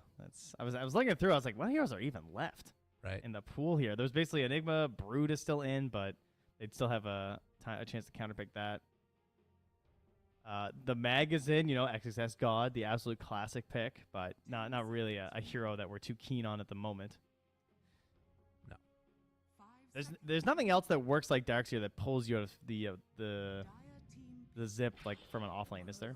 So they will take the Brood. Okay. So I mean, they played it before. They have won some at least one game already versus Liquid with this. Counter picks to a Brood that are still in. The Naga Siren's the biggest one. It's already gone. And how much reserve time they got? They got about like 38 seconds here to consider this. Classic Arteezy hero, the Troll Warlord. I mean, it's something. Troll haters. I mean, I think Troll also does kind of fit the pace of their Slark? lineup. But it's in the Faceless Void. Oh, that's Monkey King. Okay. Interesting. That's pretty solid. Probably going to be a Battle Fury Monkey King. Seems like a safe thought. I think they swapped the lanes. Here. Put Monkey against Monet.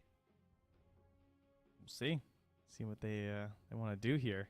I don't think there's any other surprises. Yeah, everyone else is just picking up the heroes that you would want here as we get our last one. It's a really good Inner Beast game.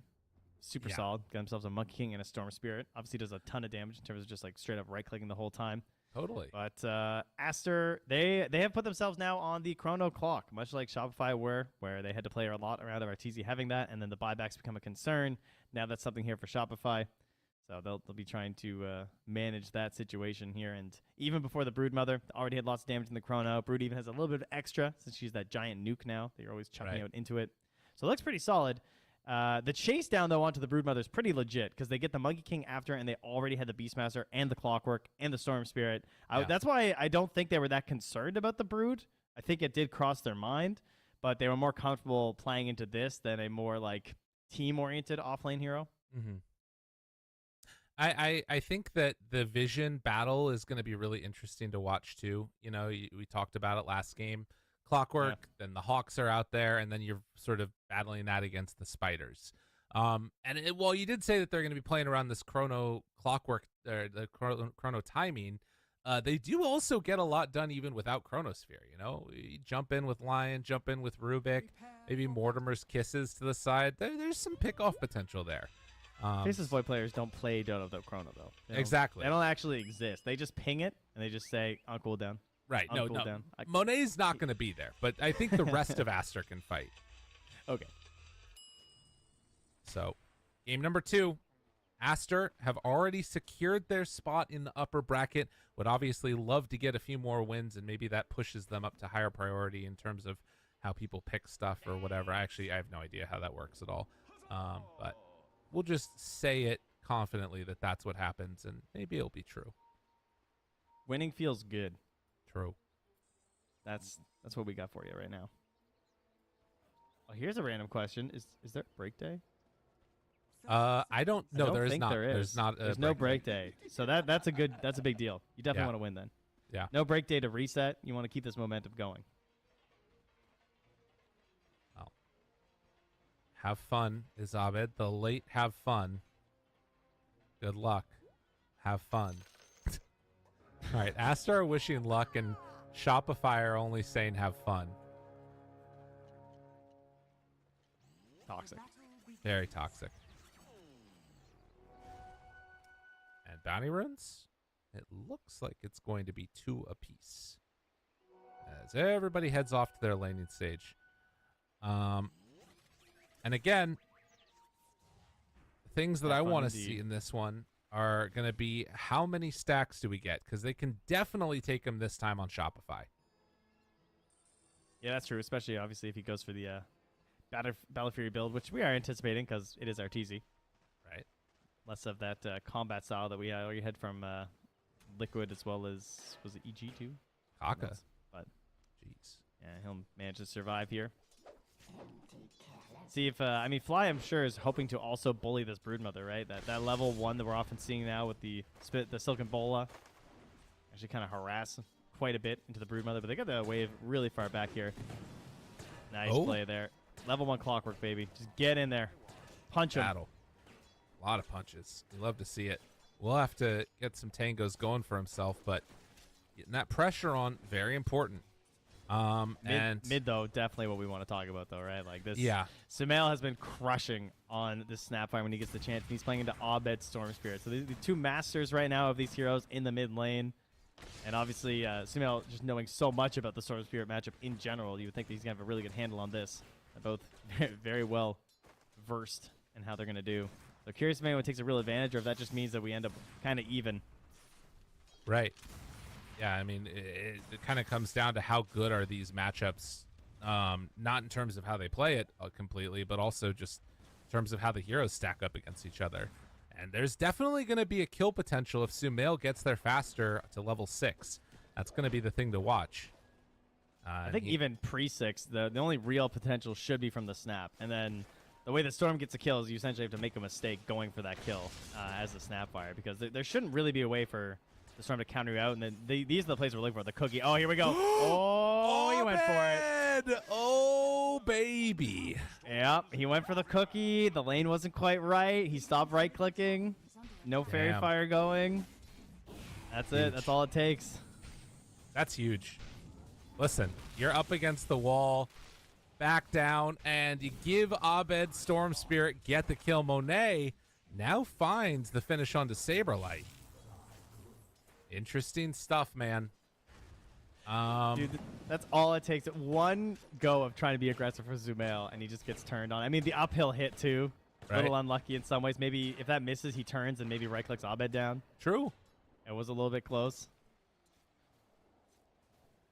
Well, that big edge in this lane, though. I know. Now that Abed is going to most likely get to 6 first, I mean, I guess there's still a chance that it doesn't happen if Sumail can start denying out a bunch of these creeps against him.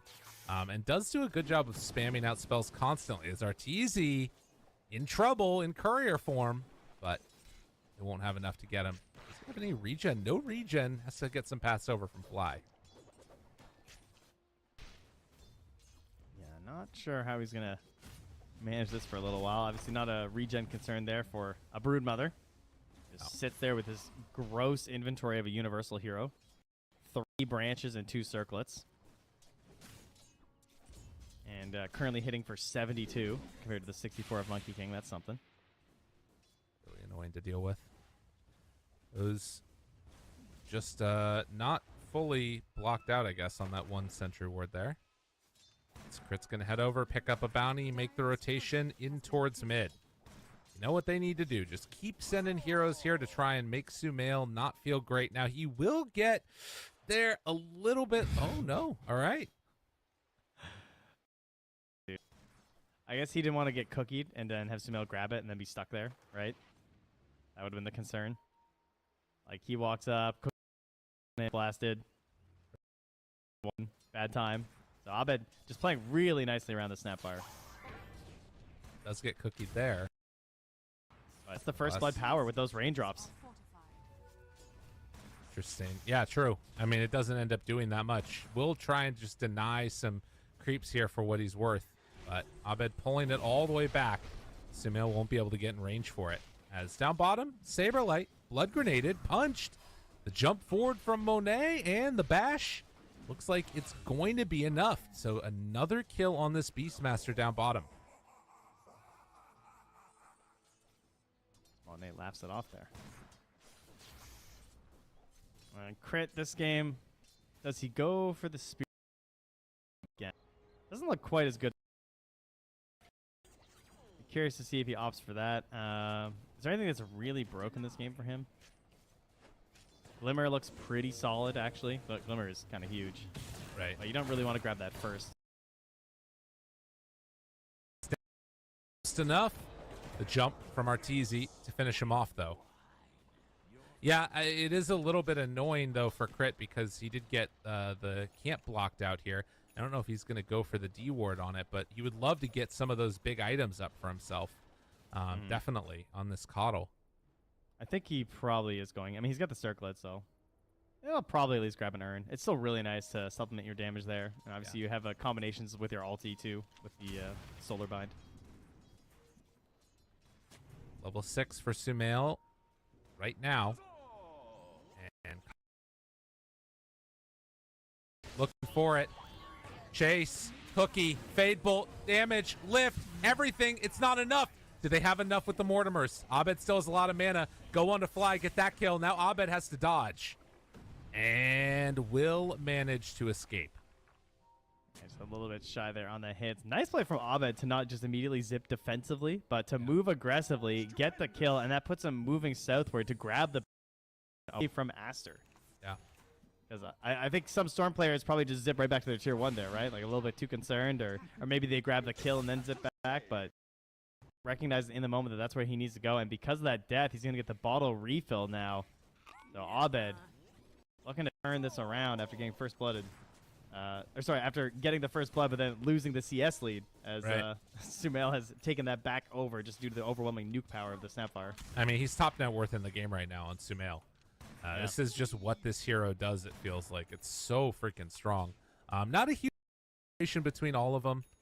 And some stacks trying to be made by Crit as Kaka picks up one Wisdom Rune. Crit's going to get the other. That should tip him off to the fact that this camp has been blocked here. So Saberlight not getting the full value out of this that he would normally like. I think that was 2 stacks missed by Crit. Kaka pulling the range creep over.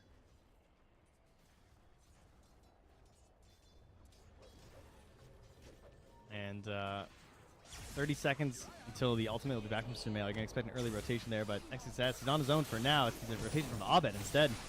Yeah. Oh my god, what an Earth Spike. And the Hex after, and XXS gets away. And Kaka escapes too. That's crazy. They have anything that new for Earth this? Spike No. is so good. Damn. It's so fast. And he TP'd to tier 1. He's back in lane. That's the beauty of Brood. Wow. HP regen going. Already has a soul ring. I mean, he's passively sitting at 13.3 HP regen right now as long as he's inside of a web. So life is good. And Arteezy defying my expectations here. Looks like he's going for that Echo Saber. Abed. Still playing this safe with Sumail. Has Cookie, has Scatter Blast back up again. Wants to jump. Not going to get him. Not quite enough. Sumail goes invis. No detection. That's crazy. Just have that confidence. He's like, they're not going to have sentries. I mean, the two of them playing it so close as well. Like, Abed trying to bait that entire situation. They're going to actually use a smoke here. Sumail did exit out to regen up a little bit here, though. So he has lost his invis. They're going for the play. Fly leading the charge.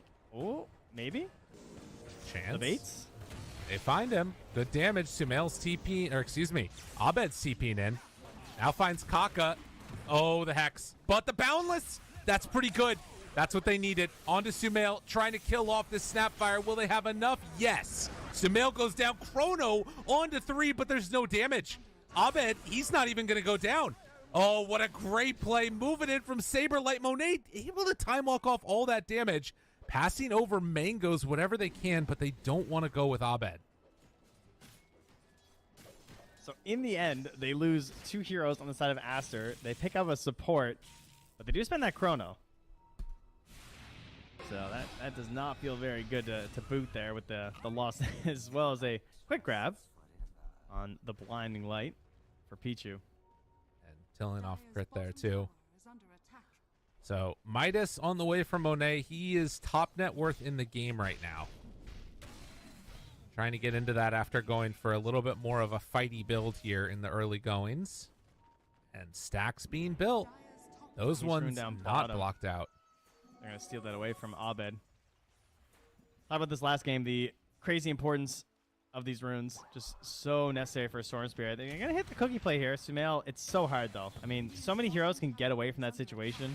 Can't get away from that situation where you can just immediately throw out the kisses and just get this kill, but Storm Spirit is one of those ones that you just can't rely on that for. They're going to quickly smoke him up as he starts regenerating. Throw a salve on top of Abed here, too. They're on the other side of this tower. They're playing super safe. Yeah, they felt somewhat safe themselves because obviously it did a ton of damage to Abed. Now the rotation bottom. If they could kill Monet here before Midas, that would be absolutely perfect for him. Fly. Does he drop a ward? He's going to. They see him right away. Does not have hook shot yet, though. Abed zip. Oh, he can't get there for the pull. Now goes for it. Battery assault. Trying to do the damage. Trying to bring him down. Monet, time walk. He gets out. Oh, man. And Saberlight, a second too late commitment. And they didn't get the Faceless. Yeah, and no turnaround kill there from those kisses either. It's a bit disappointing, I'm sure, for the side of Aster. Right. Able to pick somebody else up. So, I mean, that gank might have worked if he didn't max the time walk. We've seen a couple of Voids going like that max time lock in some of our games, but Monet just keeping it safe there, ensuring that he wouldn't be brought down. I mean, you're playing into a Clockwork, so it's got some serious value. Yeah. So, they now find Sumail. Pull him in. Saberlight trying to get in range for the roar. Gets in close and finds him. Abed trying to clean up. It's enough damage to take him down. Monet has Chrono. Chase forward. It's not quite in range. He's just out of range. He's not going to get him. Wow. And instead... Oh, nice. The blinding light. And then the chakra. And the Chrono onto 2 instead. Okay. Do they have enough to kill Crit? Yes, they do. Fly also in some trouble. Saberlight turns to punch Monet. Has another time walk there. Fly. Flies out. Ends up being brought down. Saberlight trying desperately to just finish this off. Monet, no more stacks up of the wild axes, so can't do anything there. But will almost snipe Pichu. Let's get a steal on that level 4 axes too here. That's only good. 1 point this Primacy for now, though. But, man, you can really see how they're abusing the chakra magic with Abed, though. Just diving, chasing, easily able to bring down Sumail. He's trying to find plays with his Atos, but he can't quite get them yet. They're being very aggressive, and they're catching him when he doesn't have his allies or getting him when the Mortimer Kisses are on cooldown. So it's just a little bit awkward for him. And part of that is having a Broodmother on your team. It's a less active offlaner who's going to rotate. When the enemy team is diving your mid tower, there's so many offlaners that just show up, be it through TPs or like Underlord just popping in or something like that. Heroes that want to be there to engage in the fight, like Legion Commander. Broodmother is not that hero. Broodmother is just going to stay up top. She's going to build you the auras for the most part now, as we tend to not see these like Echo Saber rushes anymore unless they're playing position 1 into like the BKB. So the auras will be solid. They're not there yet in the early game. Right. And that is one of the kind of issues is Saberlight, he is going towards those, right? Helm of the Dominator done, trying to get towards the Vlads next. This timing they're going to play around could be good. Now, if they lose a couple heroes here and there, it's not what you want to see. And in fact, the hook shot away ends up still dying. So Fly ends up being brought down. Pichu just upset he died too fast, so he couldn't steal it. True. It's easy. Farming top has that Echo Saber completed. And this is the thing that I'm curious for Shopify. Are they going to bring Arteezy to the fights? If he's going Echo Saber Monkey King, that BKB timing, they've got to hit it hard and maybe even get some stuff done before then. Yeah, he's probably looking to maybe get a rotation up top to try and like chase down this Broodmother too. Right. I think that'd be pretty solid for an idea. Currently, though, they're just kind of hanging out under the tier 2 tower. Don't want to mess with this area that's all being controlled by Aster. You can see they have Monet just farming in behind. They sort of have this wall of units, and yeah, here comes that rotation now. So Arteezy going to look to join in. There is no Beastmaster, though, so part of their solid lockdown is missing, but the hookshot's back up. Went for the Medallion on Fly, so chances at an earlier Roche in this game, but it means he is lacking the mobility that you like to get in the earlier parts of a Clockwork. He's not going to get there anytime soon, but Medallion's just so cheap, very easy to grab when you're relatively poor. Starts it out. Finding one. Kaka going to get pulled through on the other side, and they get the kill. Does come at the cost of Fly's life.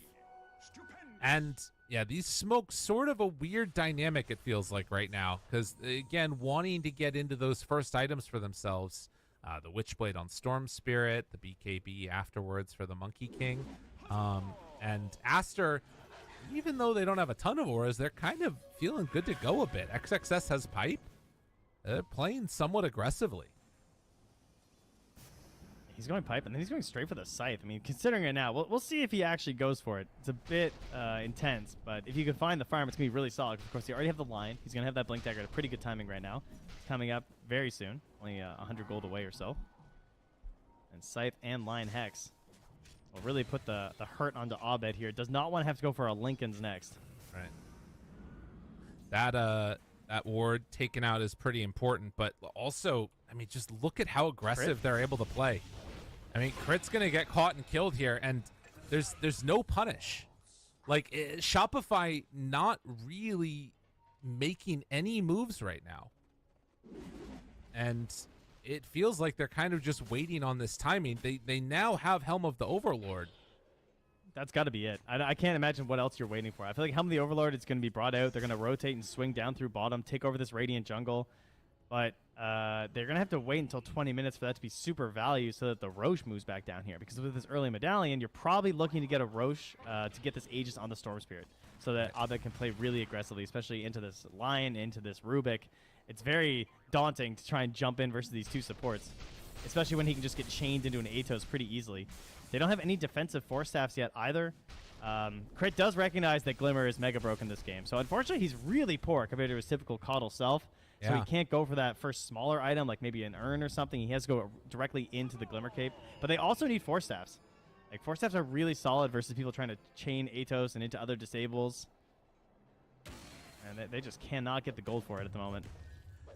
So this next couple of minutes here, again, is going to determine for Shopify basically if, you know, they're moving on in the upper bracket or if they're going to have to play another round of tiebreakers. And they're going to head into the pit, decide to make this move first after pushing out the wave. Aster are going over here. I don't think that Aster can get there quick enough, although it's not dropping that fast. And they're not all, and they're hitting it. The Swarm, they know. Oh, man. Okay, this is what it's coming down to. Can they take this fight? Just move the spiders into the trees. They're going to find them all. They see him. Pull in onto one. Rubik found right at the start. Boundless strike there. Finger of death out. Abed! Abed almost dead, but he gets away. The save is there. Monet looking for it, has the chrono at the ready, but did get the bounty and actually catches onto a ton of them. Monet goes for the jump away. They focus on to the Coddle, but this fight going into favor right now of Shopify. Sumail is going to be caught and killed.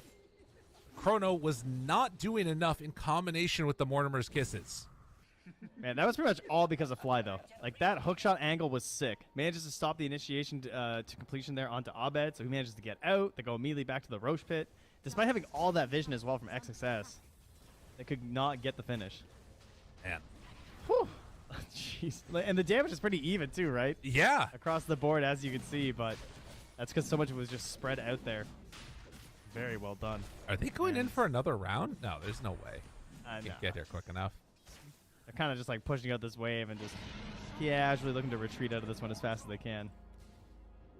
Man. They have the boots of travel there too onto Sumail, so I guess, you know, if they catch something with these guys lurking with the supports, they maybe can grab something, but at least gonna try and give him an opportunity to farm back up because we went from him being the top net worth in the game to being the lowest core. Okay, well, sorry, tied up now with Abed, who just fell a little bit below. They're jockeying for position there, and at the bottom of the core is the old toilet bowl. Well, Trent, you spoke about a toilet bowl. I gotta let you know there's a potential here that we might be having one in just a few. There's a chance. Are you suggesting that two North American teams could face off for a tiebreaker of elimination? Because there's nothing that this chat wants to see more. There is a chance. Hookshot in, finding Monet. Hogs, pushback. Saberlight can't get there in time for the roar. Abed zips. They want to find him. They want to get him, but they can't get there in range in time. He gets away. Monet still running. They just want to roar him. It's not going to happen. So the situation as it stands, spoiler alert for anybody that doesn't want to hear about it, Bet Boom is about to destroy TSM. Tundra lost, which means right now, if Shopify win this game, they are through, and those two teams, TSM and Tundra, are out. If Shopify lose, though, there is going to be a tie-breaking scenario again with three teams facing off, two of them eliminated. Shopify, they have Aegis. It's a 2K gold for Aster lead right now, but if they can manage to close this game out, they don't have to play any more tiebreakers. Otherwise, it's a scary situation. And also, they won 1 Tundra before. They went 1-1 against TSM before when they were playing in the groups against them. So it can get real messy here is what I'm hearing. Absolutely. All right. I got to say, one of my favorite items in terms of trying to judge the impact, and probably one of the hardest items to judge the impact for, is Mage Slayer.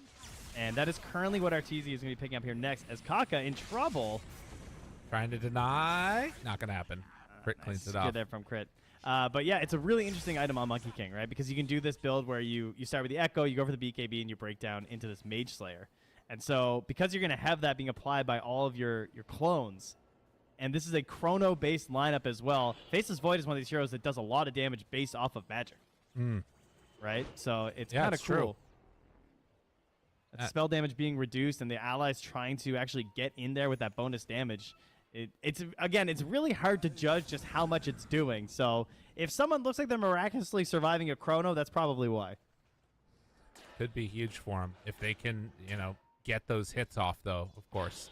That's going to be the most important thing is if he can actually get there. I think last time he was stuck in the chrono, couldn't do much. But it's crazy, though, because it lasts 6 seconds, too. And you think about Sumail, who has no way of dispelling it. Right. Right?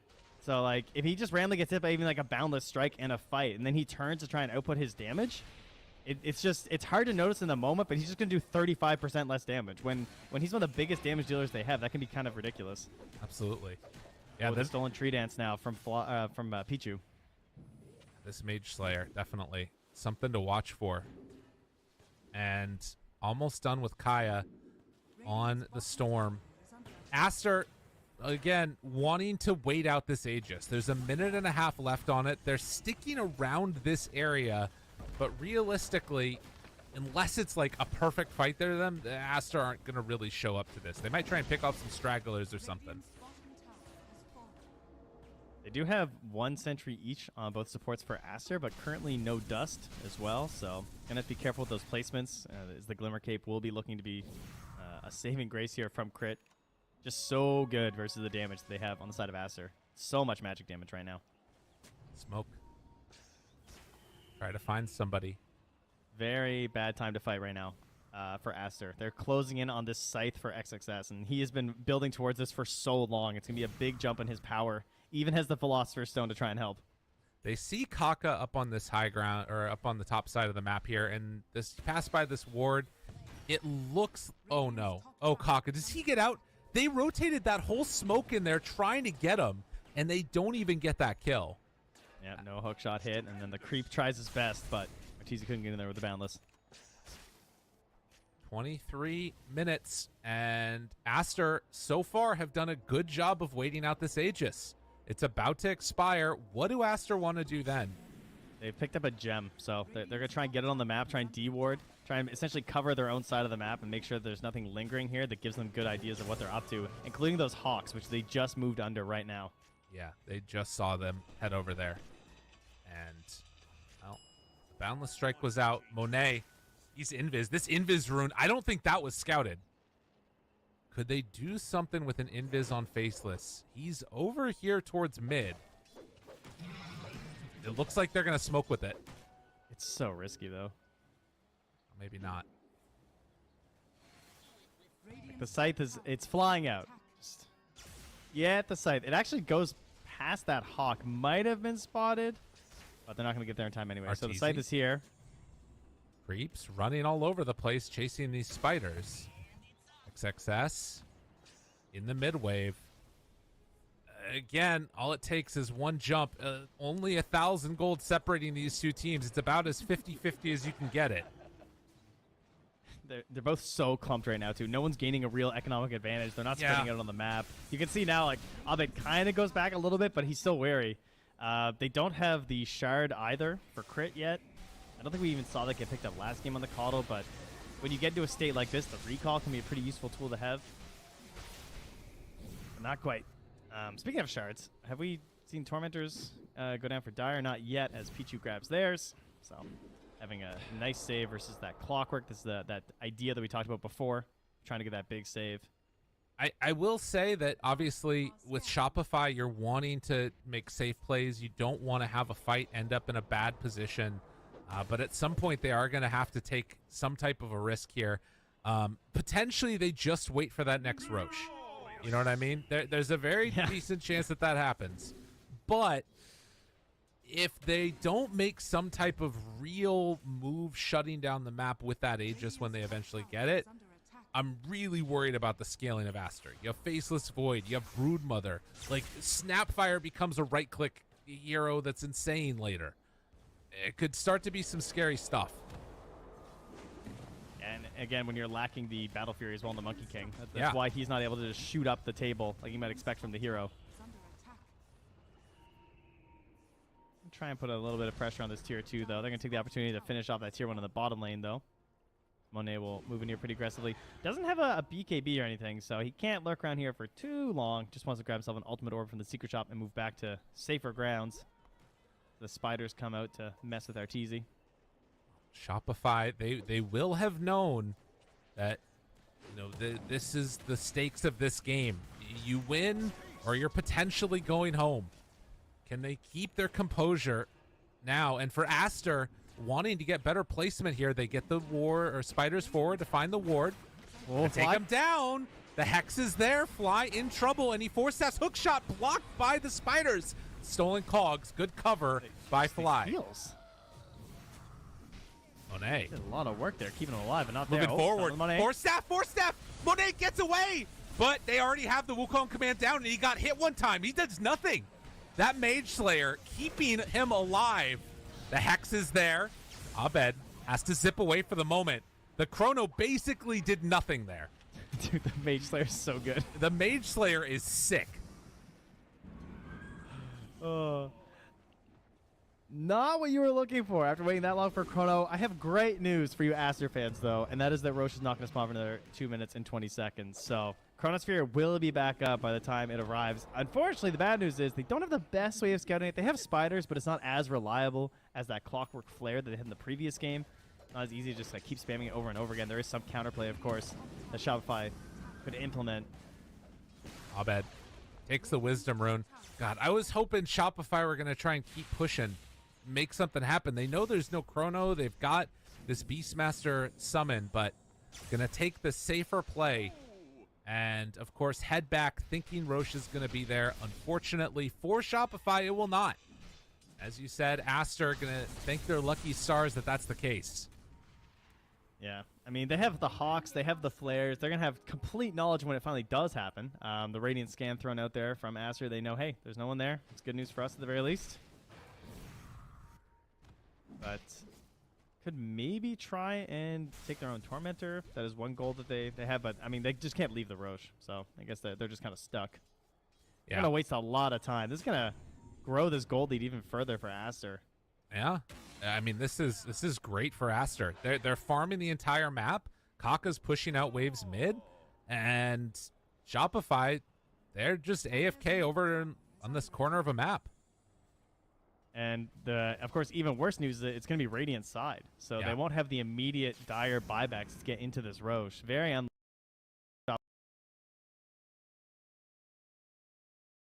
Play a support down bottom and try and establish vision in the mere hopes that it was such a long spawn. But I guess you could do that. Oh, they are doing that, actually. Because if you think about it, you can establish vision, and then if you think they're roaching, you can also utilize the Twin Gate. But you might catch someone coming through the Twin Gate early. They are flaring the Twin Gate from Shopify, which is very clever. And now they're going to send through the boars. Okay. Yeah. That is pretty good. The problem, smoked up. they're going through. And the flare hits. They see that they're coming through. They know. Drop down wards. All right, the spiders are going to run into the goal. Chrono's back up again. Where's the scythe? Where is it? Jump in. Scythe? Looks for one. The pull on pull. He gets it down. Chrono ready, but Wukong's command already down. Aster going to try and back out. With Wukongs and BKBUs, they're in trouble, but XXS, is he going to go down? Stolen Wukongs trying to break the computers of Shopify. Chrono connects onto two. Is it going to be enough, though? They can't bring down Abed yet. Abed living through it, but the roar stolen! Oh, Pichu, you beautiful bastard. That's enough to get the kill onto Abed and Aster. I mean, I think that they get away here. They're going to be able to get the Chrono the Roche at the very least for Shopify. That was crazy. Abed dropped his Falcon Blade, and then Crit just pings it so that Abed could pick up the gem. Oh, and just keep pushing there. But yeah, like you mentioned, that beautiful roar stolen in there. Pichu with the passive on the Scythe of Ice could not get it cast there as Abed was jumping all over him. At least the Lotus coverage did allow him to bounce back that pull, but no one else was able to assist him. I mean, he got hurled bouldered at the end. That would have been horrifically bad for Aster. It's already pretty bad because Shopify are going to get this Aegis, but maybe they won't actually. Wait a minute, they're back in time. With Abed dead, oh my god, and they brought Roche down low. Dude, our Aster going to take... This is crazy. There's no Wukong. There's no BKB on Monkey King. It's starting to fall down. Aster just going to come in and take this. Okay. Fly. He's caught inside his cogs. The Boundless Strike connects onto a bunch, but they got him caught there. Again, no BKB on this Monkey King. Roche solo, 2,500 HP. Monet leaves Saberlight alone. Abed's Fly coming. and dead. They have 50 seconds on Chrono. They need something here. It's scary. And Monkey King inside with Roche, he does not have his Wukong's command. Needs 8 more seconds. There's Wants still it roar, there's still badly. roar. The lift up. The Hex is there. Arteezy's falling. The roar that was stolen. Can they bring him down in time? Arteezy's dead. Has buyback, though. Sumail wanting to clean up. They're not going to buy back for this. Oh, my God. The triple kill from Monet. Aster with the perfect timing and 2 clutch roars from Pichu. Now stolen Zip, pushing him around. The freaking psychic headband, killing off Abed. Pichu's not done with you. I'll get you later. Holy moly. I can't believe how much you just did with no chrono. It's back in 1 second.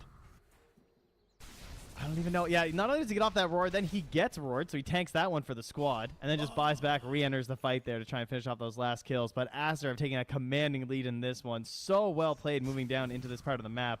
Monet got all that. Clutch. I can't believe Monet the way he played that fight. He ran in so confidently. They just believed that they had the better stuff. When all the good spells are out, they felt like their heroes were the answer. Dude. And they were correct. I mean, there were no kisses. There was no chrono. There was just a scythe from Brood that they're trying to play around. It was 8 seconds from his BKB being ready, and then on top of that having... Oh, actually, I think he had his BKB ready, but he was 8 seconds from Wukong's. Oh, man, that would have been it. If they could have waited those, like, extra 8 seconds, that would have been enough. And it was not. Now staring down the barrel of a 9K gold lead and potentially having to play a 3-way tiebreakers where 2 teams are eliminated. If Shopify can't find a way to outlast this Aegis and then pull things together, Aster are going to move on. Unreal. At least the good news is that no matter what, NA Dota stays winning here. Thanks to Sumail. So That's you true. got that going for you. Yeah, good point.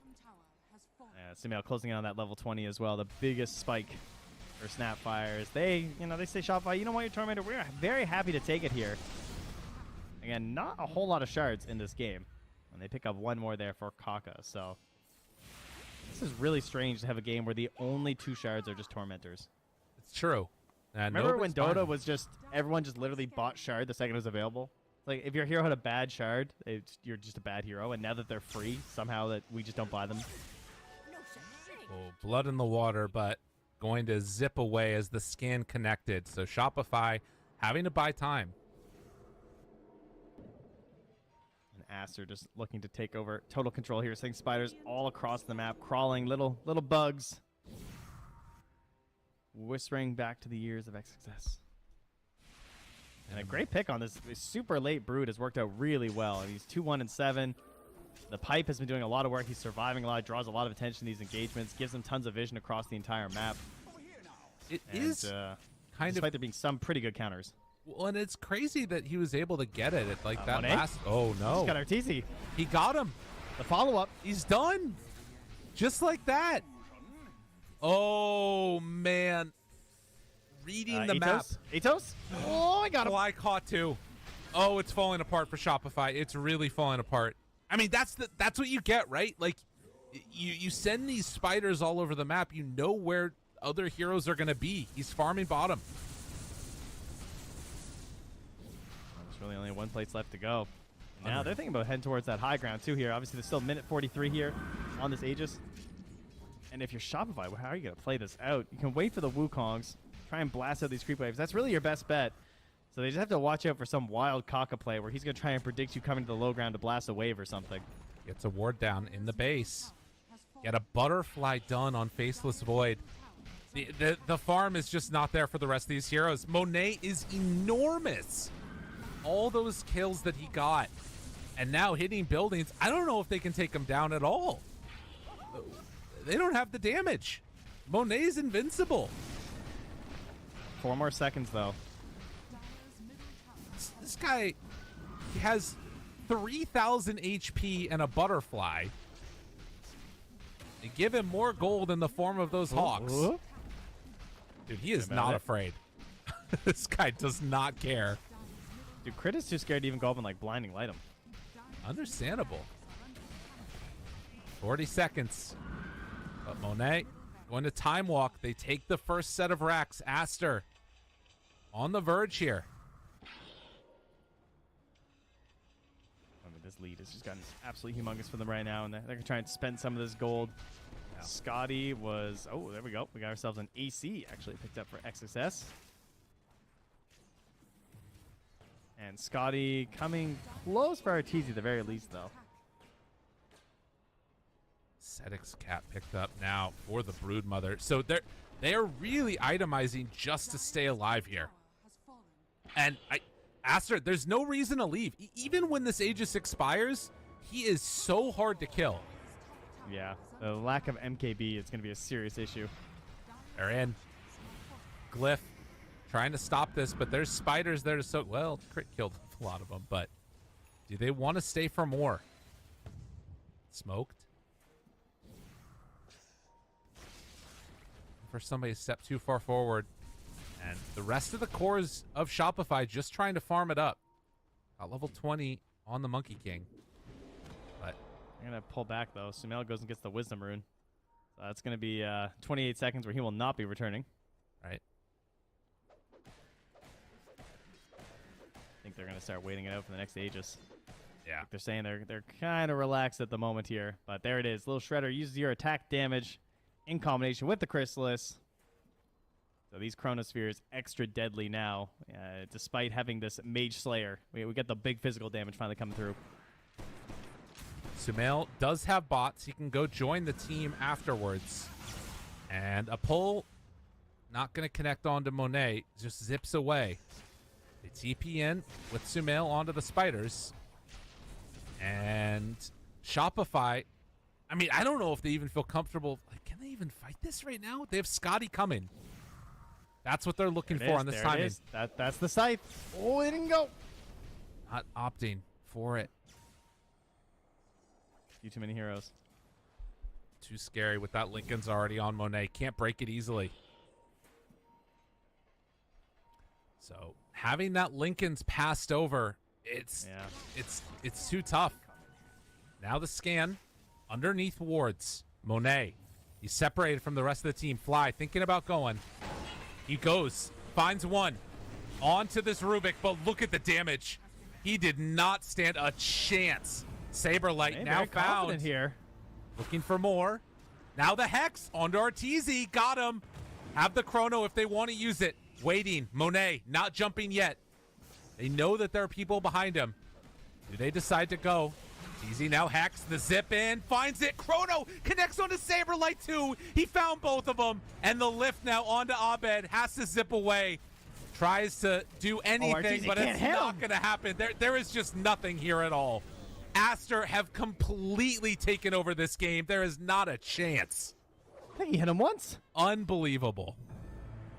Trying to get a single swing onto him. No buyback. Buyback used here from Kaka. He wants back into this one. He doesn't want to miss the finale. Dude, unbelievable.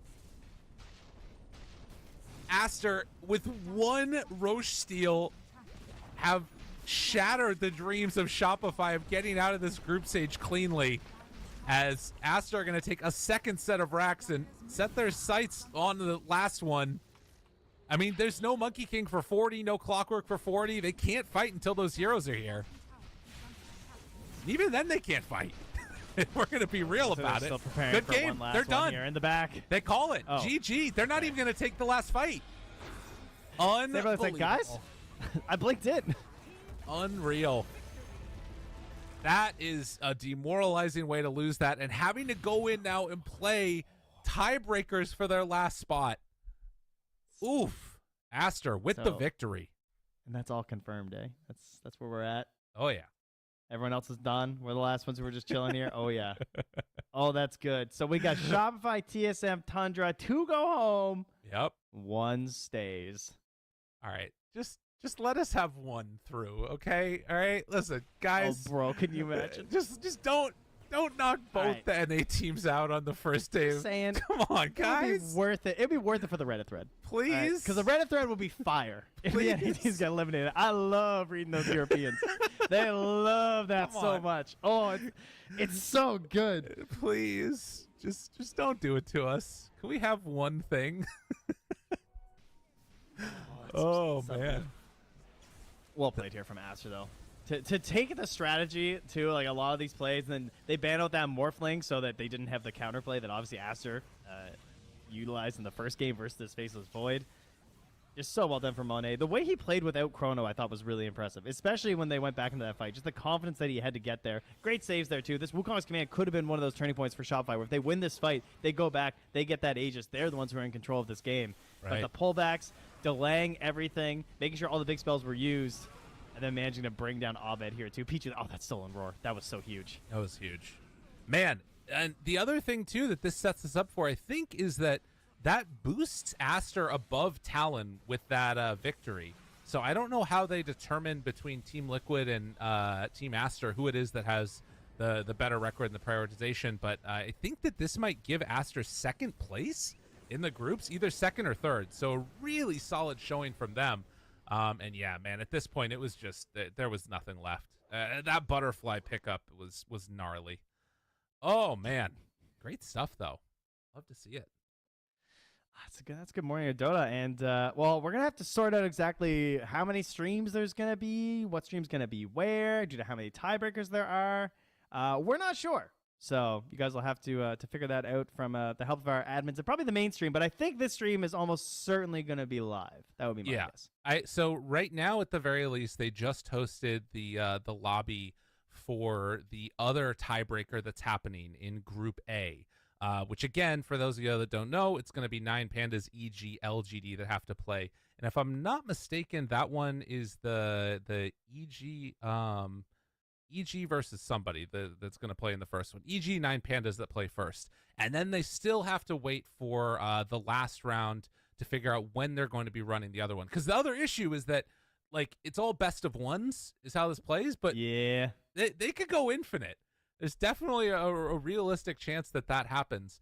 And again, while we're waiting for, just to hear the all good to go and that we're good to close this one out, Aster came into this. They knew what the job was. They gave him Storm Spirit both games and then ended up taking it. For you, what are you feeling like in terms of the limit on this Team Aster? Because they've been looking incredibly strong. Where to me, the most memorable games are definitely Monet. Like the ones where he really shines, like finding some good success for him, I think has been something that their best games, he really stands out. And I think the games where they struggle the most has traditionally been these issues where I'm trying to figure out, like, how was Monet supposed to play this game? Right. Their drafting issues we've talked about a little bit as well, where they kind of do these like very obvious lane setups and they don't mix it up at all.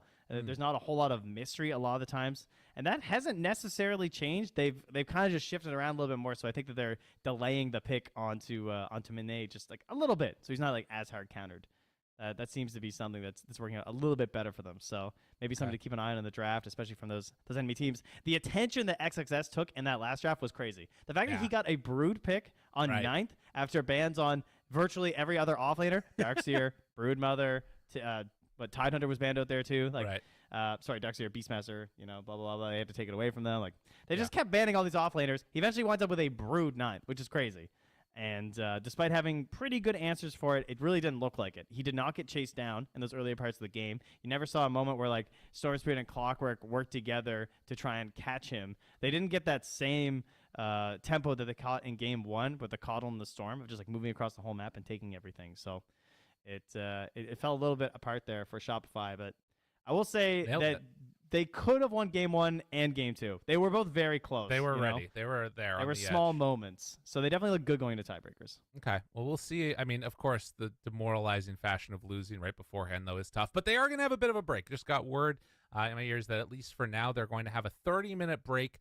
And I'm unsure entirely if I think this stream is staying live. From what I heard, there's going to be a break, and then they're going to be able to come back.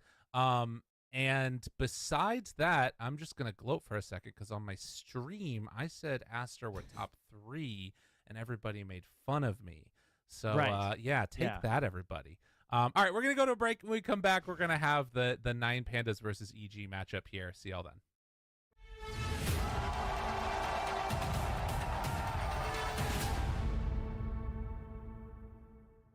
Progress is a race that has no end.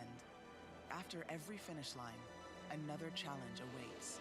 How can we continue to push innovation in a sport at the forefront of technology? This is how.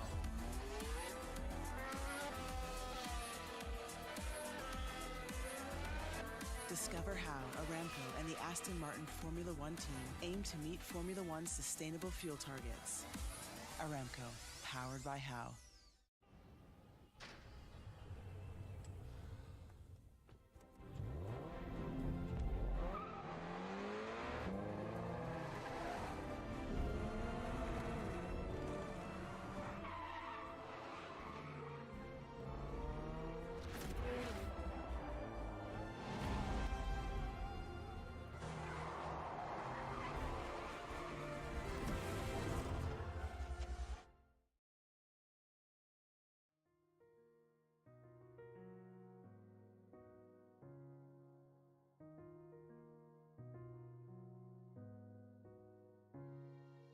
الحياة لحن، ولأننا جزء من مقطوعة عظيمة تحركنا، تلمسنا، تصنع من لحظاتنا ذكريات بديعة. لأن الوجبة، التجربة، المغامرة ياتيك بعد جديد في هيلتون الرياض.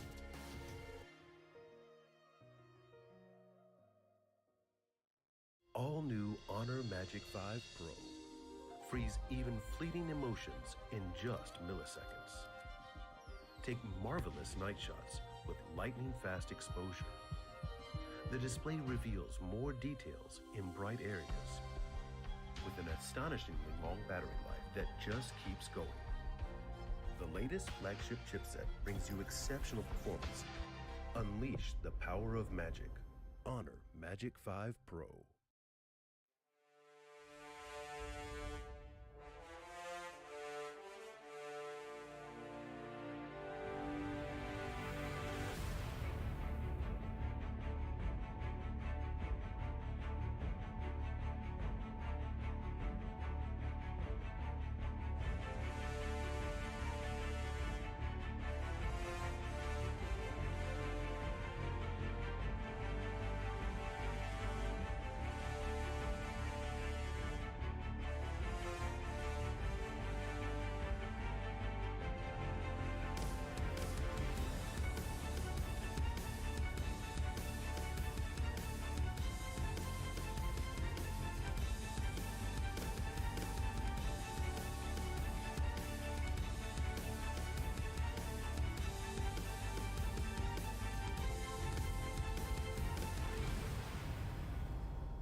Welcome back all to the Riyadh Masters as we get into tiebreaker mode. Here in Group A, we've got 3 teams in 4th position vying for that upper bracket playoff spot, as Waga, 9 Pandas, EG and LGD all going to be battling best of ones.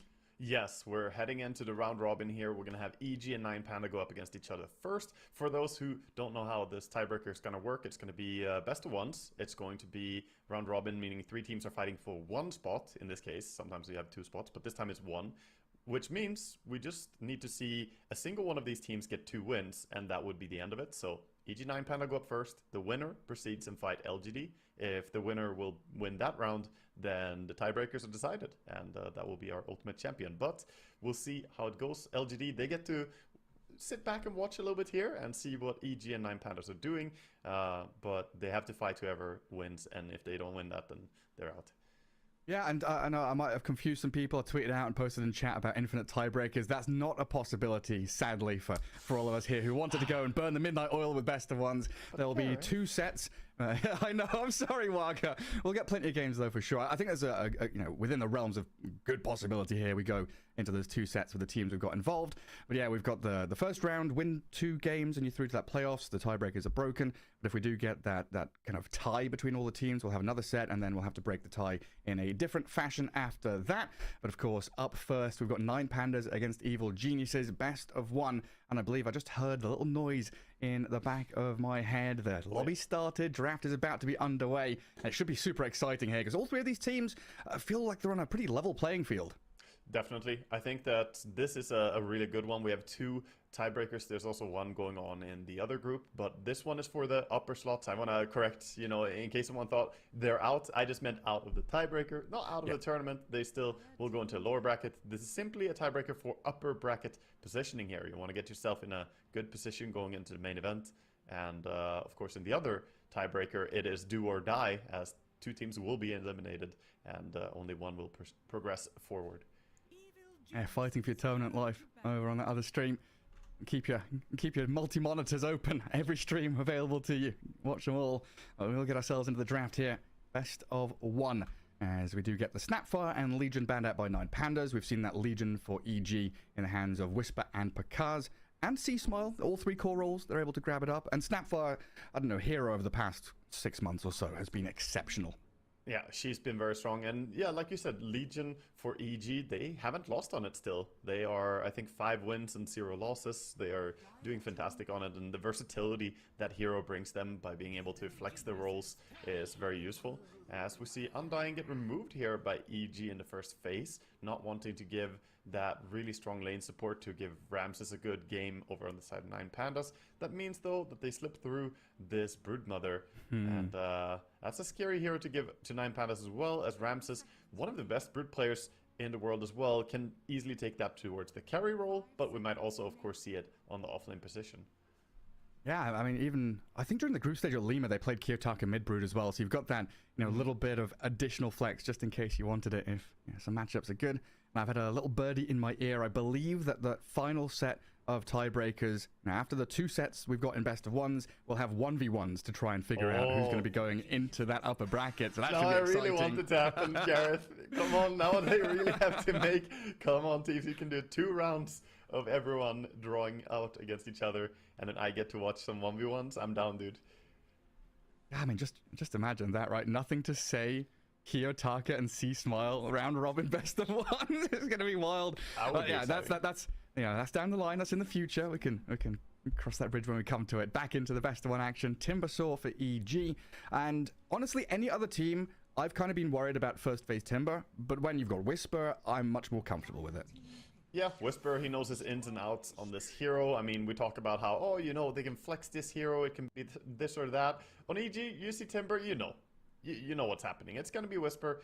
He plays it extremely well, and he obviously is probably pretty happy with this patch, considering how impactful Timbersaw is just by being a real powerhouse in the current patch. Very highly respected. And look at that. We see what looks to be 4 core heroes snagged up in the first phase here. The Doom coming out as a reaction to the Timber and the Storm. Good amount of control against them. The Infernal Blade is pretty good against Timbersaw, and of course the ulti is great against either of them.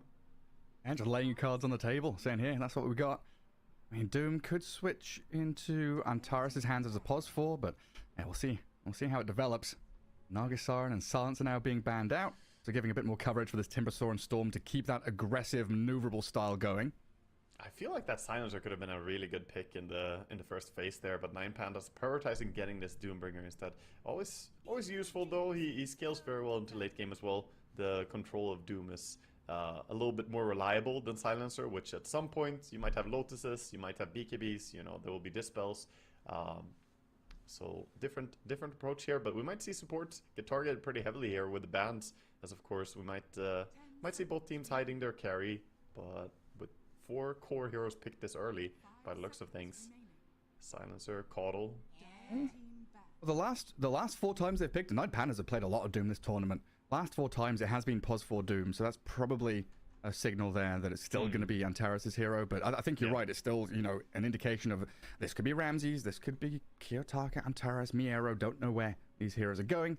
Keeping things super flexible. And that Alchemist ban, he's been a star hero for 9Pandas to pull out these wins. Yeah, definitely a little bit of a curveball and a hero that not many other teams are using. So EG, they haven't really been playing it themselves. Just get rid of it, get that out of the way, and I like that they, on the side of 9Pandas, are protecting their Broodmother as well with a ban on the Naga Siren there early. Now, let's see if they are concerned about some other form illusions. There's still TB available, there's still PL available, but I think Timbersaw can, Timbersaw already threatens Brood Spiders. We'll see how they want to approach it here on EG. Yeah, things start getting a little wonky, right, with all these core heroes picked up so early on. We've still got this Batrider out there as a possibility that both teams have been loving to pick up, but when you don't have that flexibility, you no longer feel it's, you know, that strong of a pick, so you're looking at more of these consistent position 4s and 5s, like, you know, Undying being banned, Silencer, then going into the Clockwork, Enchantress as options. Even ET, who's been a rising hero through this tournament, could pop himself out into the draft. Yeah, Elder Titan usually getting picked a little bit more when we see those big armor agi heroes come out. Like if we were to see this Morphling that they just banned out here, then ET would rise in value a lot. But you can still grab it. I mean, it's good setup in general, and even without massive combinations, ET can still just be a potent threat in team fights. 10 seconds remaining. I mean, do you think both teams are also considering this Meepo, who's been a last pick cheese grab by a lot of squads? Like, have they covered their bases enough with a couple of picks already? I think Meepo could definitely work for the side of EG, but it's kind of complicated. If they're on Meepo, it has to be a carry Meepo at this point, which is doable, but I don't think we're going to see it out of 9Pandas, most likely here, with the heroes that they're running so far.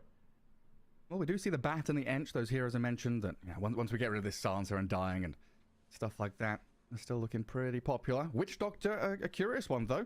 Not picked by many other teams, but this is a hero that Solo does fall back on. Very solid in his hands, honestly. Yeah, it's a hero that might be a little bit underrated for certain things. It can be good for, you know, the cast stun duration onto the Ench creeps, but even just Maledict against Timbersaw, this massively tanky hero, if you Maledict him and then dish in some damage, you can actually get a lot of value out of a hero like him. And Witch Doctor ulti does destroy Ench pretty fast, so it's a way to kill her. A lot of supports really struggle to deal with Ench. I like the combination they're getting here with the Batrider as well, adding in a lot of magic damage. You need to have it if you're gonna be able to deal with the Timbersaw come mid-game or post-laning phase. And they also set up a little bit, having more disables against this Storm Spirit. Yeah, right. And yeah, thinking about kind of mid to late game, having Doom and Batrider, some of these supreme control heroes against the Storm and a Timber, just single target, grab them, take them out of the team fight. And potentially, I mean, yeah, I just keep thinking back to this position 1 Doom that Ramses has pulled out from time to time. Like Antares, Bat, Miero, Brood, potential for like this Ramses Doom plus a Witch Doctor, Infernal Blade and Maledict against the Timber. Whisper could actually struggle in the laning stage. That's true. It could be very threatening. I'm still not sure that you want to play the matchup of being a carry Doom against the Timber. It's a little bit worrisome for me about the Whirling Death, but your damage output is certainly there. But even just running the safe lane Brood though, I think she would be able to just farm away pretty happily there. Timber doesn't really have... he has a lot of damage, but Brood has so much sustainability, she'll probably be fine. And Insatiable Hunger plus the webs keep her topped up. And then, you know, we talked about Cask and Maledict, but honestly, Witch Doctor, the most recent builds have been maxing out that Voodoo Restoration. You know, think about gaming Gladiators with that Aya Witch Doctor lane. It does offer you a hell of a lot of sustain and that AoE damage. It's like a baby Pulse Nova. It's sort of like that, yeah. You can basically just trade hits. You know, if you skill up the heal and the Maledict, you can fight.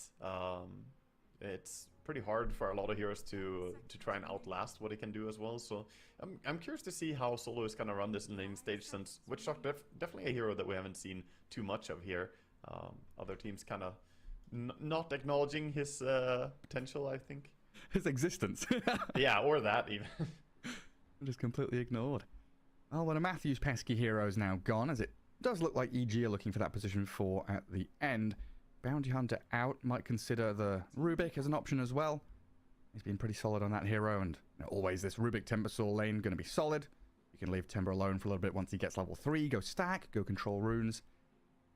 Yeah, I would like to see them do what they've done before, just get Matthew on a hero that can scout out and provide vision here. I mean, they ban out the Bounty Hunter. I wonder if they're going to double down and ban out the Clinks as well here on 9 Pandas, something we saw him be very successful on before.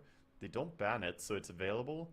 I mean, Clinks could set up vision for Storm to come in with the ganks, and while Clinks is, you know, not super popular, we've seen what he can do. Matthew just absolutely destroyed a game on it before. Oh yeah, he absolutely has. I mean, one thing they are lacking a little bit here is control for EG. They've got a lot of chasing and damage, gap close from these speedy and maneuverable heroes. I definitely would like to see Matthew have something with a consistent guaranteed stun against this Brood for sure. Spirit Breaker could be an option as well. He's been used as a bit of a counter to the Brood, and does give you that ability to scout out and advance forward, as 9 Pandas ramp things out with a Juggernaut. So looking like it's going to be that offlane Brood still. Yeah, it definitely looks like Miro is just going to be playing that. I mean, they could still run Kiyotaka Brood here. This is definitely possible as well, and just do the Batrider Doom offlane with Witch Doctor Juggernaut safe lane and mid Brood. It depends who they want to send. They can do mid Batrider or they can do mid Brood. I don't think Brood does that great against Storm, but it's not bad. It's still completely playable. You can dodge the Q quite easily, and you have more than enough sustainability to out-sustain him. And you called for it. I was going to go back to it as well, because I think you made a good point. The Spirit Breaker already was a good pick, and then they picked Juggernaut as well, which is the hero that is a pretty susceptible hero to getting charged, getting ultied by Spirit Breaker, even just getting bashed. You want to have the safety when you play Jug that, I can always spin TP out. And if you have that safety, you can split push so hard. And he did until this point. But now that Matthew is in the game on Spirit Breaker, Ramses cannot push all the way to tier 2 towers. He cannot keep going because there will always be that little fear in the back of his head, like, I can't get out of here if they do gank me. Yeah, and then that weird conversation about, you know, late game scaling, who's going to feel more comfortable heading out of the laning stage into mid game, adding a Spirit Breaker there with a Storm and Timbersaw often makes you feel like, even if you can get ahead and you've got a Juggernaut who feels like a real good late game, end game carry, if you get caught, all that net worth can just go down the drain. EG always going to be available with these moves. Yeah, it can. I think it's going to be a co-carry situation here. So it is going to be Kiyotaka taking up the Brood. So I think he's going to get pretty strong as well, go for that right-clicker build, as we see Miero take the Doom. So Juggernaut, he does have some counters to him in this game, but I still think that it's not a bad game necessarily for him. And both teams coming in with what looks like pretty well-rounded, pretty nice drafts here. EG maybe with a little bit of lockdown weaknesses, but they make up for it by having, you know, other strengths in sustainability like Timber and Bloodseeker. Yeah, I mean, are you leaning one way or the other draft-wise? Probably a slight 9 Pandas edge for me. I would say the Broodmother is a very, very powerful hero, and Doom Batrider looks really solid, and I can't really complain too much about this as a Juggernaut game. So a lot of it comes down to the mid. How is this matchup gonna go, and how will the different playstyles go here? Because Kiyotaka on his Brood, he's going to try and, you know, control the map the way Broodmother does, but Storm has a different approach. He's a very gank-heavy hero, unlike Brood, who basically tries to occupy a big area. So if Storm can get ganks going and try to mobilize his team a lot, then I think we could see EG take over the game. Yeah, I mean, even just thinking back to the group stage proper and how it went in their best of 2, EG 2-0'd 9 Pandas in about 30 minutes per game. Both of those matches had Enchantress, so potential here for a little bit of a bit of mentality coming into this best of 1, where Enchantress has undone 9 Pandas' work, because that can be the kind of hero that gets you that laning advantage, allows you to snowball and get the momentum going. So this game is actually 10 Pandas then? Because we have EG Panda and then we have 9 Pandas? Yeah, it is. So many Pandas! It's always like this. 9 Pandas against EG, and then it's 9 Pandas against Tundra, where there's 9 Pandas against 9. Oh, always rattles my brain. We also had C-Smile against YU Smile. C-Smile wasn't smiling in that game, let me tell you. He really wasn't. Had a real rough with tears time. running down his cheeks, crying. Yeah. Really frowning. Well, early days here. Get ourselves out across the map. Yep, thank you. Blood grenade, check. That's what we like to see. 3 on EG, 2 on 9 Pandas, but they're likely to ferry more out as we get these bounty runes picked up. Ramses and his boys looking at that top bounty rune there with Whisper in the river, while EG trying to set themselves up a little base camp down near the bottom rune spot, eyeing up the Doom across the river themselves. A sneaky little move from the back, though, coming in behind. Oh, flame break. Easy. Nice. Very well done. 3-1. Advantage 9 Pandas already. Yeah, and he's not really gonna lose anything immediately for it. He goes down and goes around. Doesn't want to get caught up here by the Enchantress, and she's pretty fast. Oh, this body block is dangerous that he's doing now. Like, he's not gonna die, but getting zoned out here a little bit. Yeah, not allowing him to do what he wants and blocking the creep wave. Is that going to put Die Wave in I think tower? it does, yeah. It does. It is barely on the tower, so that little bit of block he got in there does mean that the lane is going to push immediately, giving Miero an easier time. Such a small move, but still impactful. And immediately EG trying to remedy this a bit by playing aggressively, but they take a beating from this Bat and Doom, needing the Enchantress to pull out the heal at level 1. I have a little bit of calm in that lane for now, though, as like you said, the wave will push back a little bit. And C-Smile in that mid lane against the Brood. Yeah, C-Smile on a Storm should be coming out ahead here a little bit, I feel, at least early levels, as Storm can use his mana to just kind of dominate first 2 waves of CSing.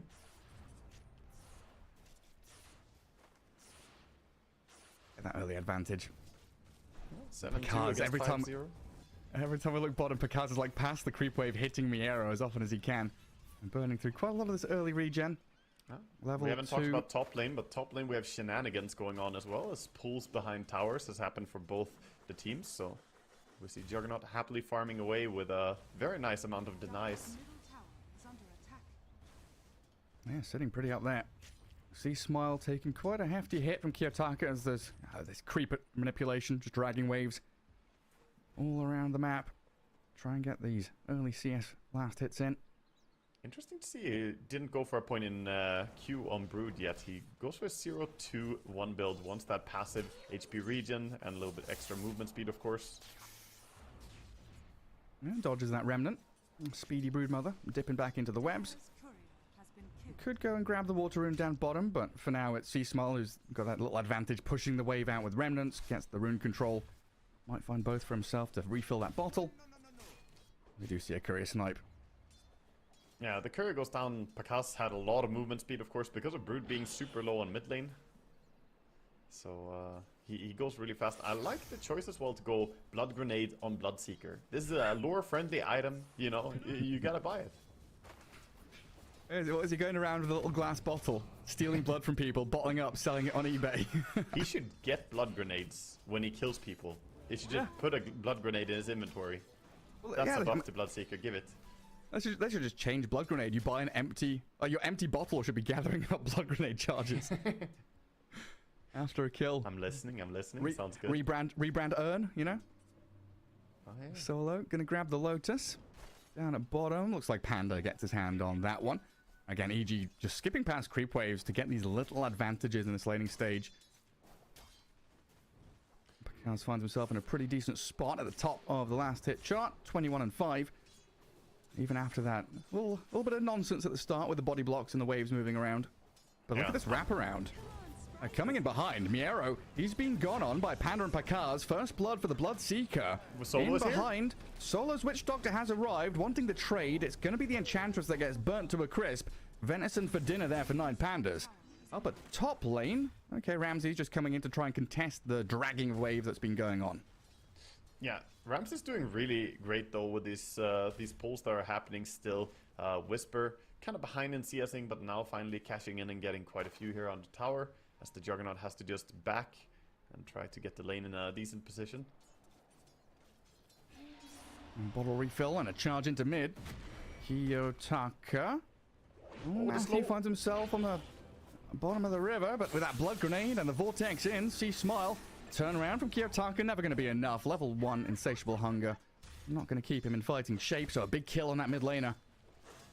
That's a good takedown. Nice rotation there, playing for the runes. I mean, they TP'd in for bottle refill. Might as well try and go for a gank as well. And when you have Timber offlane, that's the type of hero that you can leave. I think Timber also facilitates this Spirit Breaker pick, who's now coming bottom. Charging through. There it goes through the Doom into Solo's Witch Doctor. A little bash into Blood Right. He's going to clip Solo there. Pakaz doesn't really want to be running through this tornado and the creep wave. Needs Panda to arrive in his bottom lane. And 5 minutes in, we've got tri-lane action down south. I feel pretty happy just leaving Timbersaw alone. They got the little Purge creep as well. Very nice creep for Ench here to try and harass the enemy. Be aggressive as they have their own pull spot available. But right now it's Dire getting a pull. Yeah, I mean, mid lane again. There's a charge coming in. He's coming in hot, Matthew. See Smile was trying to body block and get in front of this Brood. Might be able to land another Remnant and Overload. Kiyotaka, yeah, gets to tier 2, and the TP from Antares going to make sure that not only do they defend the Brood, but they can turn on to Sea Smile. 2 blood grenades, Solo and Antares, really sticking it to this Storm Spirit and really alleviating the pressure from the Broodmother there. Yeah, that was an optimistic attempt to try and kill there. They didn't have the pull anymore on Storm, so hard committing, going under that dive. You see the movement speed of Broodmother. She has 3 points in the web already. She does not get run down by a Storm Spirit, especially not at this point. Like, Storm didn't have ulti yet. She just easily gets away there. Oh, looking 6 minutes in, the only one kind of struggling, the Doom, 18-4, but he'll have his Devour. Should be able to catch up and accelerate. And I believe his Vanguard's coming on Courier now as well, so that's going to bolster his laning stage. There's another charge non-stop from Matthew so far. From left to right and back into mid. See Smile's connection onto Solo grabs him the kill. They did tag him with the Flamebreak and Maledict though, so see Smile getting burnt here and limited mana pool remaining. Balls across to the left-hand side. Blood grenade thrown his way. Fairy Fire popped. He's got some bottle charges and he's under tower. Looks like he's surviving. But it's a scary, scary situation. If they had level 6 on the Broodmother there, but she's behind the Storm in experience a little bit. Didn't get her level 6 quite yet, so she can't spawn Spiderlings. Else that was maybe a kill. And in the meantime, Timbersaw, Whisper has booted Ramses out of this top lane. He cracks level 6 before the Juggernaut does. Yeah, Juggernaut is smoking back towards top together with the Witch Doctor, but right now it is Whisper controlling the lane very handily here. Holding on to it and getting very nice experience before he even gets level 6, managing to force the Juggernaut to go bases. Very surprising to me. Yeah, just saw Ramsey spinning, TPing. 7 minutes comes. Wisdom runes 1 apiece. What's the answer to this Timbersaw right now? You were talking about it the other day. Is it head in the sand time? Pretty much, yes. They're gonna try and leech experience there, and Juggernaut currently just looking for farm wherever he can. He will take the push as it's coming in now. A lot of creeps coming in under his tower. He can safely farm this with a bit of heal from his Witch Doctor as well. Timber's around, but Jug should be completely fine here. Bottom lane though, charge. Yeah, this Doom caught up with the Bloodright and the Rupture on him. Solo lands a pretty nice Maledict there, gonna be forcing EG back. Panda gets the sprites out to heal him up a touch. Miero actually stands his ground with that Vanguard. Tanks through the majority of the damage. Yeah, just too tanky for them to really finish the job there. He didn't panic, he didn't start running or anything, just stood there, trusting his team, knew they had the heal coming in, and both the supports playing around him. Oh, and here's the efficiency from Whisper. Dragging waves into creep camps, they're stacked up. Juicy gold for him to take. Yeah, this guy's going to be stacked. forces Juggernaut away. So not only are you being efficient for yourself there on Whisper, but also limiting the amount of farm that Ramses can find here. Ramses having a very hard time on the safe lane. Yeah, this has been one of those games where the laning stage barely lasted a couple of minutes. It's broken down so early on with twin gate rotations, charges, and moves around. These early items could potentially get delayed with the amount of aggression that's coming out of both of these teams. So far, it's been 9 Pandas, reacting and trying to keep themselves alive. Solo's here to defend the Juggernaut, who throws the Omni Slash out just to stay alive. Survives against Whisper, and Panda's immediate move up top. Omni Slash on cooldown though, and that was a TP expanded. They don't get anything immediately for it as well. We'll see what they do with Storm now. Storm is going base. He's gonna TP out somewhere and gank. Mid, Matthew is getting dove. He's charging away though. Yeah, so what are these key early timings we're looking at for both teams? Oh yeah, you're absolutely right. The Ball Lightning TP rotation. He called for it. C-Smile picks his spot, and with the magic damage, he'll burn through that Doom, even as tanky as he was. Yeah, so you were saying, what were we asking about? So these key item timers, we're kind of looking at Maelstrom Bloodseeker as a normal one, but when does 9 Pandas feel comfortable to go and fight? Or are they, oh, hang on, it's Panda? I think non-stop right now around Timber and Storm, and just let Bloodseeker farm. As we see here, the Timber just cutting people to pieces, and oh no, the stack is exposed as well. Oh yeah, it is. Hunterus, he's trying to get as much as he can out of this. Hurricane back by the Wild Wing. And with these Timber chains forward, Whisper, Matthew, and Panda. Oh, C-Smile in the mid lane. Hey up, Kiyotaka gets a solo kill. Back to the action, though, as the Bat Rider is slain by the Chakram of Timber. A double kill for Whisper, but a big pick-off there for Kiyotaka. Kiyotaka finding a very good time to go as Storm came back mid after ganking bottom. He didn't have that much mana anymore, and Kiyotaka correctly identified a chance for him to just commit and go for the kill. And going for this multiple points in the Silken Bola build, I think it's working out well for him here. A lot of Broods usually go for the max Q pretty early and just keep 1 point Silken Bola, but the increased slow that he has here with Silken Bola, I think is really, really helping him out. Yeah, especially since it looks like he's going for that kind of universal damage stats build, right? Going for the Echo Saber? Yeah, he will still go for a damage build. It's just, the slow facilitates him actually attacking things more. And he didn't need to max Q in laning stage, so this build just looks overall stronger right now. Especially if Storm ever runs out of mana. They want the Brood though. They absolutely do. Charge, Ball Lightning. C-Smile gets the Vortex, but he's bashed up to the high ground. Stays up there, and Kiyotaka's fine. C-Smile is eyeing up all those Spiderlings, but doesn't want to go too far forward. And that was 800 mana expended. It's very costly to make those moves as a Storm and not get a kill. You basically want to get paid for all the mana that you use, whether it's for farming or getting enemy kills. But if you jump like that, don't get the spiders, don't get the Brood, it really hurts you as Storm. So back to jungle he goes. Now they know though that he can't really make a big gank as easily. But yeah, the framing of my question around the kind of item timings and decisions here was mainly a question around 9 Pandas and how much can they weather this storm? What kind of late game timing are they looking for? Is it just wait for Jug to get big, or have they got intermediary timings that they can look at poke EG here? Yeah, I think they can fight around the Doom possibly, but we'll probably see him go for a pretty like 33-esque build where he goes for this Midas and is gonna mainly just farm. I think it's mainly just weathering the storm, to be honest. They have some spikes to play around, like Manta Style is going to be bid for the Brood, or when Harpoon finishes up, there are different timings still hit. But this is more a farming approach by 9 Panda. EG definitely the more active team, looking to take the action to their enemy. DD denied. Kiyotaka with a little Spiderling army out there. Make sure C-Smile doesn't get the bottle refill or the active rune, which is so important for the Storm gameplay. Panda's going to scout him out, but Kiyotaka going to turn around and fight the Enchantress. He's going to be a little wary with EG bringing numbers into this mid lane. Solo yet again just being this backup plan, the safety net for some of his cores. Sits behind the Brood alongside Antares, but look at the jump in. Chakram the charge, another strike from Matthew. Still lacking that final killing blow, and now a lasso dragging the Spirit Breaker back. 2 ultis for Matthew there to clear him out. I guess primarily defending that mid-tier 1, trying to deny. C-Smile gets the claim. Yeah, that was expensive for him to bring him down, and they do still lose the tower, so not the worst outcome there for EG. Probably pretty happy about opening the map a little bit. They got the top tower, now got the mid tower, and they can start eyeing up the bottom part of the map. By the way, the Juggernaut is just now finishing his Battle Fury in this centaur last hit he gets.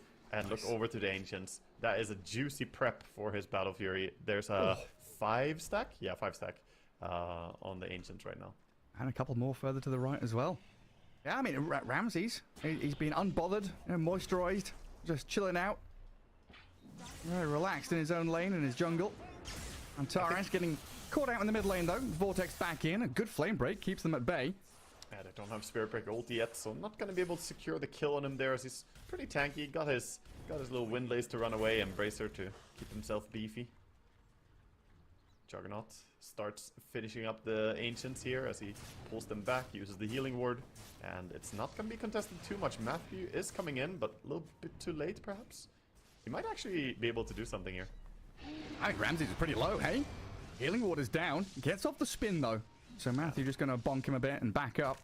The sentry spotted him, so his invis move in didn't really surprise the Juggernaut. Ancients in the end will be cleared out by him. And both Miero and Antares down here looking to stick around on this tier 1 tower, make sure it's no easy push for Whisper, who's planted himself down south. Just trying to hold out onto that kind of dead lane down there.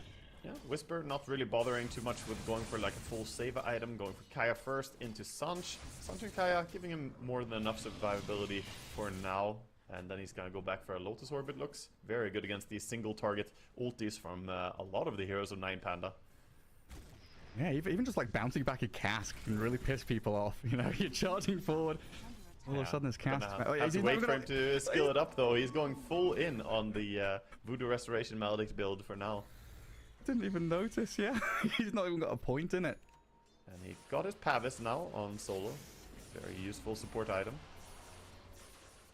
Oh, I hear Matthew charging. Oh, cask him! Oh, wait. Oh, Flame Break! Flame Break! Flame Break! There we go. Stop the Mad Cow from getting across the map. And now a lasso on C-Smile. Steps forward into the Doom. The double ultis, triple in fact. Witch Doctor lets it go with the Death Ward, and now an Omnislash onto Whisper. Oh, 9 Pandas, some monumental kills here as they cancel the chain and kill off Whisper. Oh, top lane as well. They're losing Picasso. This is disaster all over. Oh, Matthew's coming here again just a touch too late. Kiyotaka with another solo kill just pops out of the webs in that top lane.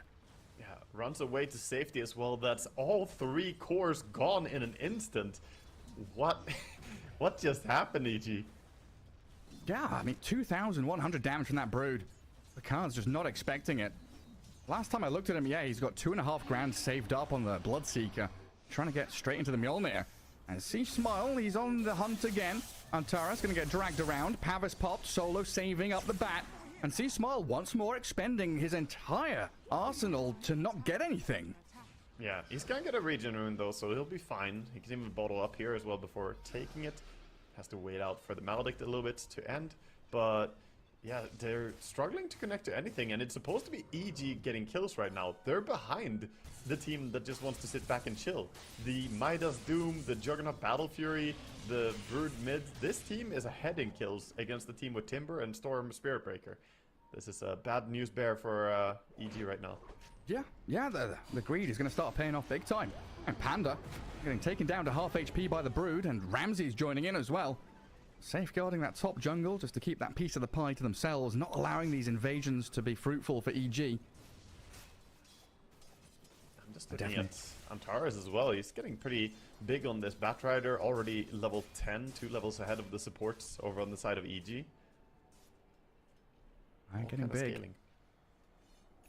And this is where EG got to start putting their foot down a little bit.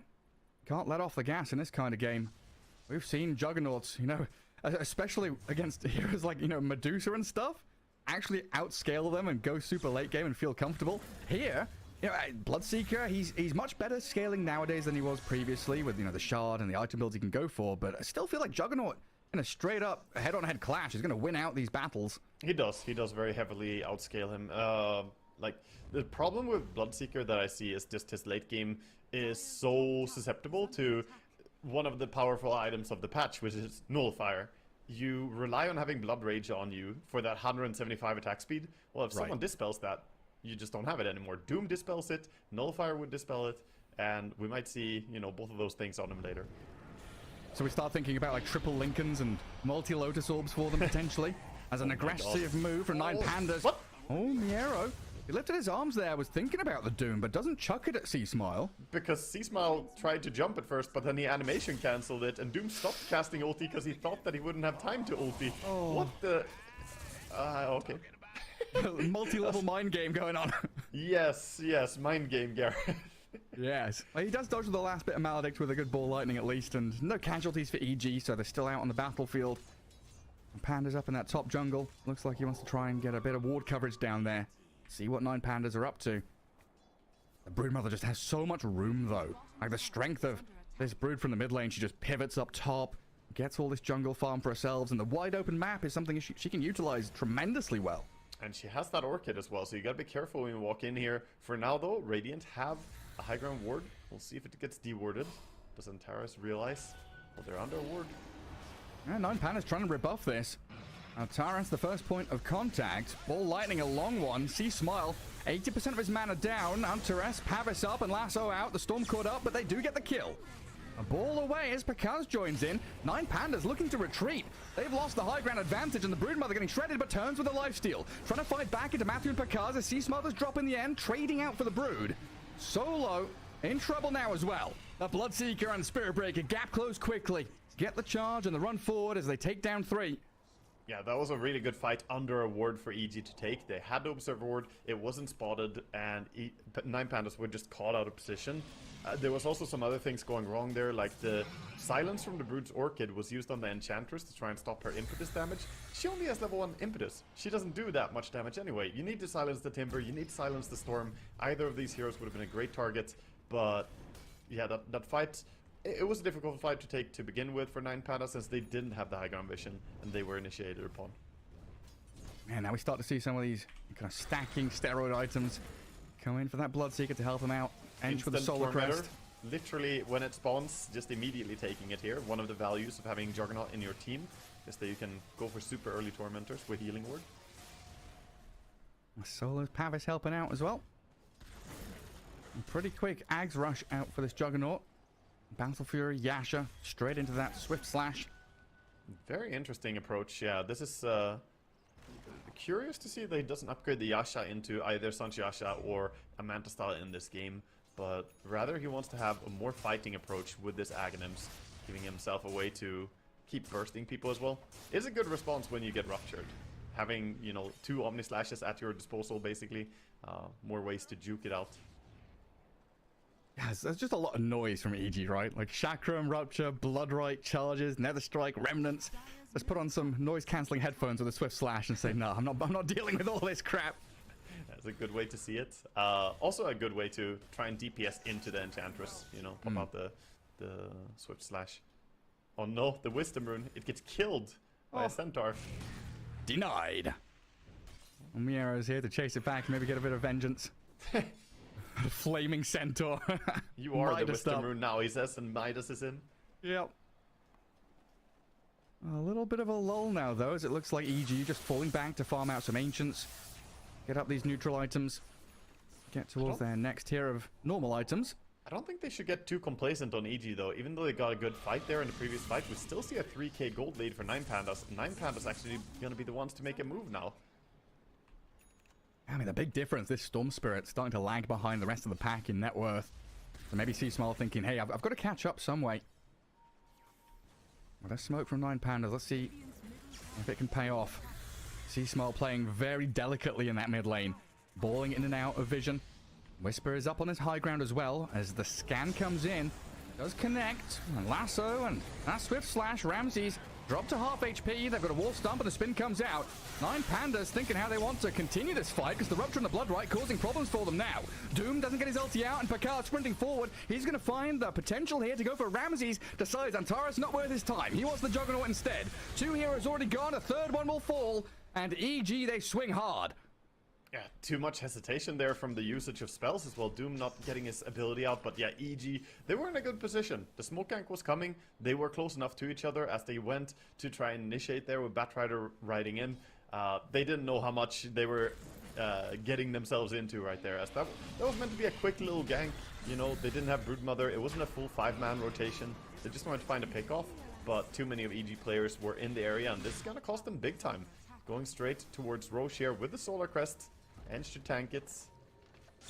Yeah, I mean, Kiyotaka not Broodmother joining as that well. fight, being very greedy up in his top left corner, and EG exploiting this fact on top of the Broodmother, turning this fight from a 3-0 to a 4-0. Yeah, losing him as well.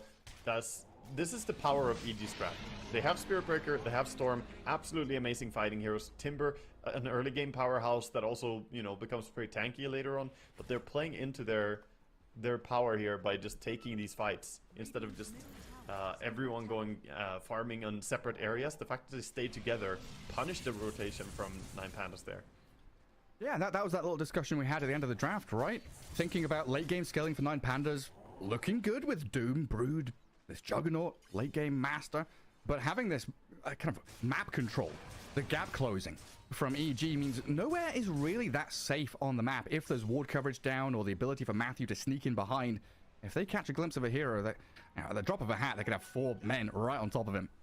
Yeah, and Matthew, when he's not playing an Invis hero, he turns the hero to an Invis hero. He has that Shadow Blade on Spirit Breaker, so he can start sneaking around, maybe find some initiations for his team, or, of course, just charge in invisibly. Very, very useful for extra damage and a little bit surprise factor. I guess to take out a wave up top as well. And EG has continued to defend this mid-tier 1, something that Kiyotaka has been eyeing up for a while, but not able to get on top of it. Not being able to remove the tier 1 tower mid is pretty big for a Broodmother until now, 24 minutes in. Finally, it gets denied by Storm. So map is now a little bit open for 9Pandas, but they still have to be so worrisome about these ganks that you were saying. If you show somewhere on a lane, you might just get killed. Look how many heroes are showing on lanes right now for Dire. 0. They're farming jungle, they're pushing lanes with spiders, they're trying to avoid these rotations. Yeah, and equally, look at the ward coverage, right? 3 observers up in that top part of the map. They don't see anything deep on the Radiant side. Everyone from EG kind of tucked away, hidden from 9Pandas. And meanwhile, EG have much more comfortable time pushing out lanes, because you can even just send a Spirit Breaker, send him over there with a Shadow Blade and a charge, you know. He is not a good target to go on. Sure, if he dies, but you can definitely use him to take some more risky creep waves, while the rest of your team can play in a safe way off map. Well, here comes Lincoln Sphere number 1. C-Smile has almost completed it. Akaz gets a bit of free reign down bottom. He's got BKB and Aegis, so yeah, he's feeling comfortable to push waves himself.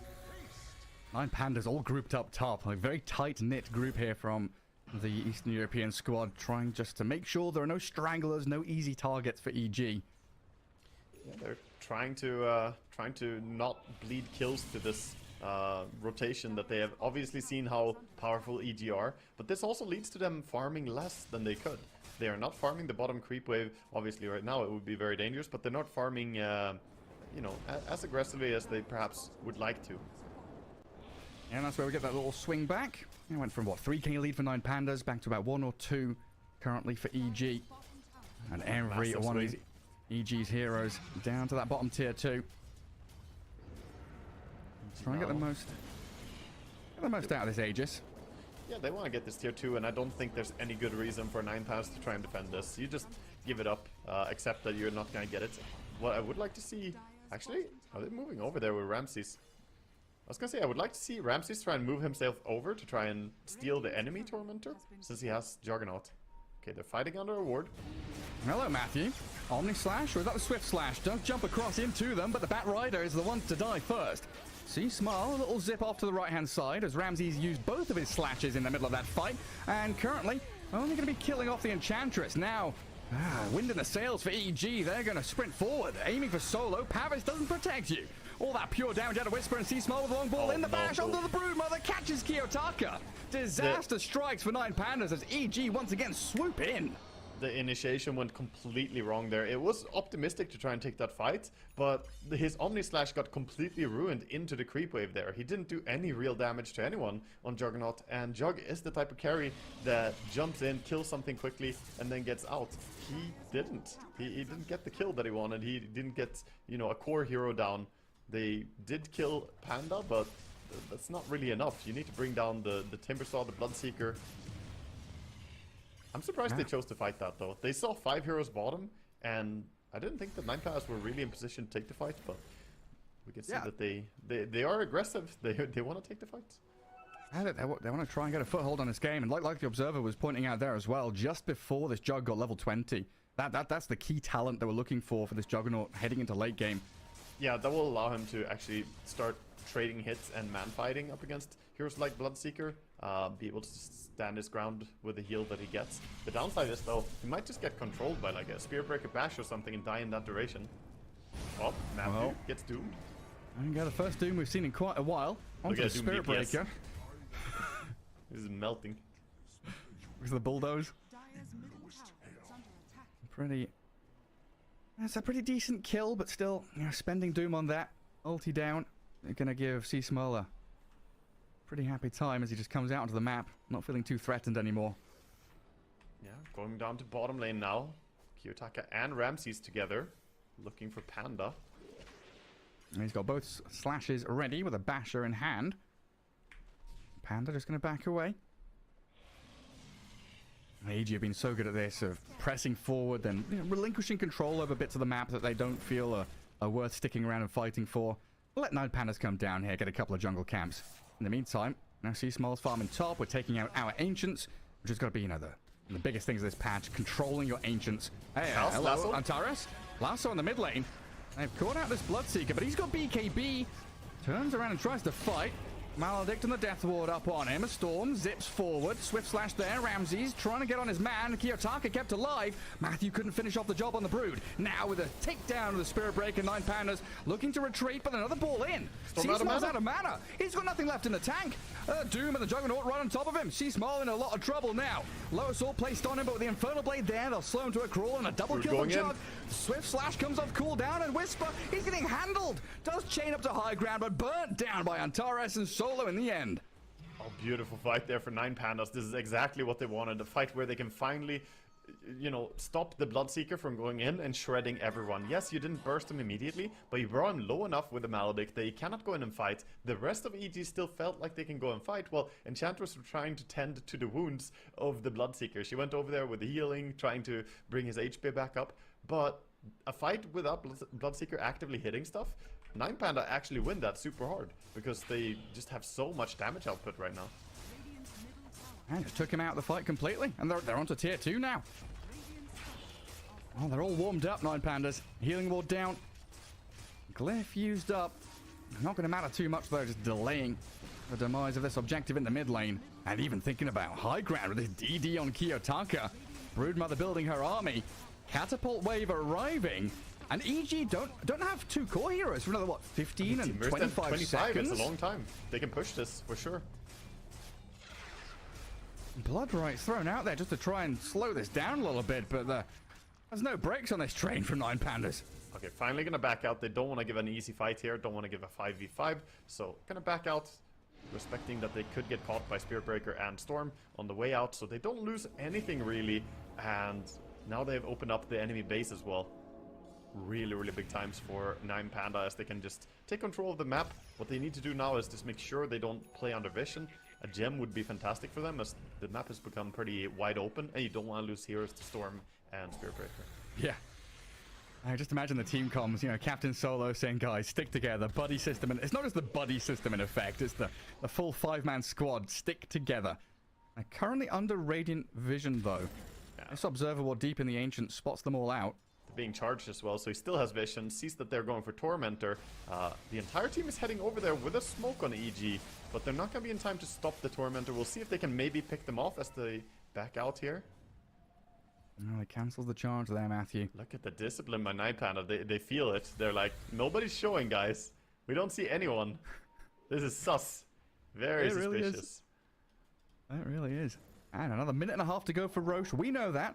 But the players, for all intents and purposes, could be right up right now. Nullifier complete on there it is. This is a massive power spike right there.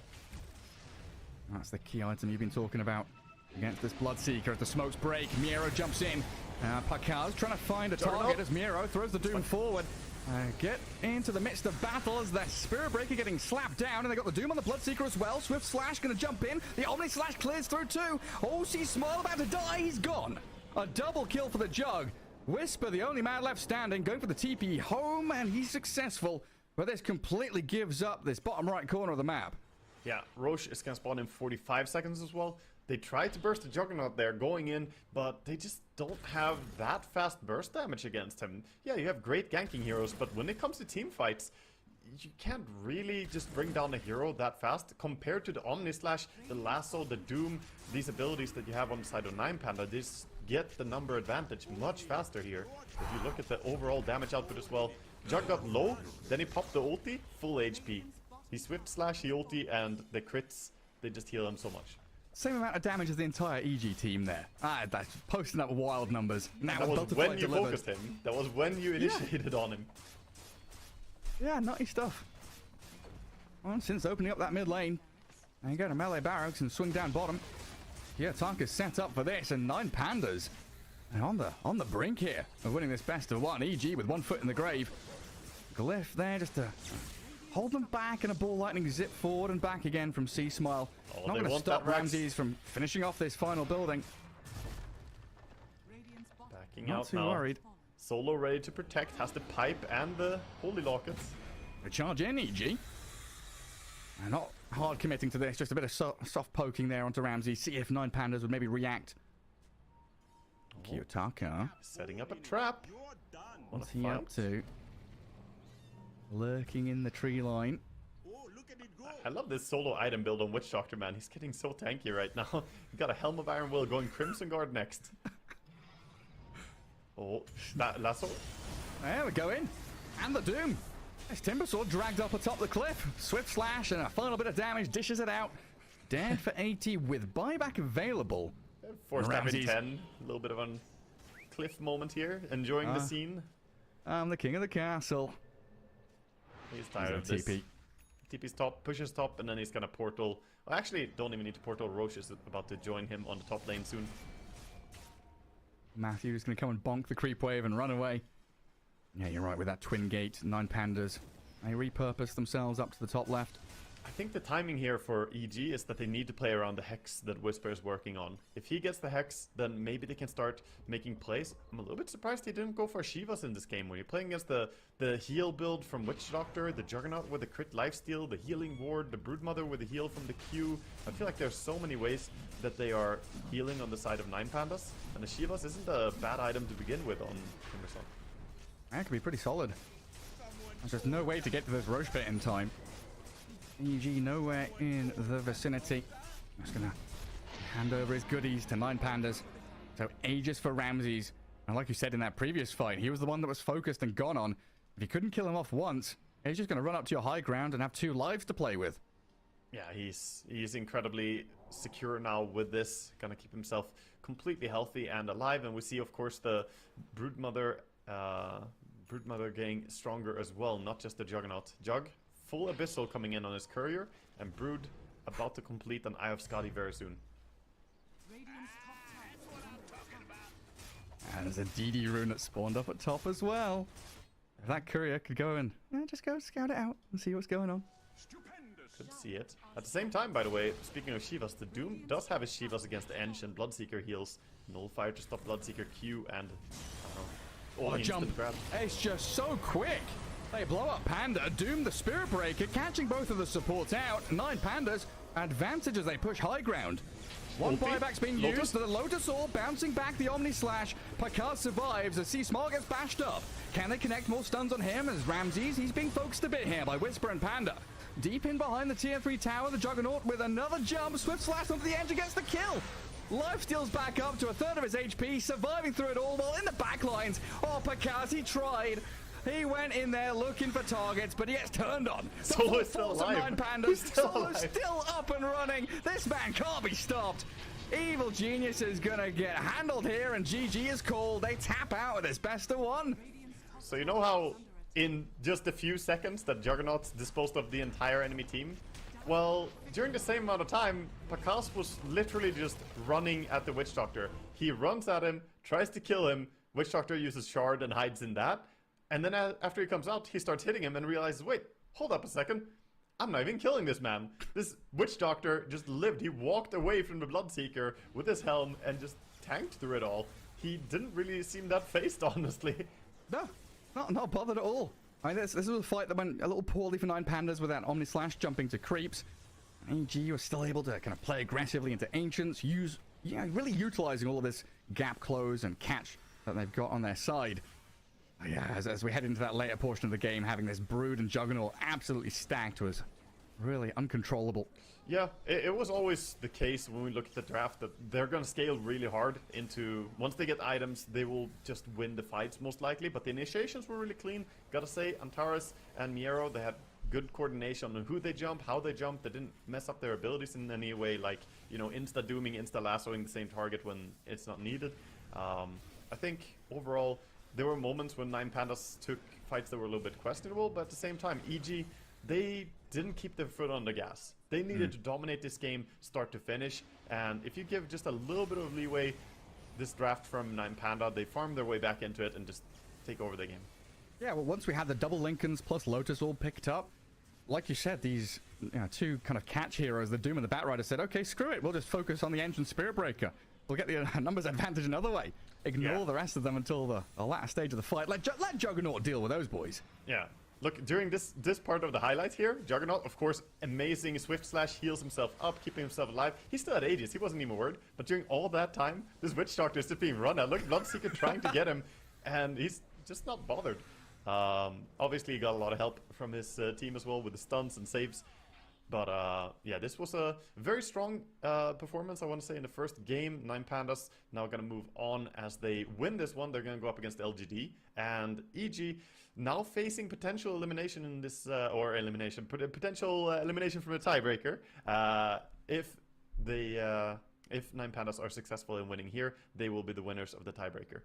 Yeah, one best of one. They just need to win against LGD, then they're guaranteed that upper bracket slot. Of course, you know, and none of these teams getting dumped out of the tournament. They're all in, just trying to find out that kind of seeding and who goes a little bit further forward. We do have more best of ones coming, though, so a quick break before 9 Pandas against LGD.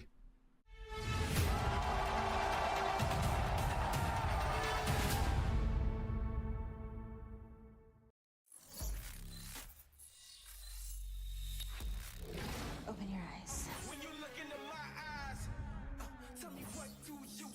Tonight, I'm gonna show you the wonders of the mall.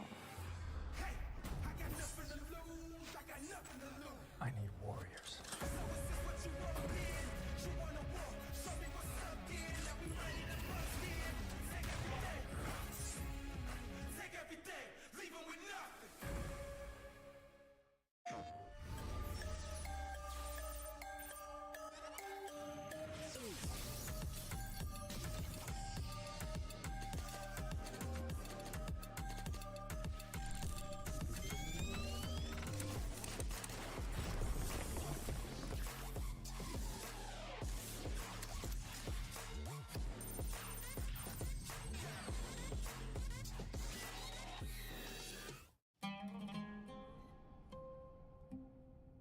There is a place where you can elevate what's hidden inside.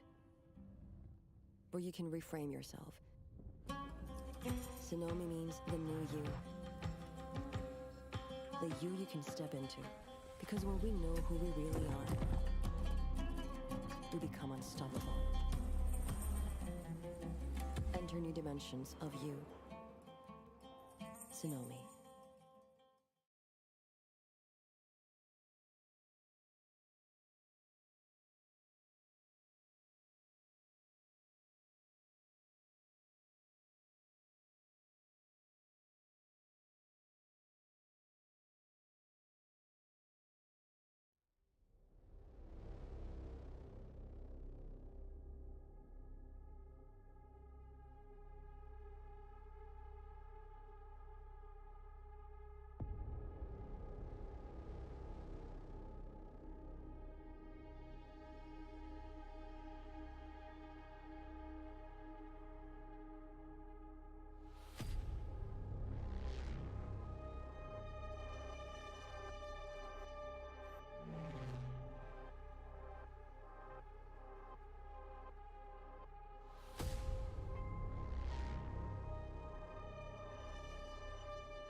I had a say where I'd run to, where I would lay, if time bent to my will, if I could decide where I should remain, where I would hide. Sure as the sun, come rain or shine, I know where I belong.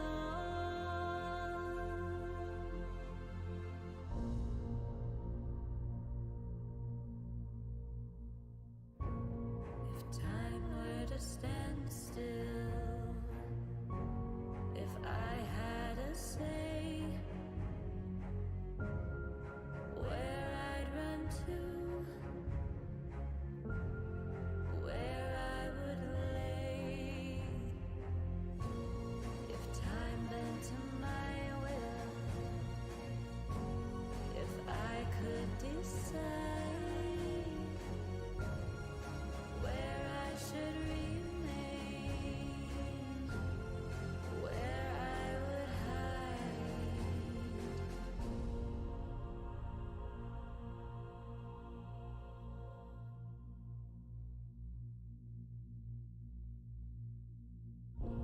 If time were to stand still,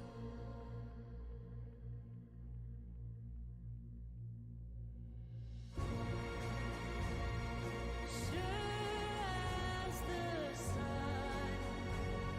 come rain or shine, I know where I belong.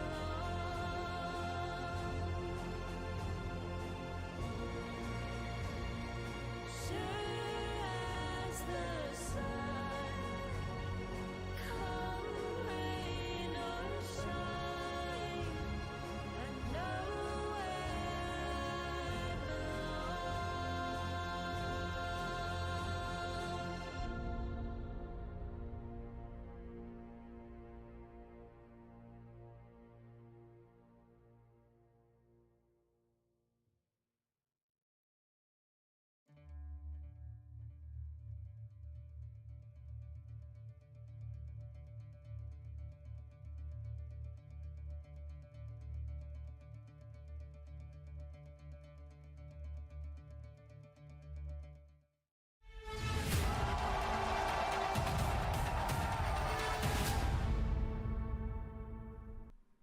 All right, folks, here we go. Welcome back. Riyadh Masters Day 6. We've got through the group stage and we're into tiebreakers. If you're just joining us, we did have 9 Pandas victorious over EG in that first best of 1.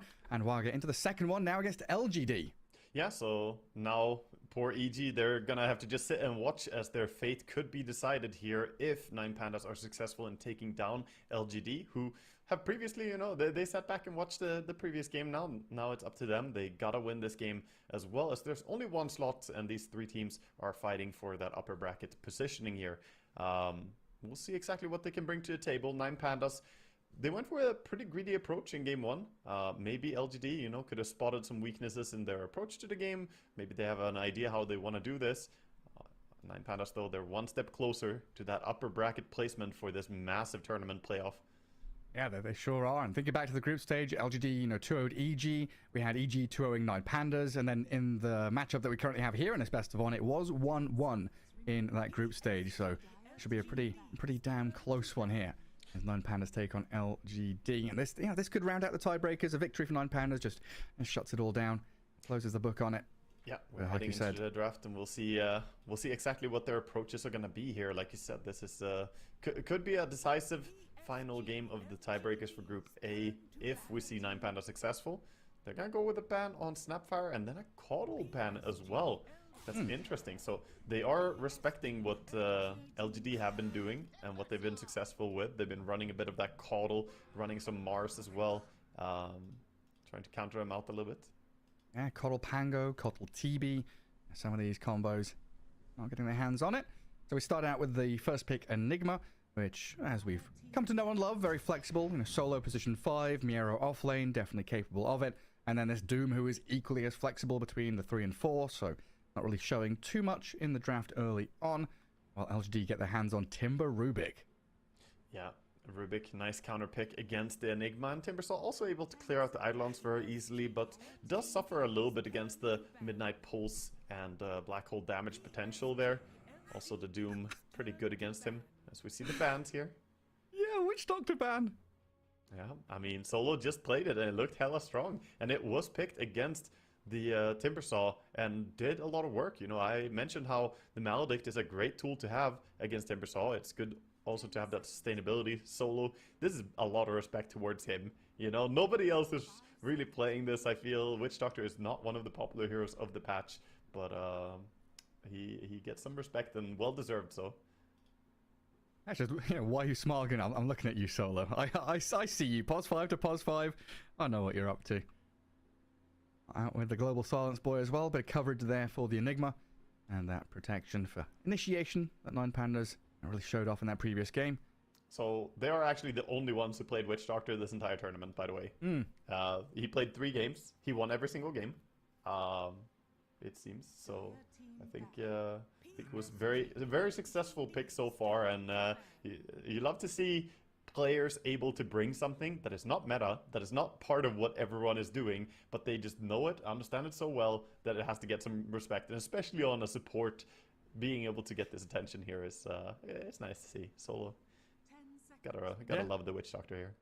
Yeah, well, we had the same discussion around, Broodmother Team Spirit. Collapses not enjoyed playing that. We've had that Jabs Meepo, right? They popped that out. Suddenly, this element in the draft where it kind of feels like it requires a ban. It does remove some of the options from you because you're forced, your hand is forced to do it. And look at that, Bloodseeker and the respect on the Tinker. Yeah, Tinker. I mean, Tinker is high priority in this game because Nothing to Say also plays a very good Tinker. But of course, in the Eastern European scene, there is nobody who's really as fearful as Kiyotaka on his Tinker, so don't want to play against that. Also a problematic hero for Timbersaw since it does so much damage, just a ton of magic and pure damage, and Timbersaw preferably plays against some physical damage heroes. And LGD, they add themselves a little bit of wombo combo here potential with Elder Titan as a setup, get the stomp, and they have the Rubik to maybe steal the Black Hole, so we'll see what they add later here, but I like the support duo of LGD. Yeah, and both of them really play into that meta of stacking as well. They love to build up back behind yourselves. We can see Timbersaw clear them out. Or this carry here that comes later down the line from LGD. And both of them pretty solid in the lane as well, just being able to have that sticking power. Yeah. See what 9 Pandas go up for next. They're thinking about it for a bit. I mean, this is where they need to start telling something, because their Enigma and Doom, we briefly touched on the fact that they're super flexible. They can be played as pretty much anything here in their drafts. It can be, core Enigma, it can be support Enigma, same for Doom. But they have to give us some information what the draft is going to be. They now have Timber, Rubik, and ET, so not the strongest early game pushing lineup perhaps, but still competent team fights. I think 9 Pandas will need to address this with something that can put up a good defense against the Timber Siege. Yeah, I mean, last game they had this 3rd slot Batrider, right, which kept them flexible, had some magic damage against the Timbersaw, looked pretty solid there. Is that still an option? I wouldn't be surprised to see him take it again. I think it's definitely the hero that they're debating the most. They're going to go straight into the Juggernaut, though. It was a successful hero in the last game as well. But we could totally see it be paired up with the Batrider as well, and then just have Enigma played as a Pos 5, Doom, Batrider on the offlane. Completely possible here. But maybe they want something a little bit less susceptible, because 9 Pandas, their draft is already greedy. When you have Doom and the Juggernaut, you kind of want to sit and chill, and then Enigma has a very long cooldown on his ulti, pretty abusable as well, and even if you don't have cooldown on ulti, Rubik can still prevent it from being used. And LGD, their lineup does not look greedy right now. Timbersaw is very lane oppressive and then starts pushing down towers, and Rubik and ET doesn't really tell you too much, but they're just, fight competent supports. So, Panda, how greedy are you going to go with this?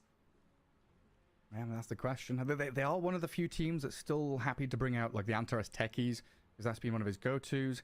Scarith Mages out there as well, which is something I'll flag as a ton of magic damage and pretty solid lane alongside the Doom. You think about later on in the game as well against Timbersaw. Got a silence, got a ton of magic DPS. Could be handy for them. Yeah, it's a possibility for sure. I like the idea of getting access to some form of silence here to deal with them. They could also go with the pos 5 silencer play. They go for the Enchantress. Okay, so that's just, setting up lanes a little bit. You get the enchant, which can dispel the Elder Titan as well, get rid of his damage. It's a good reaction to the ET pick, because the Astral Spirit is dispellable, and if you don't remove it, he can come in and just kill your carry sometimes. So this gives them a little way of dealing with that, and of course the Untouchable can be useful against him. Yeah, it's like, Timbersaw, don't you dare buy Aghanim Scepter. We've got Dispel, we'll have Enchant, we'll have Nullifier on Jug later on. Yeah. It's been a little sad, honestly, to see Timbersaw go from being absolutely massive with Ags to just never buying it anymore. Oh, wow. Okay, we see LGD bust out the Clinks here. Interesting. Very interesting. Shiro? Carry Clinks, right? I think so. I think it's a carry Clinks. Clinks is, yeah, he should be doing alright, I guess, in the carry matchup here. I just did not expect the hero as an option here for them, but it does mean that they might go for that lockdown, with the Orchid, be able to burst people here and there. Problem is Juggernaut, the carry to carry, you can always go Manta style, get rid of the Orchid. Yeah, and I guess with the Enchantress pick, it makes 9 Pandas a little easier to read, right? Enigma Doom's probably going to be your off lane 3 and 4, Jug Enchantress the safe lane, mid lane are left for 9 Pandas, so they're going to feel pretty comfortable here having Clinks ET as their lane matchup. Yeah, I mean, they want the Eng to be pairing up against the ET no matter what, so it pretty much gives away the fixation of the lanes. And we see the bans here coming in towards the mid lane. Gotta give some attention to what heroes would complete the roster, so 9 Pandas banning out the Primal Beast. Definitely would be a good hero to lead the way for LGD. They ban out the Storm, Quick Huskar, and Wind Ranger snap ban. Yeah, and usually that Huskar ban, indication of an Ember Spirit. Could be an option here for 9 Pandas, but he's just that cheesy hero in general. Last pick Huskar often looks very good. They do still go for the Ember, though. Amazing call, Gareth. Absolutely on point. Ban the Huskar because you're picking the Ember and you don't want to get cheesed. And I love to see the discipline by 9 Pandas doing that. So many teams do not bother covering their bases when they pick the Ember and leave themselves open to getting Huskard. And I've been crying about it for months, that teams should really respect that because it's an unplayable matchup. And I love to see 9 Pandas here banning the Huskar when they know that they will face a counter pick. So LGD, you can get a good matchup on mid, but how good do you really get here? Let's see what is available for them to really shut this out. This is where you start practicing for the 1v1s and you pick SF. SF against Ember matchup, thinking about the 1v1s later. Honestly, SF is very good against Ember, I would say, with the slow on the races. It's better than people would think. Any hero that needs to go close in the lane struggles against SF badly. It's the same as the TA matchup is really hard to play nowadays. But yeah, I wouldn't be surprised to see them take it. They're gonna go with a DK, much more stable and safe approach. Makes a lot of sense to add that. They get a bit of disable, get a good catch against the Ember Spirit, and they get some tower push. Kind of all in one, and a very nothing to say type hero, I would say. Stable. Super stable. Yeah. And it gives you that little bit of extra oomph going late game as well. We've seen these DKs with that Manta style Aghanims build really get into the big dragon form and cause some issues with the free pathing. It's also one of the mid heroes that I would say, I was watching some of the previous games today together with the viewcast or the co-cast over on SingStream. It's one of the heroes that can actually get away with buying a Midas and still have it be good, right? Because it's a bit greedy, but DK is so innately tanky early on. He can still just run places and do things, even if you go for a little bit greedier itemization. It lets you scale, like you said, get to that point where your right click is actually very fearful. You get the Aghanim Scepter, you get the Manta, and you become a real threat towards late game. Yeah, I mean, looking at 9 Pandas, we're thinking about Enigma, Doom, Juggernaut. We know these timings. We know how they like to take team fights and what they're aiming for with that level 20 Jug talent. LGD, I'm having much more difficulty kind of reading the flow of their game and what they want to be up to. Is this in lane stage domination with this Clink's pick and Timbersaw? Are they looking for early game skirmishes, or are they happy to go late game themselves with that DK you're talking about?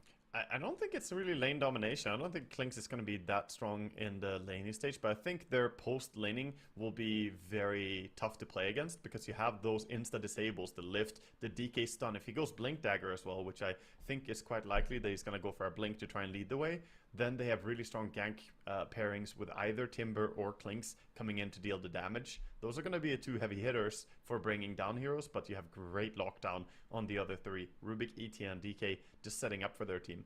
We'll see how the lanes play out here. Seeing Shiro playing Clinks, gonna be a lot of fun to break down his lane here as it goes up against the Doom and the Enigma. Yeah, watch for his item progression as well, see what he gets up to. Yeah, not just setting up your team either, right? Thinking about the reset tools this ET brings against an Enigma and a Doom who want to be getting these catastrophic jumps where they take a player out of the game completely. You could slow things down, delay things, get into these longer drawn-out fights, which LGD will be looking for. But here we go, best of one. It is time to see if 9 Pandas can claim a victory here. They go into that upper bracket. LGD and EG, of course, still into that main event playoffs. But EG, it's out of their hands right now as well. Watch this one all pan out. Yeah, good luck coming out from both teams. And shout out to Shao8 from Ramses as well. He says, as we go into this, Hunter's gonna take the bottom Watcher here. Oh, I really like this from LGD. So often we see these Doom players come down here and ward up near the 2 camps to the south of this tier 1 on the Radiant side. Might be what Antaras is up to. In fact, LGD come here to try and scout. They get an early ward, and then they twin gate top. They twin gate top and move behind, but at the same time, we saw ping come out from Antaras. He was keeping his eyes on the portal, so I think they're aware of what's happening here, this move around. They're going to block up the small camp on the way through, though. Yeah, dodging the Watcher. Not getting caught under vision. Ramses. Hard here to burst. Yeah, he can be. Doesn't see them coming just yet. The pings are there, though. Now they've got a good idea that LGD are lurking in the shadows atop the cliff. Nothing to say. Just going to plant himself in the bounty rune. Well, Ramses, he's going on a walk of wonder. He's migrating across the map. He's got TP, I think. Yep. He's already running all the way towards mid. And just going to find a nice little corner to TP from. He chooses to be right here. Off he pops. And we'll get ourselves back into that kind of normal lane setup. Enchantress Jug. Minus 100 gold though on the carry. Not immediately, but at some point you'll have to pay for that. That's true. So Enchantress going to be up here with a Jug. Down bottom, Antares. Looks like he tried to go for that little body block play again. Yeah, same thing as we saw in last game, just trying to get the lane in a little bit better position. Also, they have the Enigma deny, so no matter what, the lane is going to D-push. Doesn't really matter what ends up happening in lane there. And classic Enchantress, just pop the heal and trade hits. Try and get some denies in if you can. Yeah. And mid lane going to be pretty farm heavy, right? Double melee heroes. It's a pretty farm heavy lane. I would say that this lane is pretty comfortable when you play Dragon Knight, and they're fighting. Nothing to say. I mean, I stand corrected.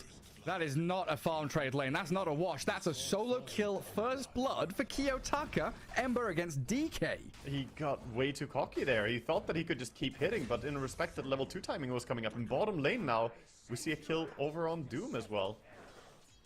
Going down to just the Clinks and the ET. Blood Grenade was expended, but a new one comes in from the Courier. Yeah, I mean, Kiyotaka 2 last hits, 3 denies. Trading so many resources for that early first blood. As top lane, a Blood Grenade. Solo and Ramses trying to tail Planet, but New puts his body in the way. Make sure Enchantress isn't comfortable chasing. That one death though, losing your life early on the mid lane really costs you a lot. Gives extra experience there to the Embers, level 3.5 already, and now can go and check the Water Rune. And he was able to control his wave, right? And he pushed it back across, so there's a pretty full wave there. Nothing to say. He's going to have to wander over, tank some hits to get the Water Rune. Yeah.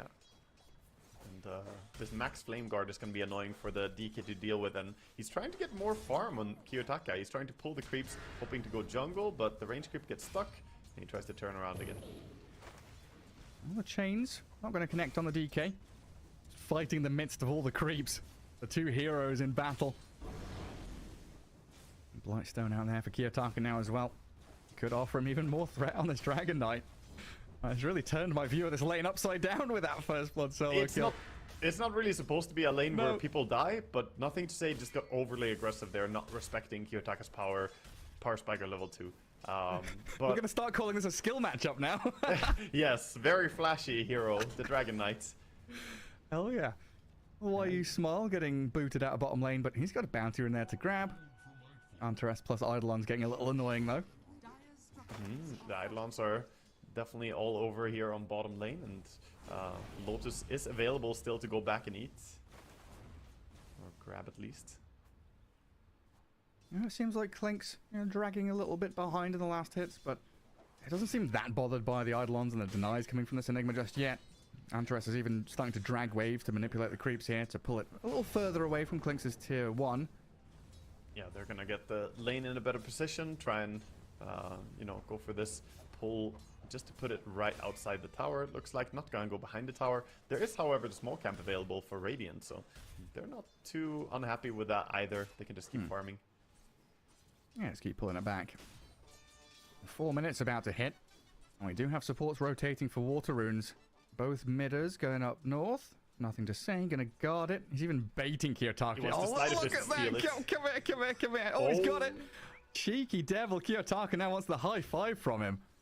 That was such a nice play by Kiyotaka. Just barely going close enough. But yeah, bottom rune was also taken already as the two supports were fighting for it. So no water for nothing to say. Oh, he's a DK. Double bracers up. Not too bothered by it. Yeah, bracer build. It's completely fine. He will take some damage from this level 3 Flame Guard, though. It really starts burning into him now. Solo just keeps sending creeps across. Satyrs and Hellbears to irritate this Timbersaw, while Rubik, he has left the lane. Thinking about rotating mid, can start considering stacking camps as well to build things up for this Timber. It's what we see so much with Timber play. They generally get left alone by the supports. As we see a spin there, not gonna connect too much damage over on Mew on his Timber. And Solo just being a pest. Get up in their faces.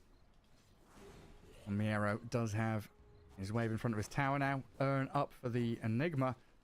This is something we've been kind of talking about as well. This Spirit Vessel build has been a bit awkward for some heroes and players, but from his position 3 Enigma, he's going back old school, the 3-3 style.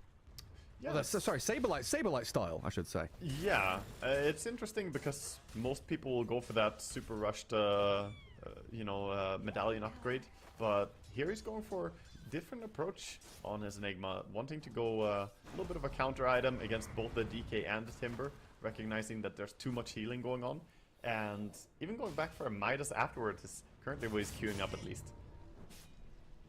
Yeah, we've seen a little bit of Helm the Dominator even from Enigma. Definitely interesting to see the change. This mid lane, 28 and 6 DK, 26 and 5 Ember. So last hit wise, they're still pretty damn even with all these kills and runes trading hands. Yeah, and we see two supports just fighting for top rune. Solo is gonna find Planet, but he did get the rune. He can blood grenade him, but it doesn't do that much alone. Even if he gets this stun and some right clicks, it's not gonna be enough to kill. Stay away from mid. Nothing to say, gets out the dragon form. Starts that chip damage. Ember Spirit, he's going to TP back. Remnant DK in trouble. Return into the lane. DK slowed down and stomped up. But why you smile on Planet? They're both here.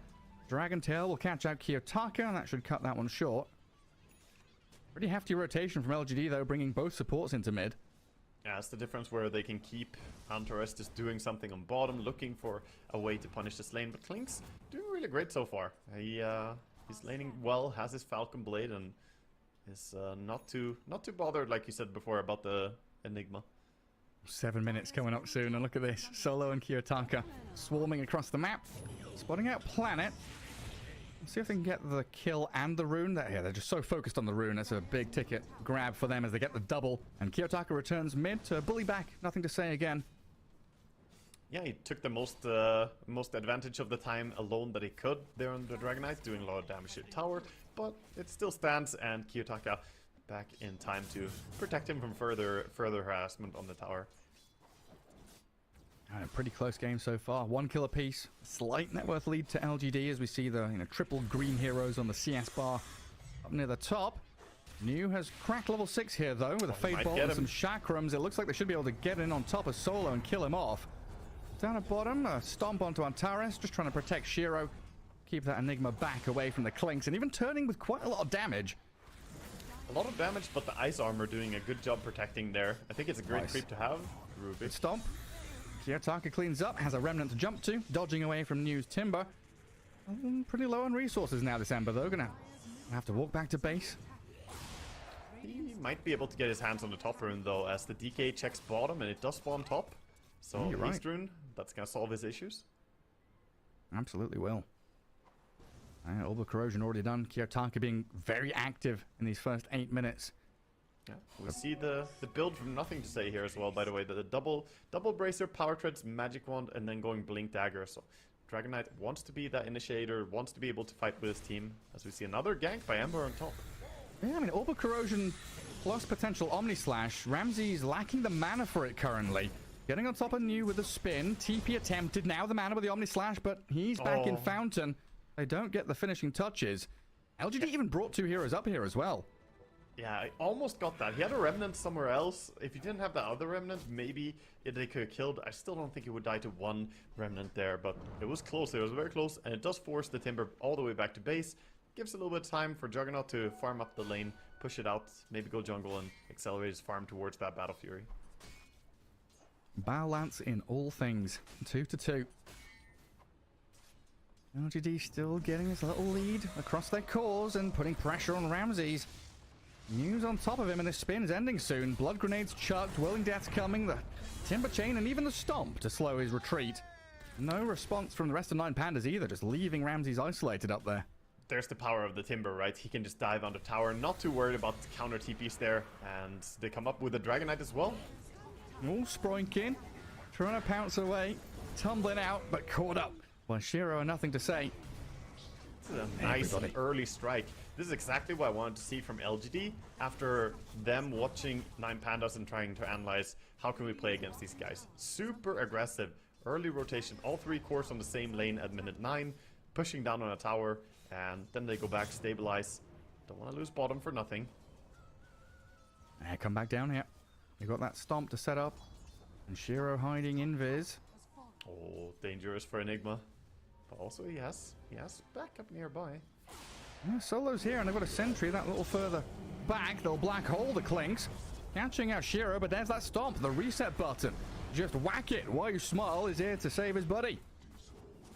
And now the move that they were making towards bottom also falls apart. Not only these 2 heroes bottom that lost the fight, but also the reinforcements that were thinking, oh, maybe we can push bottom tower if LG go top. Nope, now you can't do anything. You lost top tower, you didn't make a move bottom, and mid tower is still standing very healthily. Rubik pushing it out. Has to be careful about this Invis Ember, though. He sure does. He's going to show himself now. But yeah, it's been very, very swift and systematic from LGD. You know, every move has paid off. Real clean stuff from them so far. There is that almost looming threat, though, right? The Juggernaut late game. We've seen what Ramses can do once he gets to level 20 with that Battle Fury Nullifier. But still, for me, is a question mark around this Clinks and what he's going to be capable of as this game develops. Yeah, usually we see the support Clinks or different position Clinks, and now we're going to see the carry Clinks with the Deso build. Okay. As he's going for Falcon Blade into Deso.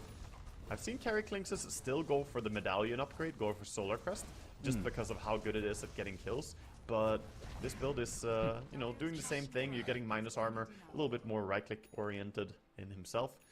And I'm curious what his second item will be right after this. If it's just going to be, you know, even more damage, or is he going to greed towards some control? Is he going to go Orchid Nullifier? Or will it be something like a Dragonlance to get some range? Interested to see what he's going to do. Yeah, tons of options. Definitely keep our eyes open for that. A good deny that bottom tower from Antares, though. A little bit of a grin from Nothing to Say as he pops out a chat wheel line. There's a Spirit Wrestle done on the Enigma now, alongside a Pavis for the Rubik, so both squads getting some of these early key items. But it's still LGD using this momentum that they've got from the last couple of fights, smoking up as 3, wanting to utilize the blink on DK that Nothing to Say has picked up. Even with Dragon Form expiring, they've got a lot of catch. They do, yeah. They have a lot of ways to burst as well, with the help of the Timbersaw being nearby. This move, though, I don't think it's going to connect too cleanly here, as they were kind of spotted. Ramses, though, not being careful. Yeah, Blink's done. Right in. Oh, what? He just disappeared. Yeah, he walked too close. I mean, they have high-level Fade Bolts. Timber saw there the burst from the Breathe Fire. He just didn't respect the potential of getting ganked there. And LGD, this is the type of gameplay that I love to see from a team. Just take control of the game, put the enemy in a difficult spot of just not being sure what to do. Even the Spirit Vessel on Enigma, if you only have 2 kills on your team, the Vessel isn't really gonna get you that much. The only charge he has on Vessel is for himself dying. He hasn't killed anything since he got Urn. So, yeah, at least he gets that 1 charge for dying, but it's not ideal to have Vessel in a passive game. Then you would much rather have the Solar Crest and farm faster. So this item build, I would say, already falling a little bit flat. Yeah, pretty rough.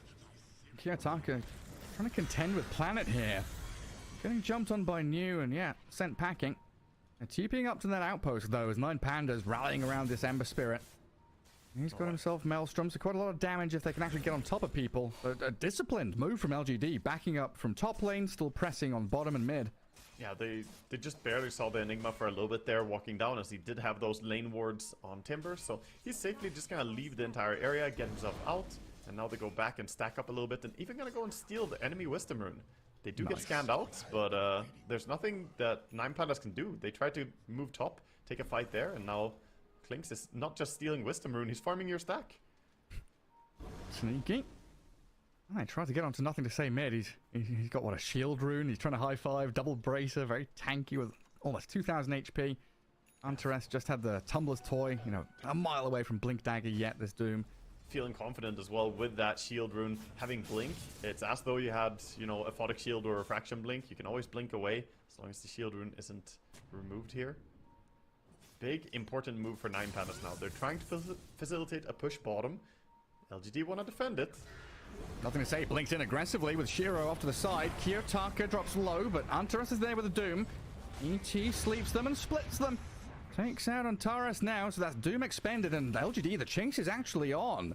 News moving forward, but he's slowed down by one of the Ench creeps. Can't quite get up, but nothing to say is there. Another Blink stun, Miero, Midnight Pulse, and a Malphite down, but he can't Black Hole. Rubik still has Doom, he's holding it. He's got the trigger ready. Can they get on top of Ramses here with the Chakram slow? He's forced to spin. Stomp won't connect on him, even with the sleeping symbols above his head. He falls asleep now, takes a little nap there. There's nothing to say in New. Still in behind this tier 2. Chakram to stop the advance from 9 Pandas as they really want to remedy this aggression from LGD. Just no answers. I don't think they know he has Doom. If he farms that range creep, he dies. He's gonna back out. Ramses, not greedy, gonna back out there. And Rubik now, I mean, he still has that spell for a few minutes here. He can easily find another rotation with it. Got about 2 minutes time to make a move. So they're gonna go portal towards top, it looks like, where we currently see Kiyotaka trying to farm. This could be dangerous for him. It is relentless. LGD with double wards up here as well. Yeah, let's see if Kiyotaka can feel it out. Feels a bit suspicious to him. Scan from the Radiant and a zip away onto the Remnant. Miero looking to get away as well. So, yeah, okay, 9 Pandas. They evacuate from a disaster zone. Yeah, they got away safely. By now, they definitely have realized that, you know, this rotation from LGD is going to keep happening. Ganks non-stop. And LGD falling back on the Midas after Blink on DK. I think this is 100% the right way to play it. Blink allows you to play the game the way you're supposed to. And now you can focus on scaling and actually getting strong as well. Right, nice little safety net. LGD, they're still up here. Playing into their vision. They catch a glimpse of a one-panda hero like Solo up there. He's just dead. Yeah, just gonna start pushing here with the Dragon Form, and still not a single tier 1 tower taken. Never mind taken.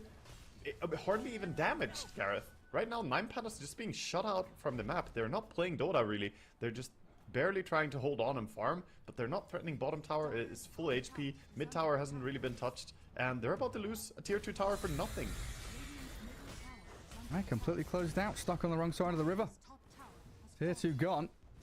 Mid lane's going to be defended by LGD as well. And Shiro, he's even pinging out Roshan, saying, hey, we just go from objective to objective.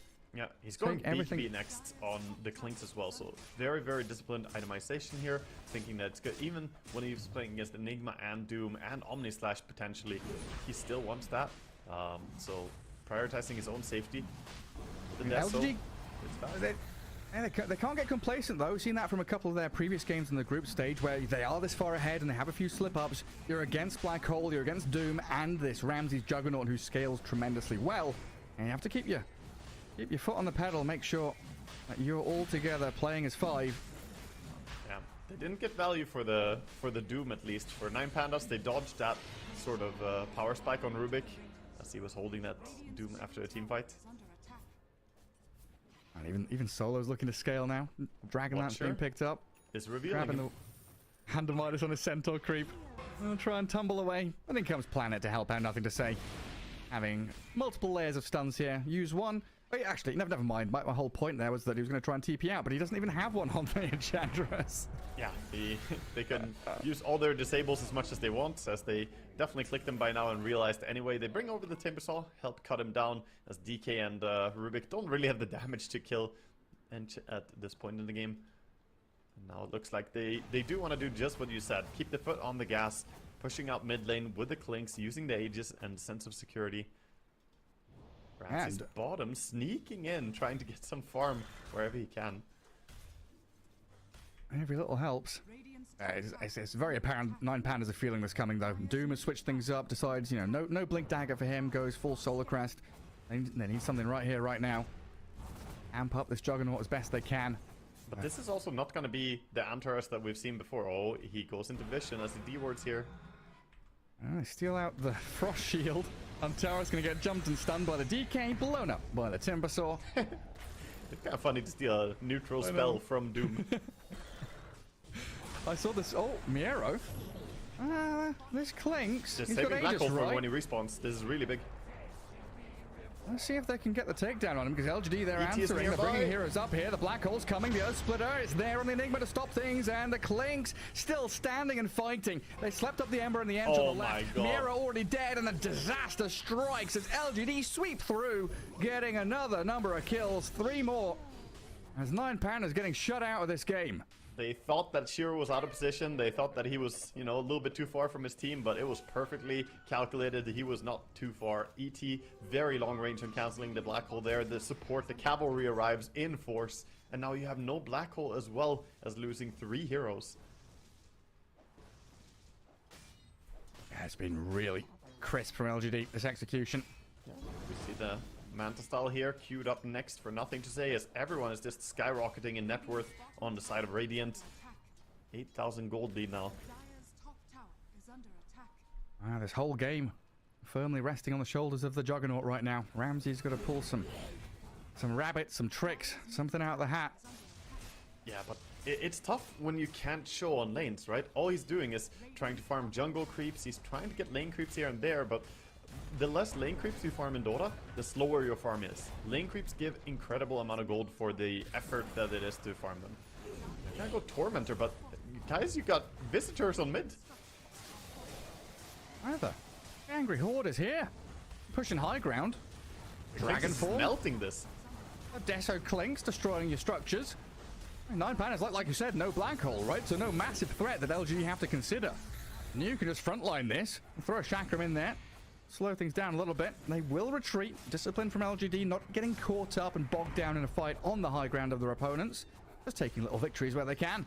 Yeah, it's probably the better choice, to be honest, because even if they were there, I don't think they can stop the tier 3 tower from going down. At least this way, they got something. They didn't get the best shard ever. The shard for Doom as a support Doom doesn't really help him that much. It gives him the old level death, respect, but it's not as impactful. Then again, the other one would be Enchantress, and I'm not sure that one's even better. Worse. They actually have terrible first shards. You want the core shards this game. Get you some Enigma shard in this game. Get the Ember shard. Start dropping and denying your items to lower your net worth to get the shards going. Need something. Here we have new Lotus Orb, Kaya Sands working on overwhelming Blink. And we've seen how oppressive this kind of build can be. If you can just front line, get on top of the back lines. 9 Pandas quite reliant on this surprise jump from the fog with Ember and the Enigma. And they're gonna smoke again. It feels like LGD have just infinite access to ganks. They can always just like organize a gank like this. They have another smoke available, going down towards bottom, 2 heroes farming the area. This is going to be very dangerous if Ramses get caught here. Yeah, this has been textbook. Antares, he's going to be the first point of contact. I'll get the play onto the Doom. Finish him off with that Dragon Knight. But look at Ramses. Oh, he's thinking about the Omni Slash from Why You Smile, but gets fogged.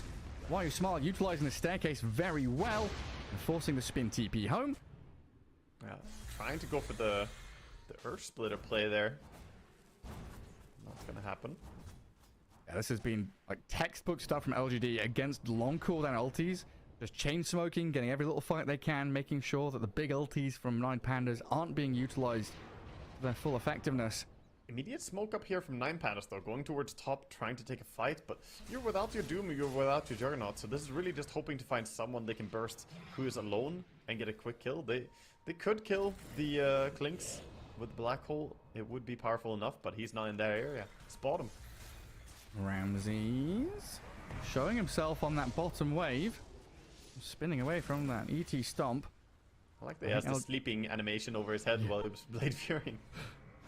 I think LGD got a pretty good idea. There's vision up on his high ground as well. As 9 Pandas, they make the move onto Timber. Miero, the Black Hole, catches the Clinks. This could be huge for them. 9 Pandas are clearing through the Timber quickly. The BKB out of Shiro and the Omni Slash takes him down. Rubik Black Hole. It's long range, stolen it and turns it back on them. But Ramses still standing strong, gets a 3rd kill. They didn't have DK for that fight. Ember still has 2 remnants here. Could try and keep chasing. Pretty hard to catch though. A little bit too far away from his team perhaps. Very nice engagement there as they get a good start, getting the Doom out early and then seeing the Clinks. They just lock eyes on that Clinks, go in with Omni Slash and the Black Hole. Very few ways that they can save him right now on the side of LGD. I guess that's one thing you can say about their draft is that they don't have that like Tombstone Shard to come in and save a carry if they get caught out.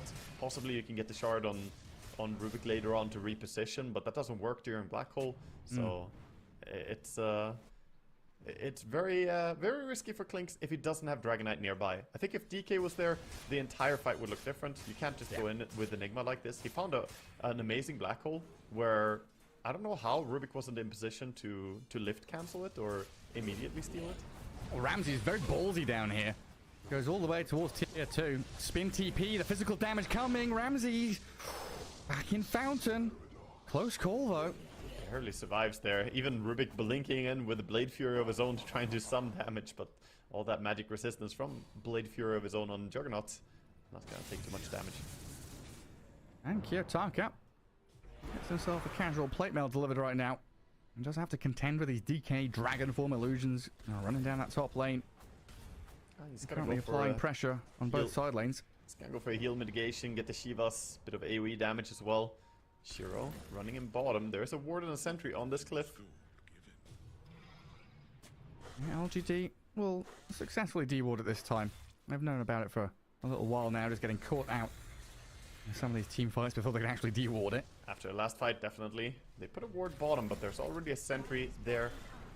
And the Watcher is dire as well, so they see the ward. Oh, quick and simple tier 2. Not sure they really consider going high ground just yet, but they're prepping themselves, wanting to scout out the left-hand side, because that's where Ramses resides. Omni Slash and the Swift Slash both utilized to kill off the Rubik of Planet. Even though that's just 1 kill, I think that's really worth it, because high ground is still not really what LGD are threatening. They don't want to keep going yet, so finding that pickoff, getting your ulti on cooldown is really good for Ramses. Accelerates his farm a little bit more as well, get him towards the stage where he can become the be-all, end-all carry, because right now he's keeping even with the Clinks, but he wants to be ahead of him. Nothing to say, he's catching up there as well. Aghanim Scepter, they're 1200 gold away. And then we'll see that upgraded dragon form. Wait, Solo didn't get the D-ward? They saw this ward on the Tormentor. They're pinging it now. Yeah, there comes the ping from Antares. He's like, what are you doing? It's over here. I warded a little deeper. Yeah. Roshan up in a couple of seconds. And smoke brought out by this Rubik. Looks like LGD want to yet again make a move. Utilize their lack of long cooldowns just to keep on fighting. There we go. The vision is removed and Radiant now. They still have 1 rune checking over their entrance to their own jungle, but Dire kind of stabilizing the map after losing a lot of control here. Yeah, getting access to these tier 3 items as well. Heightened Sliver for the DK, Paladin Sword on Clinks, Heightened Sliver for the Juggernaut. That's always a big one. I'll help him a lot against this Lift and Dragon Tail stun. A lot of good options here as well. We'll see what Radiant are gonna get, as we still have Fairy Trinket over on the Timbersaw, enjoying his extra damage. Such a good tier 1 item. This is a pivotal moment now. You know, BKB on Enigma, tier 3 items coming up, Roshan being taken by LGD, 9 Pandas nowhere nearby, so this is going to be a freebie for them. And a DD rune spawning top just to top it all off. Yeah, perfect. If Klinks gets his hands on that, he's going to be very happy. And also they have Aghanims now just about complete over on the side of Dragon Knight. Just one more creep wave will do it. Wisdom runes are spawning. Dire will get their own on Ramses again, so 20 talent coming online there. Shiro wants to get some use out of this Scythe of Ice. Anybody down here? You can't find anyone. It's a very gank-oriented build from Shiro. This is not like I'm the hard carry, I'm the only DPSer.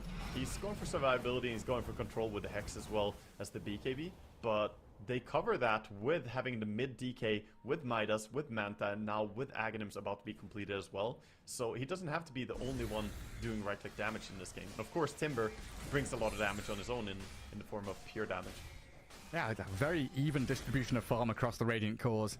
You see the bigger difference there. You know, Juggernaut, Ember Spirit looking good. Doom overtaking the Enigma now at this point as he starts to scale with his Devour. Oh, big smokes. Big smokes into each other here. Ember Spirit, Kiyotaka hexed up. And they've got chain stuns here, but not quite enough to completely lock him down. Does get a bit of distance, and in the back lines, Ramses there with the Swift Slash and the spin, clears out the Rubik. And Clinks, ooh, might be no spot of bother, but a great stomp on Earth Splitter, going to stop 9 Pandas from aggressively moving forward. Now they've got the BKB Black Hole, though, and where's LGD? There's no saves, no one here to stop it. Timber's being run down by a support. 9 Panda just come in and clap them. Antares, you're right, zoning the Timbersaw in a 1v2 now, but they can kill him. They've stuck around a little bit, and 9 Pandas are trying to chase this one. Ember Spirit remnanting forward, trying to scout with a Slight and the Shivers Guard.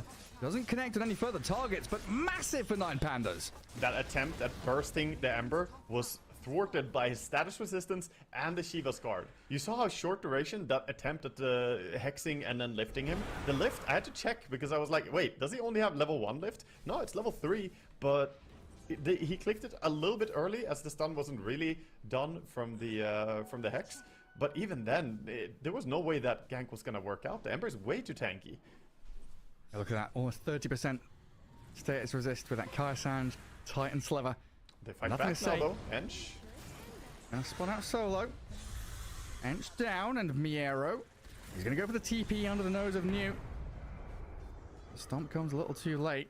But LGD once again on the doorstep of 9 Pandas base, utilizing this window, right, with no ultis available. They know they've got a chance. Yeah, no Doom, no Enigma Black Hole, and no Omni Slash yet either. DK soon has his ulti. Oh, jumps forward to kill off the healing ward. Might have been a step too far though. Oh, it's a tanky DK, nothing to say, just presses forward aggressively, but look at this. In behind, Kiyotaka slaying while you smile.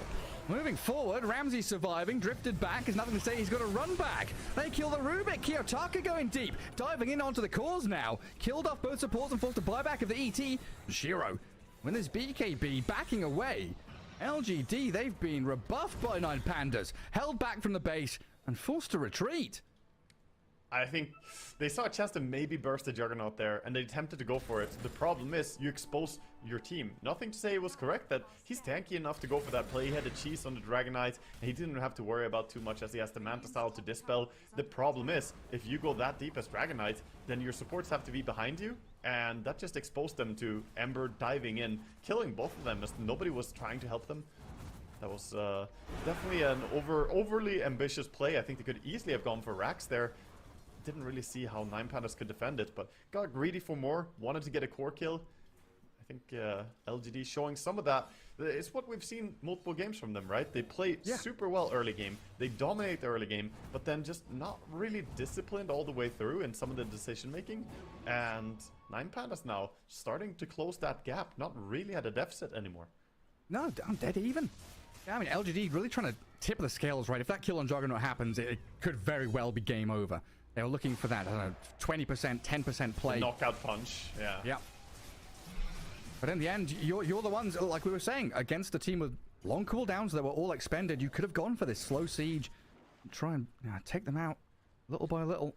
Yeah, this does give a really great window for Nine Pandas to try and make a move instead, though. And I'm curious to see what we're going to see next from Ramses. Is it going to be the blink? Go for the swift blink. He has a great healing Lotus right now, covering his empty inventory, but I can only imagine he wants to get more mobility so he can also go in and pick those supports, because that's been what works for Nine Pandas. Go in, get the ET, get the Rubik. They don't have the best way to protect themselves. No Glimmer Capes, no Force Staffs. They're literally just sitting ducks.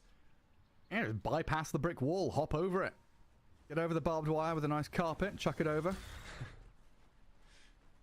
Don't deal with the timber saw and all his shredding tools. He does have overwhelming blink now, New.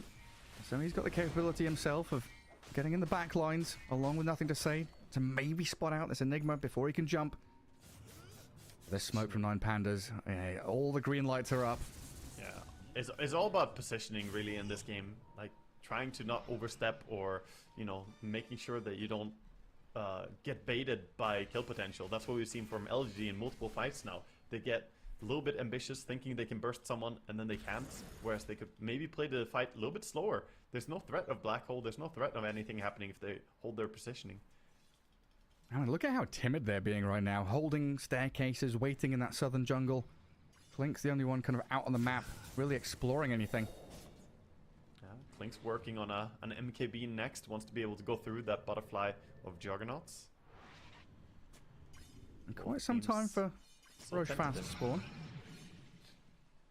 Yeah, two minutes, and then we will have possibility for the first spawn. And we see all of Nine Pandas just hogging the top area, kind of trading positions on the map now, as Dire or Radiant will show themselves on a Watcher over here, the Dire Ancients, and then immediately smoke. Okay, so they want to strike straight across the map right now, because they just were under vision, and now they smoke, quick repositioning, and they can maybe take a fight. And we saw the drawing on the map there. LGD want to head north into the mines, and Ramses at the same time was saying, hey guys, you press forward. I'm going to dip back and be a little greedy here, farming up. They won't actually go towards the jug. They see the Doom. Antares, the first hero they come in contact with, you're right. So he survives that initial jump. Still going to get surrounded, though. Eventually going to get whittled down by the DK and his illusions, and shredded by the Chakram. Yeah. Steal on the War Stomp. You can see that massive slow, as well as he has the Black Dragon now, having the Aghanims available. So he's got the level 4 Dragon. 60% movement speed slow. Pretty nasty. Still feels okay for Nine Pandas, like losing a technically support hero. Still staying out on the map. Keeping your ultis off cooldown and ready to actually have this full head-on-head engagement. Yeah, this... I mean, they're getting a lot of farm still. That's the important thing. Even though they are sort of under the gun here by LGD being threatened, they're making moves out on the side lanes, and they're not being locked in their base. They lost their mid-tier tier 3 tower, but that doesn't matter. They haven't really, taken any real barracks damage. Look at that level difference, hey? Good spot by the Observer. Ember Spirit's level 25, Jug 23, and there's Trio Core of LGD starting to lag behind. Yeah, I mean, those kills on supports really add up for the Ember. He's been in there getting solo kills. Hey, chasing New down now. Good chain TP. ET gonna hide in the Roche pit as well. Get him, catapults. Chase the 2 cars. The carties are coming. Watch yourself. Roche is up already. Shiro starting it. And he's in there. Line drawn out by Nine Pandas. They've got to maintain the waves before they can actually get across the map to the pit. I'll smoke up now. And it's not a super fast one. But when the DK arrives, it gets quicker with DK. With the Assault Cuirass there as well. I think they're gonna get this in good time, and Nine Pandas, we'll see if they want to take a fight or if they're just gonna back and wait. The moment Roche gets taken here, I think we'll see them back out, but maybe they want to hold the high ground. They could make a surprise play to ping the high ground. Well, they're ready and waiting, but LGD escaping their grasps, twin gating down to the bottom. They've maybe got an idea that Juggernaut's down here, hunting for Ramses, because he's been off the map for quite some time. Yeah, he really has been.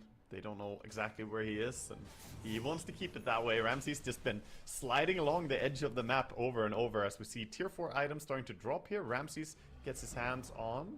He's waiting a bit, making a decision. Mindbreaker, Ooh. very heavy damage output. A lot of magic damage for him, and extra attack speed really helps too. Alongside a Skadi he just completed as well. Yeah, it's going to be nice for him. Enigma also gets a good survivability item in a Trickster Cloak. Over on the Radiant side, Rubik got his hands on a Timeless Relic. Always a nice one. I know that Trickster's Cloak going to be pretty big for Miero. It's not a ninja gear, you know, he's not going to be smoked up permanently, but yeah, it can be quite handy when you're looking to enter these fights with a bit of a surprise jump. Yeah, it's also just that, you know, surprise factor, because now you have Invis all of a sudden. You don't have a Glimmer Cape on your team. You don't have a Shadow Blade on your team. Are Radiant really gonna think about the fact that they need to have detection? They do have, of course, the gem on Why You Smile. So as long as Elder Titan is there, it will be fine. How does it work with like fade time and stuff like that? Like, can you use Trickster Cloak after you press Black Hole, or do you use it before and use Black Hole and stay invis? No, I don't think Trickster Cloak you can. Maybe if you cast Black Hole immediately after you cast Trickster, if there's a fade time. I think it breaks though. I'm not sure. I think Trickster Cloak always breaks. You can definitely not cast it afterwards. I think that that counts as an action. Okay. I'm just wondering if there was that nifty little play they could pull out. Look at all these tier 4 items. Timber, Spell Prism, Timeless Relic, Ember.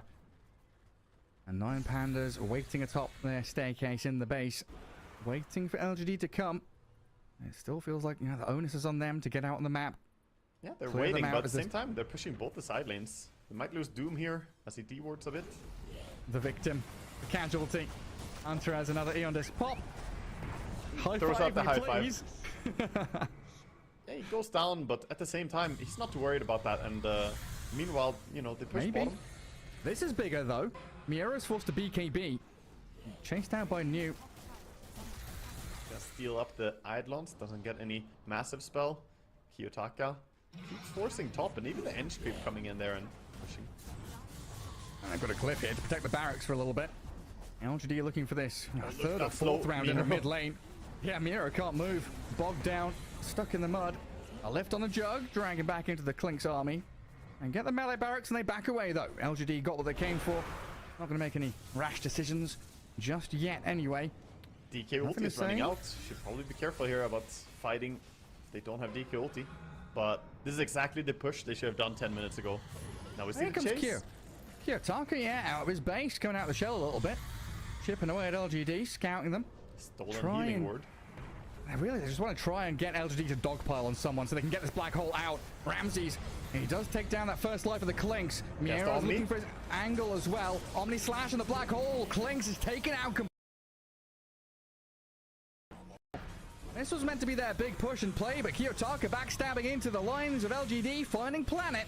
Chakram slows 9 Panda's advance a little bit now, but they're just going to have to leave Planet stranded. The Lotus Sword bounce back, Swift Slash. Still going to get a double kill for Ramses, and New might be in trouble still. Slight chains available. Kiyotaka considering his options. Doesn't want to go hunting. While Antares, I don't know who was pinging who here, but nothing to say. He's lurking invis. Nothing to say. Has to be very careful. He has that gem at least to cover his invis as well. If there is any sentry ward, he'll know. But Shiro, the aggressive positioning on the Klinks there, taking the fight that aggressively when you don't have DK ulti is pretty much impossible. DK turns into a melee creep at that point.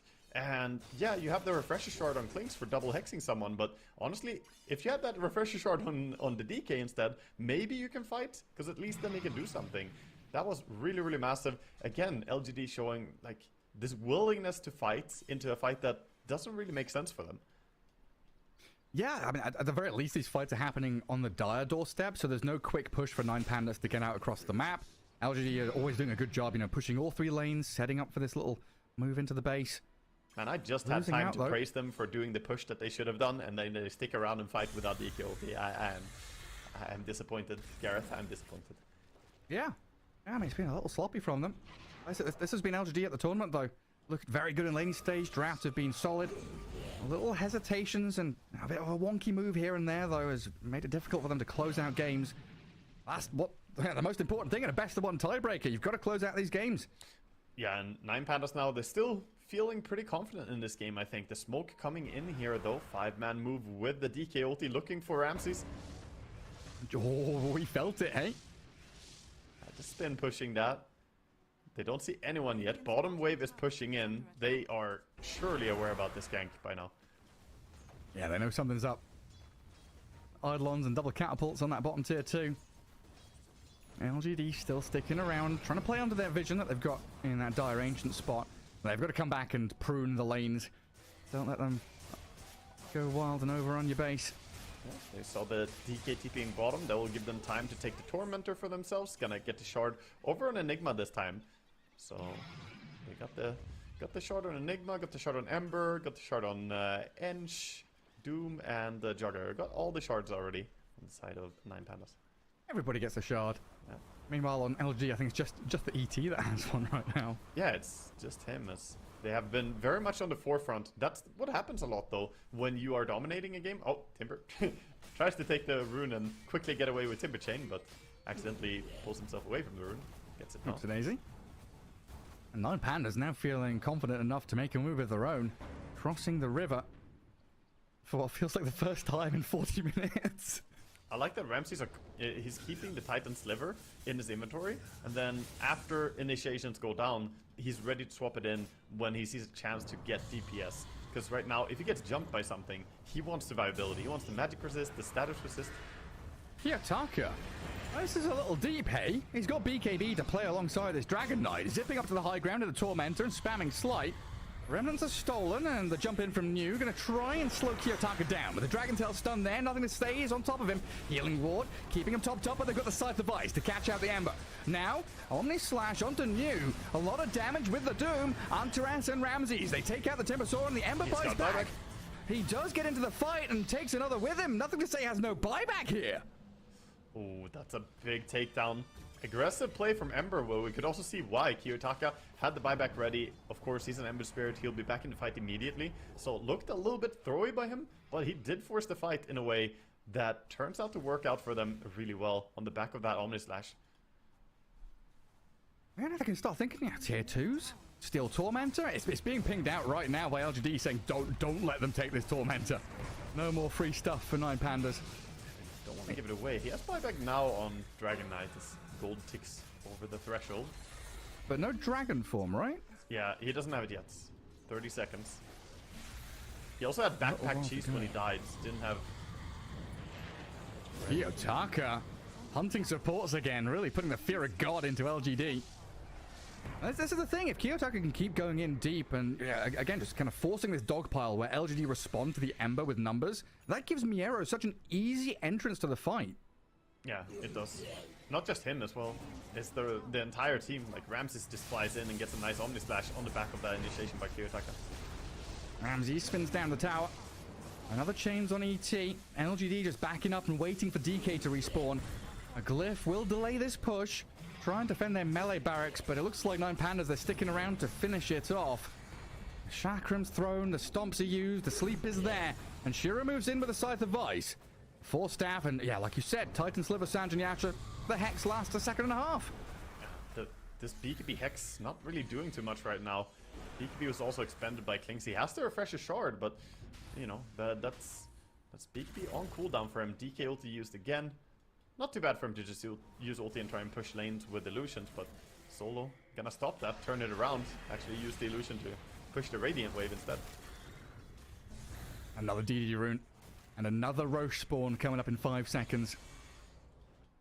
And this is a fantastic spot to be in right now for 9Pandas. Gonna go and buy the Sacred Relic immediately. Hasn't queued up anything. Is it Rapier? Nice, Nullifier. He already had a Helm of Iron Will. I see. It's the Nully. And they're going double Nullifier, it seems like. Already got the Consumed Aghanims queued up and Nullifier queued up on Kiyotaka. So recognizing how great it is here. Also counters out one possible move here for ET. Oh, they're going to portal through. Ooh, this is a little spooky. Everyone knows it's happening. New knows what's going on. ET Spirit up to the high ground. The jump in from New. Lotus Orb on him. Kiyotaka will be forced to Remnant away. LGD, the ones with the high ground vision now, though, as Solo plonks him down himself. And Kiyotaka toying with him a little bit with the Remnants back and forth. Klinks didn't want to start the fight immediately there. He still didn't have BKB. Otherwise, I think they wanted to take the fight as soon as possible when people jump through. Also, DK ulti, 10 seconds still on cooldown. Not quite ready yet. And Miero, this entire game has just been, where's the Klinks? Where is Klinks? I want to black hole him and only him. Yeah. Shiro, I mean, currently... Rubik is the one he needs to look out for. If he doesn't see the Rubik, he can't go on anyone. Smoked up as LGD scanning into that top left corner. Solo's Enchantress out on her own. Not going to get caught out. Smoke's going to break pretty soon here. Potentially under dire vision, but now there's a bit of reveal. They clear out the wards. Very tentative right now. Mid is pushing in slowly here. Big creeps are going to handle that though. Tough position. Radiant with a slight vision advantage, but I feel like their team fights have been going so poorly. They're a bit scared to go up into that high ground. Don't want to give a nice fight around choke points and closed areas where Enigma finds the big black holes. Yeah, I mean, Kiyotaka's just been an absolute madman, swinging his arms around, saying, I'm going to hit you if you stand around there. I'm going to hit you. LGD a little afraid, and Enchantress advantage, getting these creeps to push out waves. Means 9 Pandas have managed to remedy a lot of their problems and stay around up near this Roche pit. They clean it out now. They go out, get the Observer killed, so no vision for Radiant anymore. Gonna be difficult. They can scout with the ET Spirit, that's about it. And a fresh ward. New. Walks into them. Ramsey says hello. Blink away and a Shiver's guard. Rubik, the Remnant's forward, looking for Shiro. The Rubik's caught. Antares there's right on top of him. And a Doom onto this Rubik. Make sure he's out of the fight completely. Dead with buyback, going to have to spend it. This Roche fight means so much for both teams. New moving forward. Gets Lotus Orb off and a jump to Dragon Tail stun, but Miero's there with a black hole. Dragon, he's caught up in it. Splitter gonna cancel it out. A buyback out of this Rubik might get him into a good spot here as they look at Solo, but Ramsey's clearing them out. Kiyotaka on a killing spree, and New, the black hole Miero, is gonna find him. LGD taken out of that top left corner while Doom is just chasing Shiro around. Kiyotaka with a long-range remnant forces the BKB TP.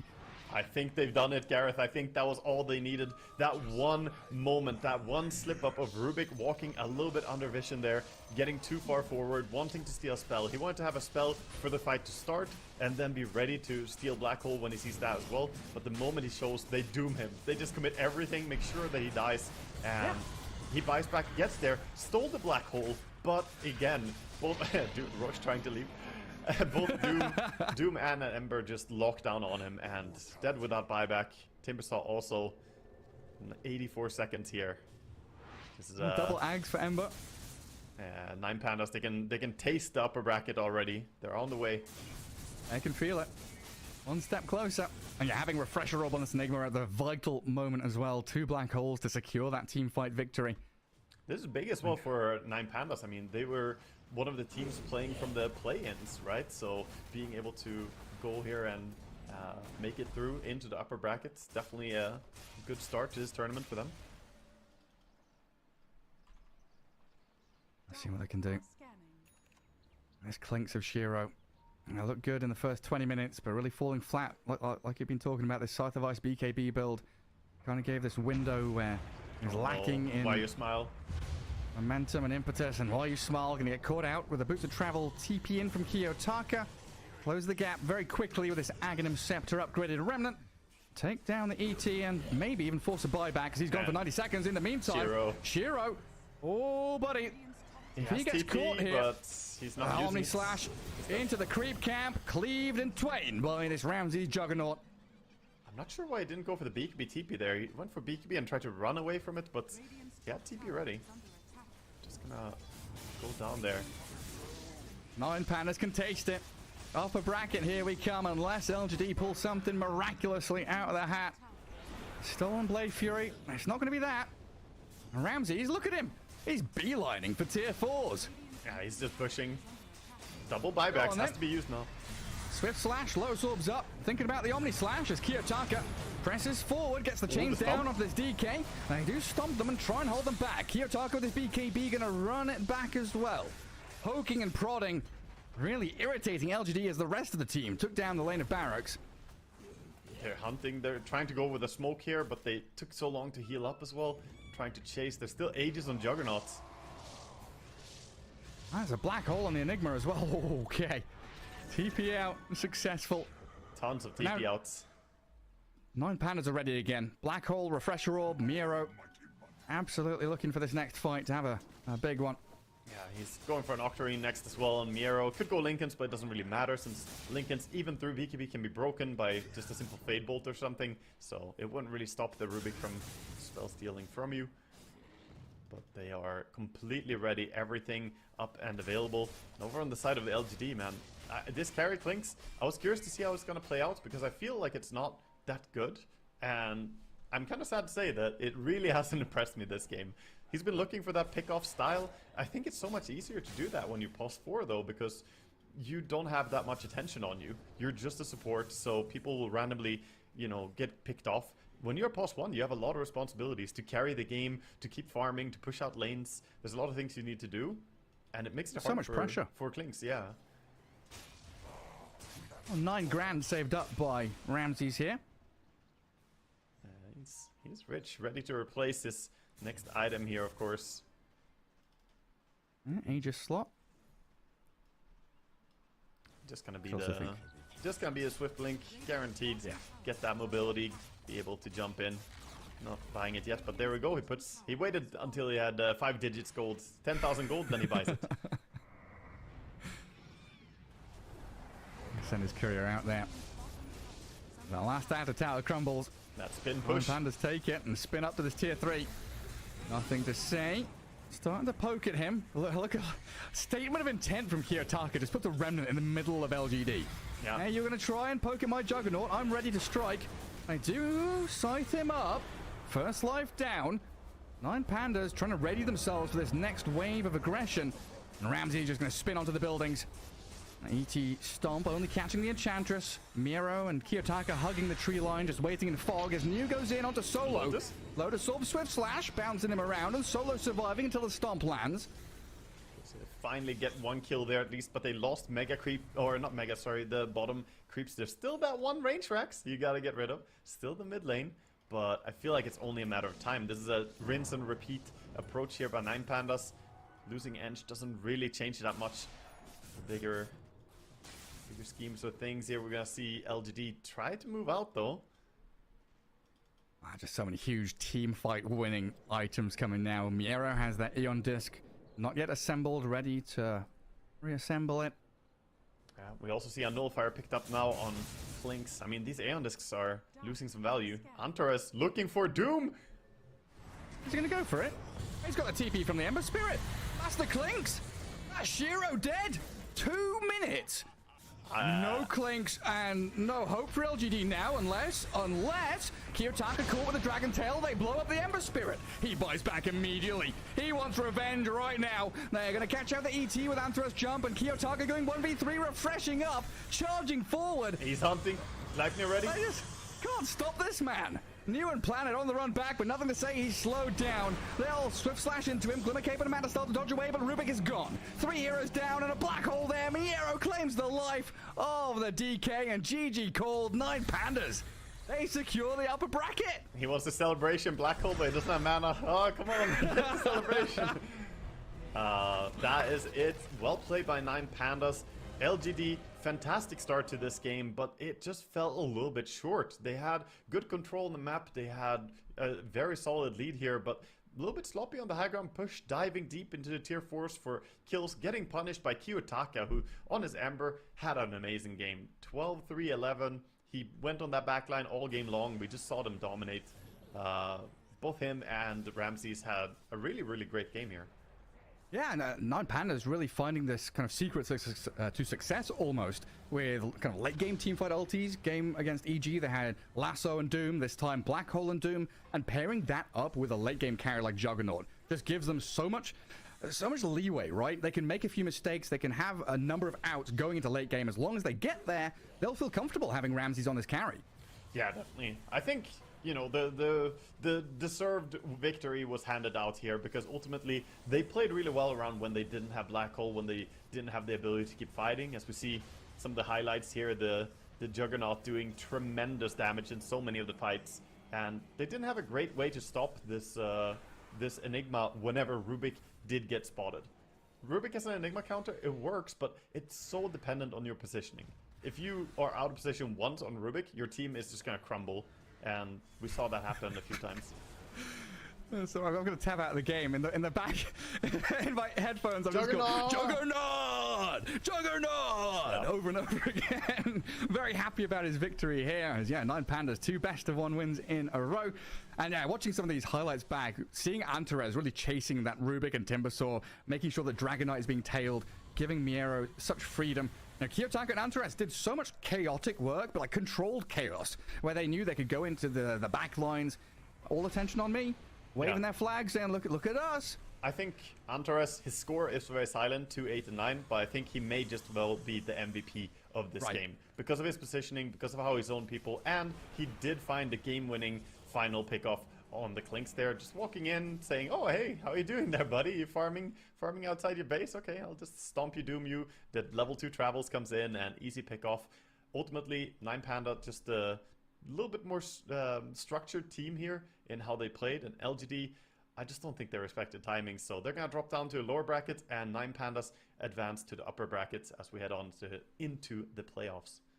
Yeah, absolutely. Rounds out our group stage, and we do have some plays of the day, of course, to close out day 6 here, as Aster took on Shopify earlier on.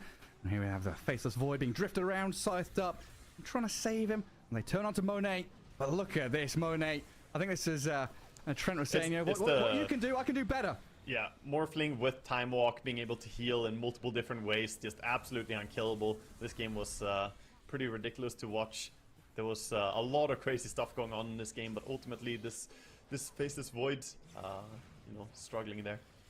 And the Colonel's Choice, presented by KFC. Whisper, the tower. Enigma. The throne being focused. Double black hole. And catch out the Meepo. Pesky little fella caught out. What a chaotic fight. Oh my god. She's just in the middle there, just hitting people. Out of mana. As the storm. Picasso's just left his keyboard, I think. He's just right-clicked the throne and walked away, I think. He's already done there. And then our favorite, Save of the Day, presented by Dr. Suleiman Al-Habib. Let's see what happens here. Extreme against EG. Let's see if we can spot it. Like one of those little mini games. Oh, the Ravage and Sonic Wave. This arena was meant to kill off Picasso, and he just stands there, survives. Wow. Yeah, this turnaround, and they're trying to chase down on Rubik as well. Not gonna be able to get away here. Saving a private placard. Well done by EG. But yeah, that closes out our group stage. And that's it for Waga and me for the Riyadh Masters. So yeah, thanks everyone for watching. Thanks for all for tuning in. And make sure you keep tabs and everything going on as the playoffs are coming up shortly. And I'm not sure what's happening on the other stream, but there were another set of tiebreakers going on there. So you can probably pop over and see how that closes out. But from us, it is goodbye and see you next time. Thank you for the cast, Gareth. Bye-bye. Thank you.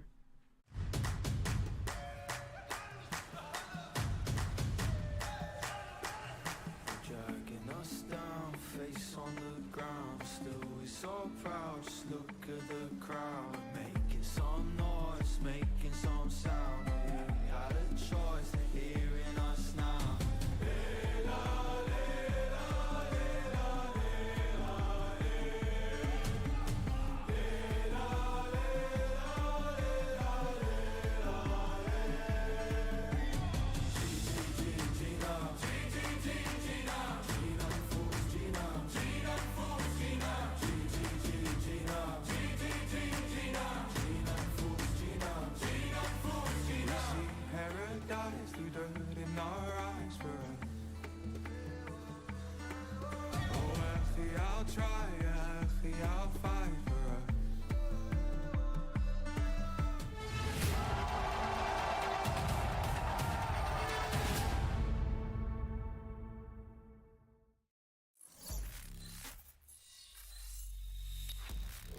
Open your eyes. Tonight I'm gonna show you the wonders of the mall. I need warriors.